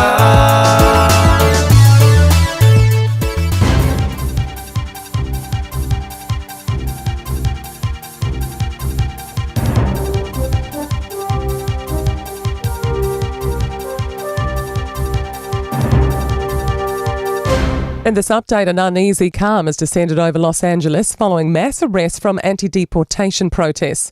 The first night of a curfew is now lifted in downtown LA after a week of demonstrations over the Trump administration's immigration raids. Similar protests have been starting up in cities across the US, including New York and Chicago.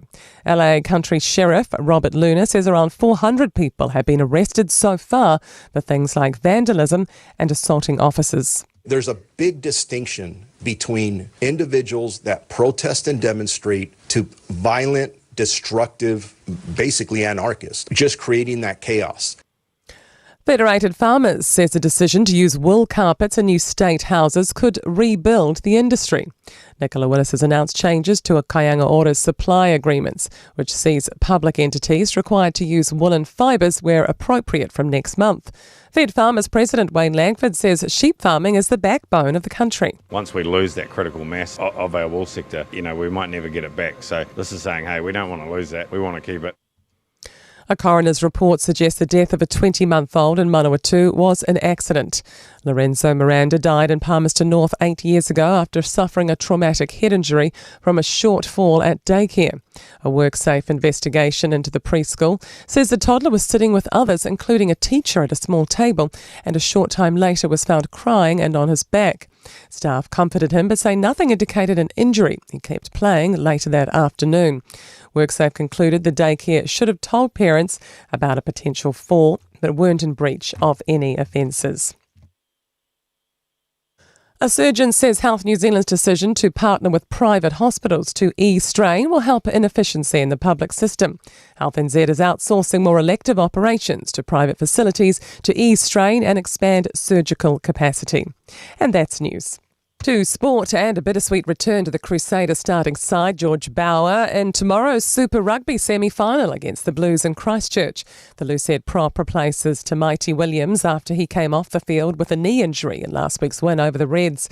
Bauer's hopeful his good mate has a chance of playing next week should they advance. I told him he's a fast healer, he's a big boy, so get his body right and see how long it takes for him to come back. It won't be too long, I don't think. Bauer's inclusion is the only change to the Crusaders' run-on side. South Africa are 43 for 4 at stumps, responding to Australia's 212 after the opening day of cricket's World Test Championship final at Lord's. And Lulu Sun and American doubles tennis partner Anne Lee have lost their first match at the WTA's latest grass court event in Netherlands in straight sets. And that's sport. I'm Wendy Petrie.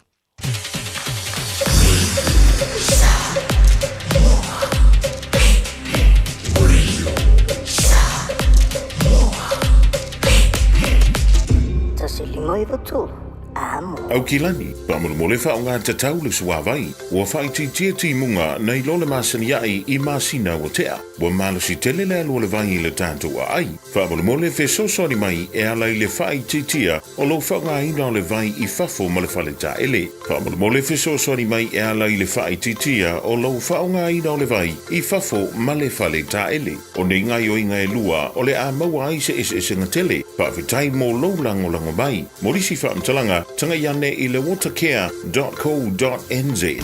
Talofa Samoa, o Atesh Narayan, o le Licensed Immigration Advisor mo le Auckland South Immigration Consultants. E visosoani mo so se tuai ngā visa e malanga mai New Zealand po Australia. Telefoni mai nei loa I le o valu o tasi o no valu wha fitulua. Po le olua tasi o no valu fitulua tolu o.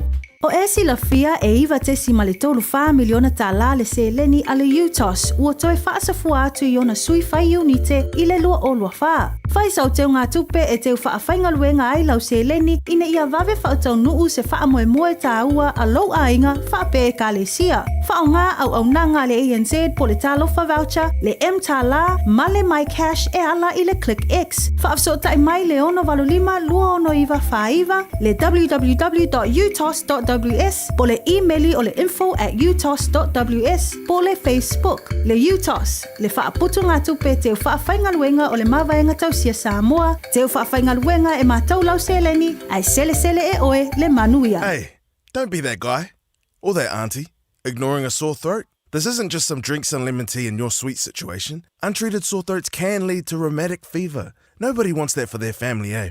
Go get your Pepe's sore throats checked at your GP, school nurse, or pharmacy. It's quick, easy, and most importantly, free. So come on, whānau. This summer, take care of your tamariki. Get it checked and get it treated. For more info, hit us up on socials at Stop Sore Throats or visit stopsorethroats.nz.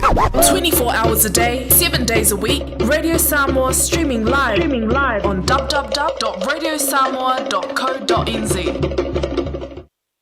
Ua na ole Radio Samoa se furulima iwa toru a mo e tautuaina oe i laungangana fitu aso le vai aso. Tangi tola mai le ua Malu vidu te wa te ali tula sutasi o le nau papakole baro le asino i tātou tala i mai panua au i nātou le ngana pera tāni au ni ngalo tali tula es pulma le lua papakole baro le asino i toi au i nātou tātou tala mai si o tātou tano i Samoa whaina misi le valu i leisi me pole ai i oe melis kamalo just relax kai kan manu mai tātou lua kau mapa lau i ti tau mapa ea nei whaponga lere toi o nātu le tau lais fulua ea pai poi oe pia lamo ea fio iai ea talo lai maro le tanu o misi sulua pasi muli muli e halu i ale paka ke di lola po whenga ka mai ale paka wai de o e lo malosi e fio ang ea anga pe mai pasi muli muli le fitu e halu i matane i pata lo no vinga e fai sima maho fitu o minatu muli muli nao tātou tala pen paponga i le sori tau tō mai o tanga vai a tipi al tanga vai a ai ma no lamara paponga ponga mai maro tātou tuno o le apo sutas Rick the man tau tua le kāpo iu Fiafia tōru se lau Kreisab Road i Marmarewa ia pe amo se tala mai a Rick the man ma lau pengar venga le kāpo iu yang ea tu sulima minute po lus por minute i le Sulua mnazu tātou proclame leimo oe te penene pasta solia lolonga i o soa tān sulua ia tātou ma vai pats mo leo le ptalenga ia pungamua ia por ptalenga ia se o Manu Francis ion tau te ma putu se e pa ia po se taimi o le Fiafi ia e tātou lo mbria malo le tātou tonu la singa o le nei aso i le ulufafo ma le ulufane tapo inga i tu asensina lofa tene atu le atolo tātou tano ia mese lau pengar venga tato fere atua ia pa ma lofa aptaine pa ponga mai ia mese o lo tau talia ina o le tautua le Radio Samoa su lima i vatoru a mo tautua mo e fitu asor vai aso lua sulfai tu la te fata lofa atuai au kelani maru tu tua oi ia pe po io atu no mau bala vala no fong ia le pomoni la valo tau sia i tātou i ao lofa o le lii ia malong ta sia i tātou i whamleanga sa mai ia mese o le soifua la lei so mātou wola tātou te au onai pēr mo ia malon whingalo e pa malofa aptai i le malu le atunu pa aptai lo tau tariena la valo mātou pātou waa i le aso mareas ia i le es pai bai ansa ma se mau mau e wha mau lalo la valo tau tua ale Radio Samoa ia poto tau tai sela natu yama malu tu sai le di so tātou mnia ia tātou anga atu nei musika su floi manatua la tau lungo lala matala awol ta alo lungo la wala awol fa ngai na telefoni ta awol le mole pasia moni pe malisi kamano keep your eyes on the road rono vinga ta ngai le luma o ke arma ki kira va pe o mai ko ke pa ku rumor pa okay ale le la va ma na ia yo la sa o ia nga seki ala ia o le a foi o le tātou anga ia tuai foi lea i mauta malau o le leinda muli mumi.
see.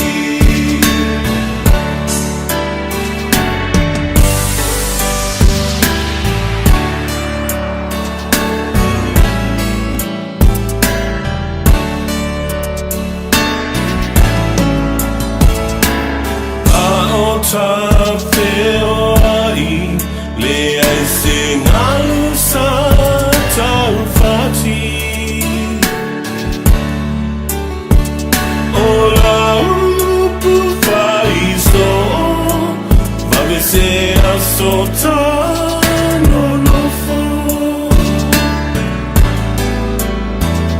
e lua lua nia olo alo Taeao awalai tau tō mai wana o au I si o fatu losa o lo tō mana ua umata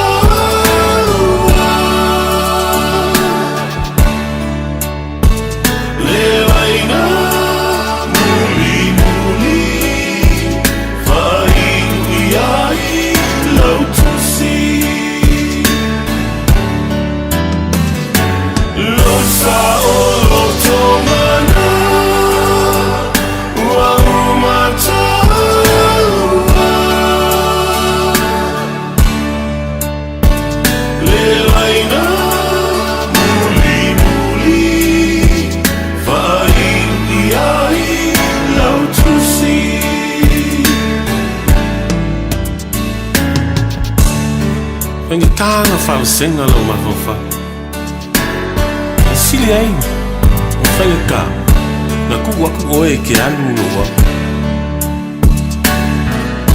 Wha maua lunga Wha mengi kanga wofu ma whai se ka whanau Ma ka maka kua whakasi Whaakali ai me whawawa Ai pangalea Salu vale lo kamua opo Au keko Pule lava oe lolo Ai salia I ngana Au e ke alua mau Mai manga kua figa si o mau Losa o lo tongana Ua umata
Radio Samoa. Tasilima I tu.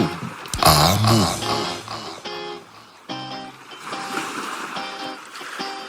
Ua mawhai o na aura tula polo kalame le leimo o ia so taitasi o na o le lango malo si le fale maliu a se alo le aturuu o ese tatupu Funeral Directors I Malu City. Kalame leimo e talo falava. Mo wope te re lima lo na fai ue balu. I o tau wha au tau ta. I o tau māta ala o lo tau fili o le te apo. O lo whea lua lua I whapei o se leo na tangi sa ili se isi e aina e ia. O mātu le wha mai o le koviti. Ai o so wha ia te tonu a tau langa wha tau. E tupu langa tala vau whale o loa ma o loa. Wha anga uia e nei. tupulanga talavou. Na so ina ma whaatala noa ia tupulanga talavou. Pe ai sea ua le fefe ai le tula pono. Ai o le tani ia isi tupulanga bimita, vale. Ma tau te fia whaata i tai ia mio kengi malolosi whaamata. O le whaama i lewa a fia ai talavou o le copycat. O ai tu atu o le copycat o satani. Tusi mai pe te o satani. Ua fia ami o leona fo. O ilo e satani o Yesu e whatu sa. O le leona o yuta. O ia oso lo po i satani. Ma fia leona tangi. Ia mai whalo wai. Ia e whaaleanga ina tangata masa e ma ai. Lapa tai mai ia le apostolo Peteru. Au al ta'alo. Ile malaya satani le au talabo ue. O le malaya ta'alo satani ile aise tu la fon. Ile aise lau foni. E te le fifiri foi ile taimi e tau ai. Ele tu ina mai foi se taimi e te kolengi ai. Ele vala au mai foi satani. Ta pena o le wa te fai te hafi tauina. E fusu le anga satani. E whaatari tani. Se iwa ai mai. Ua e vai lava male ai so malosi. Ia o so fa i loa matatou. Ia va ai tatou le au copycat. E toi o so fa ia tatou e satani ma fa po oe. Le i tatawan tatou fa tai tai ma muli ia Yesu. Ua e le ma fai e satani. Ona fa ato i la loina. Ia tali Yesu. E te ola ai ma e te fia ai. Ua mane tua, e le lei mo oe. O le ese tatu pu funeral directors o se fale maliu Samoa o le tali foilea o taimi whaingata ona o le malanga al maliu maleonti e mawhaifoi ona latu awina atu ma awina mai tino maliu o e pele mai so se atu nuo lalolangi mala auno le ese tatu pu funeral directors i le lua ono lua tolu fitu o pea fiuane ele se fulu male balu Norman Spencer Drive in Malu City.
e mamalu e pa ia e sili e so.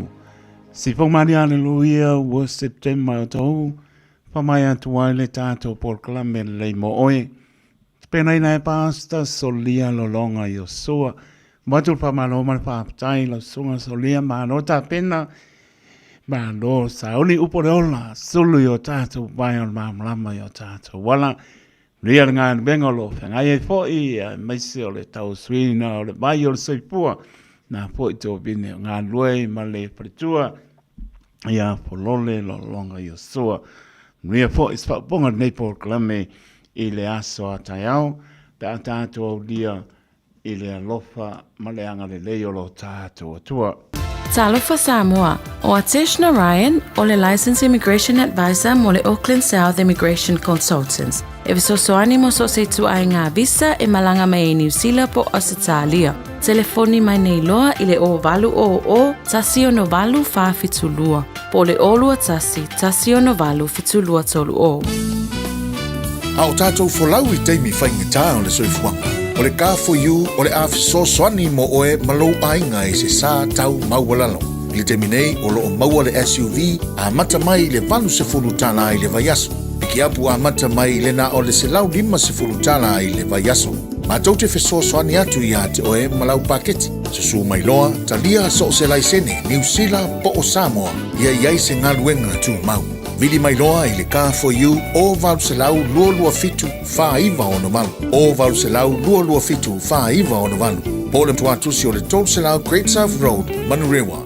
Wa ye nei le la lao le Bluebird Lumber and Hardware i Mangele. A wa whātau molo ainga i Samoa. E mawhaiona whai umai oka o loa whauwhale. Pusa aisa o ngā umu TV moenga. Se tino forma le telo o loa ese. O whātau umai mawhaiona tutongi le tātou ofisa i Mangele. Ai piki i whale o loa o le Bluebird i a pia vai tele po sa le longa. Walau roa le olua tasi 5 tolu whawha. Olua tasi 5 tolu whawha. Pe i meli le info@tlmarketing.co.nz Moni si whamtalanga. Talofa o waleni o se Electrical Inspector Samoa, tolsu 5 tausanga tautua ma o resta reino fo i mole waina o lo mauta, falsam fatwhainga luenga, whapeli pe ino vai vela ma o ngā umu. Walau mai lo waleni o la amos Electrical il o lua fitu, lua no tolu ono fitu ono lua, o lua fitu, lua no tolu ono fitu ono lua.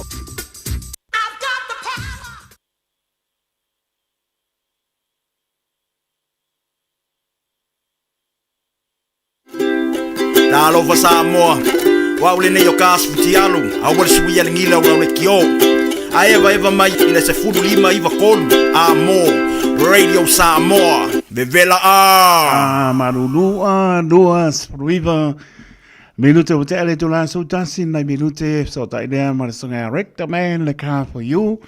Ia nga ia tu spodulua to fa so fu mai lo au ba tu lo lima ta to ma mai ba no pali ma no fa fo mai te ia ina la por tu re Radio Samoa su lima e ba to lo mo fa ria le da to ta so so mai la vai monga ma longa pa ia se o pi to titi mai se lava ano fai tu asina sina le ngano talo le lo fo le left sinia Dana pa mano longa lo pa iane ya mo to mano si o so fu to lo le tino sili le nganga lo alofa ile li mo tato mo lofa tu asensina ma pana aure li ma pana tato ma lofa aftai ile pa tasi mai me se ona pa nau ya onga ni ngalo ma tu wai io ngalo alo sautia le po la ina leo tau ia oi lo lofa ea mese lo on sa ia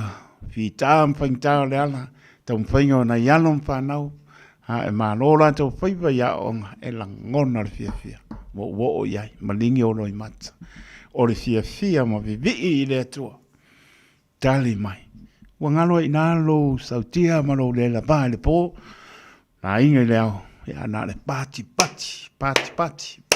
tai le tua we tali mai ala mana yalom whanau whamneina. Ia malo, tai me piki ai, mana tai me abe Taeao, tai me piki ai au nenga.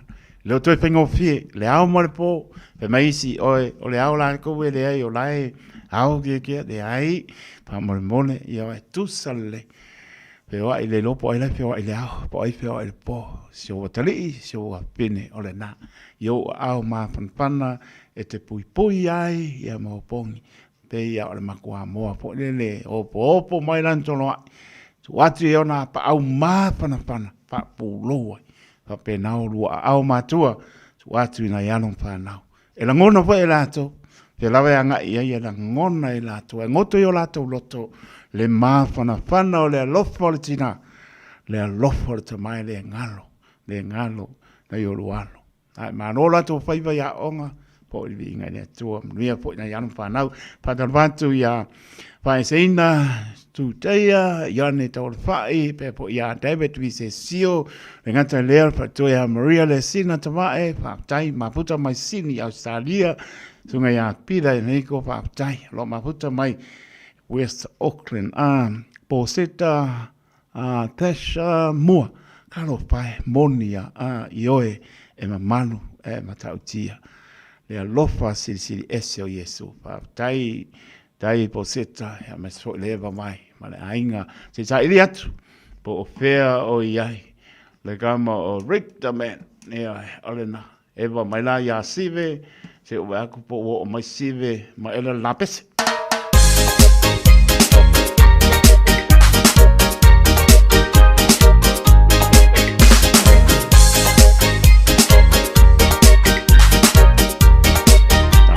italiano hey girl take it easy slow down so far I'm magnifique then now it's out fast and furious soon a girl so please go slow hey girl take it easy slow down so far I'm magnifique then now it's out fast and furious so come on ngai Yonga o pau marpatoya eseta ya manuia de lokoia zilongo le wala puileria masio au pena bengo pena bengo pa via de pampano vai me que was la niña mai mori equalia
lo usista se awale pai mea ika ku mai lunga e pai lau siva Papa ku I mai le musica excessiva mai lo sista se awale pai mea ika ku mai lunga e pai lau siva Lue lo sista Lue fai au vita Lue lo sista Lue fai au vita 1, 2, 3, 4 1, 2, 3 I know you want me You know I want ya I know you want me You know I want ya I know you want me You know I want ya I know you want me You know I want ya 1, 2, 3, 4 1, 2, 3 Zumba, Ochulumba,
Yo se pak mani on swang Felice Mikaele yo esel manaya ore fa ma ngalo ma fa ngalo e ma fa oe ma fa ya fa tato uma a mariska malo so le fa ma ngalo ai le ngalo yo manaya mo fa ngalo ole fina ngalo na lo tato tua lo su lo mi tu tale spol lo aminat muri aminat lo tato tala le what's my Rick the man.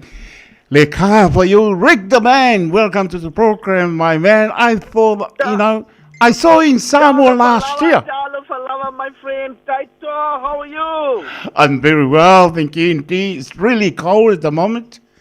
It is getting cold. Eh? I just back right now in Manureva. It's not that cold, I tell you that. In car for you, not very cold. Why? Why is warm over there?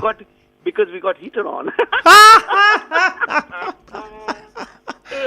Hey Rick, you're always the same smiling, I think that's the way to do for the customer. How's the car for you? I haven't been, since last 2 years, eh? Yes, I tell you what, we always, bring something new, we always bring something which is good for the customer, okay? Yes. I tell you what I have realized is basically, right now, everybody is tight on budget. I know that, Right. Every customer, everybody we speak, very tight on budget. Very, very hard, very hard. Finance, very, very hard, So what we have done right now is basically something very different, and we are bringing this thing first time, I tell you that, Taeao. And what we are bringing is basically now you can get SUV awesome. From as little as $80 per week. Woo-hoo. Before the repayments are very expensive, $250, $300, $350. Right. But right now we have worked it out. We have worked on interest rate. We have worked on so many things. And I tell you what, we can get you a vehicle from as little as $80 per week. Right. Now. The thing is basically we have also brought, because a lot of people who's listening right now, they're like, I already bought a car 6 months ago, but I want to take the benefit. Yeah. Bring your friend. Yes. Bring your family. They buy a car, you get $1,000 referral. Woo-hoo. We have just started our referral as well from today. Awesome. If you are listening to me right now, we are starting our referral. And I tell you what, Taeao, now you can come and see me. You don't have to go and see anyone else, but you can come and see me in the yard. Okay? Yeah. We also have Larissa and Liz, who is someone, salespeople in the office, So if you want to talk to them, there's no problem at all. But, a lot of people, they want to come and see me, there's no problem at all. The most important criteria, Taeao, is right now is working full-time. That is the most important criteria, so don't forget about that. Now, also something new we have brought, and another new thing is basically, even with no license, we can get you a car. Two criteria for no license is full-time job and clean credit. So if you don't have a license, you can still get a car. Sometimes people want to buy a car for their father, for their mother. Sometimes people want to buy a car for their husband, and they want to surprise them, and they don't have a license, but they're working full-time. Well, you know what? At Car For You, we can do that for you, So there's no problem at all. Even if you don't have a license, if you are working full-time and the credit is clean, no problem there. we can do it a car for you without a license as well, low weekly repayment. And I tell you what, even big cars you can go on no license, no problem there at all, Very good, Rick. We just have one customer, no license, approved for a Ford Ranger. Woohoo! Big car. Yeah, I know. Pick up Ford Ranger. They got it approved from Car for You, So we've got lots of excitement going on at Car for You right now. So if you're finding it hard, you go to somewhere, not happy, give us a call right now. Come and see us, Come and see me in person, We will make sure we help you. We put you into a car. We also get you a referral. And if you need some cashback, please speak to us in the beginning that you need some cashback. We can work on that as well. So you know what, Taeao, we've got lots and lots of things going on. Unfortunately, on the phone out, I cannot say too many things, but you can come and see us right now at number 300 Great South Road in Manureva, or give us a call, 0800 227 4968, 0800 4CAR4U. That is the phone number, 0800 227 4968 at Car for You, my friend Taeao. Thank you so much, Rick. Well done. Yeah, I'm so glad when I heard you still strong voice and you're still the same smiling. Keep it up. Keep it up the good work for our customer. Remain the same thing. But, look forward to come and see you one day. But look after you. Come and see me on Saturday. I'll be in the yard on Saturday. Come and see me on Saturday, Taeao. Saturday. What's your training hours at the moment, Rick? Still the same, 9 a.m. till 6 p.m. 7 Monday days. to Saturday. 7 days. And Sunday 10 to 4. We are starting from Sunday from this week onwards because a lot of people who wants to come on Sunday and a lot of Samoan people who wants to come on Sunday. So we have started on Sunday as well from 10 to 4 and from this Sunday onwards. So give me a call right now, 0800 227 4968, Or come and see us. Drive in the dealership.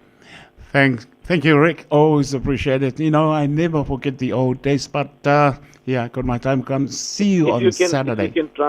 If you can translate in Samoan, no worries. No worries. Look after Rick. Have a great day, Rick. See you on Saturday. Bye-bye. Thank you. Bye-bye. So Rick the man, little to know but se lau do fitu fa iva ono Malu. O le a foi o par se lau do fitu fa I bon vai saua wa ku Rick the man ka ko foi mai no ka ma pe nganu yo Iraq arifa Iranian o mai China Japan konnichiwa konbanwa wa fa penga makarango vai fa se pangi ma ka ma skai leo fa tai wo fa ko lai ma Russia lo ka ma Rick sa nganu foi nai to sanga o mai lai mo mia mai lava ke ro ko kinga no fa ko o pisi de mo ko sawa ya rikangi fa ko ko pisia ro ko pilo fa mo the man ava ka ko umane na fa mo le tu fa mo muri mai si me le tu so san mai ke anu ai sia o ya rike le sto nai a lelo nga e tu le torte la Great South Road e mo le leila mo le tau tu a rike mo la fa ngana lo ye fo ni sio per tu mo tau sia mes fo o alo le tu no I la ulama ngana tala no ia fa ma lama o luma te mo ele ato to me o ke rako e ku mamau aku sa penga ronga I fo kai longa o pai si o tata tu a wale se tia fo manu tai Taeao ai fai me e ma fai a wo tau sili I manu ro ta le bao e polonga ai le ase me wa nga fatia pati ma fa pitai le tua a e la ngona o lai pesi mo lunga kai mingi ia te a umara fo tuanga to tas ia pakari se ko kiki ka mpai pe e tongtongi ai ka lafu ia ngai peli e o for fai unga tau sanga wa mama te mitonu wale na o fai rose lo fai unga o e martina ia po o e martama ko musul ka bane ai o su ia ngai le yar ta bane ia ngai o onos fu wa fer ka bane nga ana ko su ia ko ila le sifikus fu wa longo winga e ke va ma ali se la wa fe monto tala no na le tala no to le lo fatu la se me o yo ao na le vivi impap tai le tua ia ngale vai a marisua se vai se pai ngo piena tos e alua ka ba le pa utulo ala e fe alua ia alo ka usili le I mele o e mano si o na le ala to pa tuanga ia sunga Rick le na to pa ponga le le yo ko ngo Rick lan tau tu le ka for you tol se la Great South Road Emmanuel over se la lo fitu pa I vono valu mo le lava la to tu nata e te tala le fitu waso, ia o le iwa Taeao le ono le Fiafia se bangana le sa o le se furua ngai i le whai le Fiafia le tautua le ka for you Rick the man. Su tolu minute ona tala o le sifuma le lua minute na to sta tua patala batu ia ta ia lofa Jeremiah ia manola ma fa tai muri atu lo faanga se o matou ainga i lufi fa le apunga ia ma fa le fa lo faanga e batu ngei opotiki ia ta ia lofa ia moeolo Jeremiah ia ma Mikaele la faele ma la fine ia Teresa Kisford Amanda ia manola ma a leni Saulo Fotimau ia manola ma rasi mai patai pale mia pepa male ainga lofa tele atu mole atu lofa anga pale mia pepa na yona ainga Samoa pepa oi ia Australia ia mani senei fangana me batia pale mia pepa Vitaliano pula male ainga ia manola ma mai lato umala ma lo ma puta mai ko kasi singa musika ia ona tato fa mavai lea au na tato tana lona lua toe watu ai tana pen fa ponga le so yan pats mai po lea sto wo le talenga ia fonga mua por talenga se humano Francisco ane ia to te mafuta se pa e po stai me le Fiafi ia ma lola ma fa tai malo le tunu ile mafuta mai ile tautua teito ile foi mai e oi a fuli malo tu le ia se me pole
Se pangmaria o sua felice me kaele a puli mai lo tua e puli la varka man lo matua.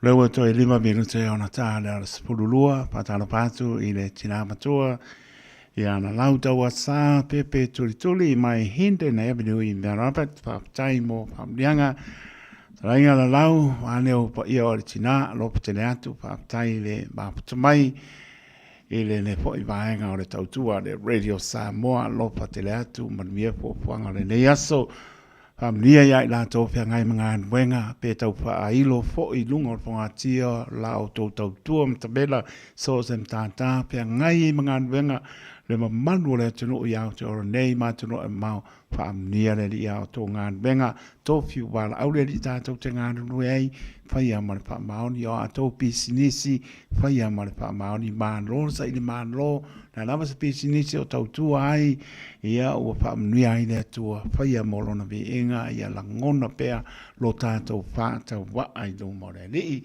Pada lo pat fo i malo patu le sunga to ina ya missionare moi mar pato ya paula lo maputa mai le epaka asa i cielo i America pa taimo famlianga lo sunga to ina missionare mar pato ya paula mar no foalo moi i America ya miso la penga venga pa ia le tua ya o to nei ma tu no mau mana tua le malo Samoa sio tato tu no pele o tō whingaro, mana tua e lau titano. O alama tū langa o lo iai, tātou te le pā no noa, wai pā maoni le pā masi nonga le atua, o lona taimi, e le aise se pā tau te e iai, e le aise me pongisa, le aise me pā upiofi, tū māti na tila, e le a asa le la, ai pā ali le a meo tonu o le atua, mana tua e lau titano, tū langa i pā masi nonga o lo pā ngā solo, le ai asa le pāia, na le pa no manu i le fa maoni o le tua i ai lona taimi e tali ai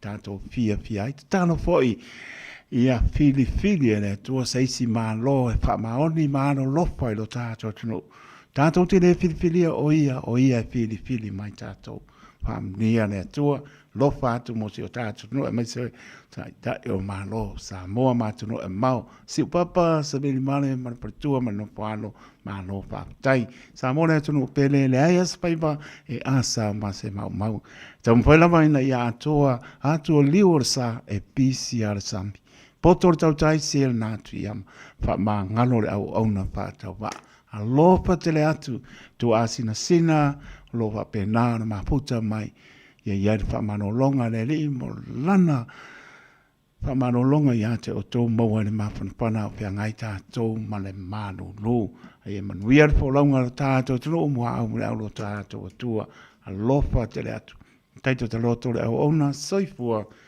ma ia manuia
usi mai alau whaafafonga. Telefon mai Samoa ia sa taitasi, ua au mai mo oe ona o le langolango mai a le talofa voucher.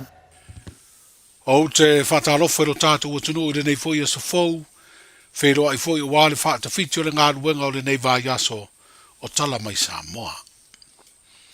Wa whairoe le ofisi o le komisio whai ngā pālota, aso ua whaatūlanga mai e le whaamsinonga mō nisi o tāpenanga tāua, a wale palota tere le masino o kuso. Ai ua sida le komisino o whai ngā pālota, le fionga to le afoa tuia whelolo Alexander John Stanley, e sa idi se isi fina ngalo le whaamsinonga, mō nisi o tāpenanga lava o le whai ngā whidiwhidinga le atino. I le tūlanga wa ta oto mai aire lau o teimi ato whaina le whaamsinonga, po le timetable, wa whaatūlanga mai ei o le asunga fua a sau se fulu ono Iuni, e tu ina atuai le komisina le whaasara launga whaalawa i tele, mo le whauruina o sui whaatutu.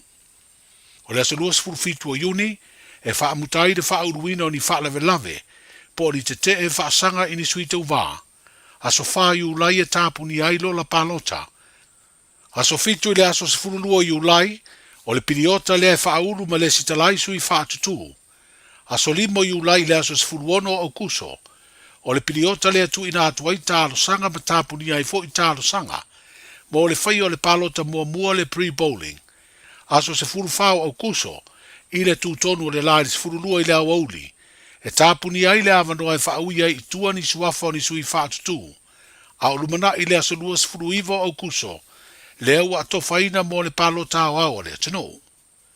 O le aso mua i le aso lima o le masino se tema, o le piriota leo le whaitau ngāloa ia o le palota. Aso lima o se tema e whaasara lau whaalawa i tele ai le komisina, le whaai unga o le palota, ai aso ngofua le aso valu o se tema, e whaasira sila aloa ia ai le fionga i lea o le malo, le whaai unga aloa ia o le whainga palota.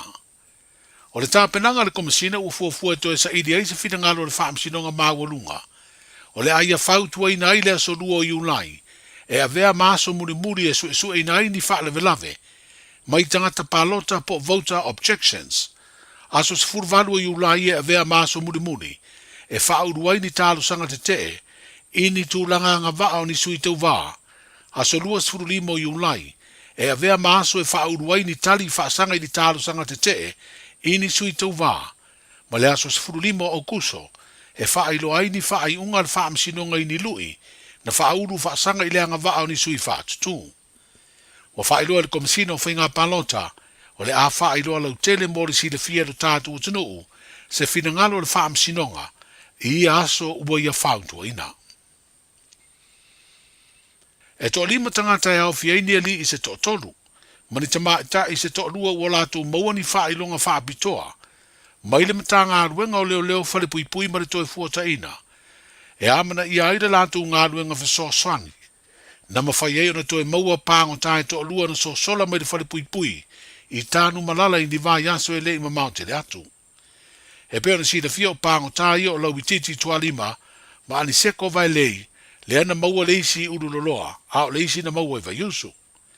Wa whaalia mtanga aruenga rātu whaafitei o ia tangata i le langolango atu, i sā i ringa leo e mai se foi, o le whaafitei le au aunanga leo le malo au Stalia, whaapeai se leo si ni o lea malo o loo ngalue i Samoa, o loo fesoa swani malo si foi i le mtanga aruenga. E li maafe tā la le taui, na fola e leo e maua se tangata e tu ina atu whaamtalanga, e maua i pāngo tae to lua na so sola.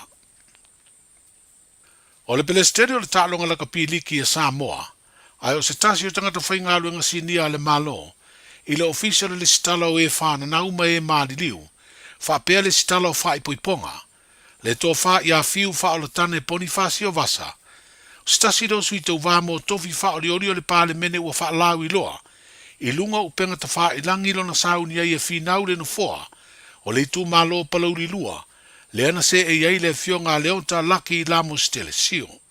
O lo wha i loa i le wha asara launga lea sui tau vā, o ia e langolango i le vāenga wha upu whai, o le wha tua i le atua Samoa ua tasi. Ma ua tūla i mai e to tolu sui wha atutu mo le no foa, o lea i tu malo wha palota, o le atau vā i le fua, a lea pāti wha upu whai, e au fia i malea sa a vea mawhai pule. O le tu malo wha palota o palauri tolu, Ua whai loa fo i a wala so ta inga tele vavave, le sauni ai o stamali I lawi loa do tātu o tino, I le au nanga o le tomai whafo mai, le fionga ia le tu wala Dr. Ben Talavou mata la vea, e sauni e tau vai de whainga palota. O lo tau vai lea tamali I le fu ala vanga wha abu whai, e pui pui a ia te tau o tangata. Wa tu la I mai wa to lua sui wha tutu o le alu ina le nufo le tu malo palota, o palau di tolu, lea sa tu la I mai ei le tō whalanga aia ti ei tu au tu funga. O le fono tai o malo o le Pasifika mo le Palestine o le malo o Ferrani, o Emmanuel Macron, le olo a wai le pale mia o le malo o tausi ma le minister mtanga aluenga o puna o whale na tura ma le siosio manga. O se fono e peo na whae doa le ofisi o le malo o le Pasifika, na tala noa ina i le asoluru o le nei vai aso, ma ta upu le siosio manga, o le pulea le leo o ngā sami, swinga o le tau, ma le tausi o le fide mu wha pe le pui puinga. O se hava noa ta ua fo I lea na whairoa I ai o malo, ma le Palestine o le malo o Ferrani e wha tala noa, nisi o visoa swani o lo maua mai lea malo I lea ti nae, o ta mao a inga o tanu te tasi. O lea wha singa, o lo whaia wha tasi ma le fono o malo au wha tasi, o lo usuia I Ferrani o lo au tu, I le tala noa ino le mita upi o ngā sami mātu vasa o malo, le United Nations Ocean Conference. I le tausanga lua whelua no lua I tofi a ile fio ngā fui mau tu pa isi manu, e a vea mawhauru lunga po le ofisa sili, o le pulenga o le mtanga aruenga o ngā aruenga te tele me whela ua inga, o le ua toi tusi a le malo I lea tamali e toi wha awaulo na tofinga, mo le isi tolu tausanga. Wa wha iloa I le ofisa so upo le malo lea fidifidinga, ina ua wha mauni ai le kāpeneta, le toi tofi o fui e vea mawhauru lunga, o lea mtanga aruenga le malo. O se tamali I wasilia nei le tolu sifuru tausanga o lana tautua I le malo, e peo na sanga lua inisio mtanga aruenga e au fiai, le wha labdu tonga o le malosi tau e le tise. Wheroa I a Taeao mo le taualunga, soifua. Talofa lava.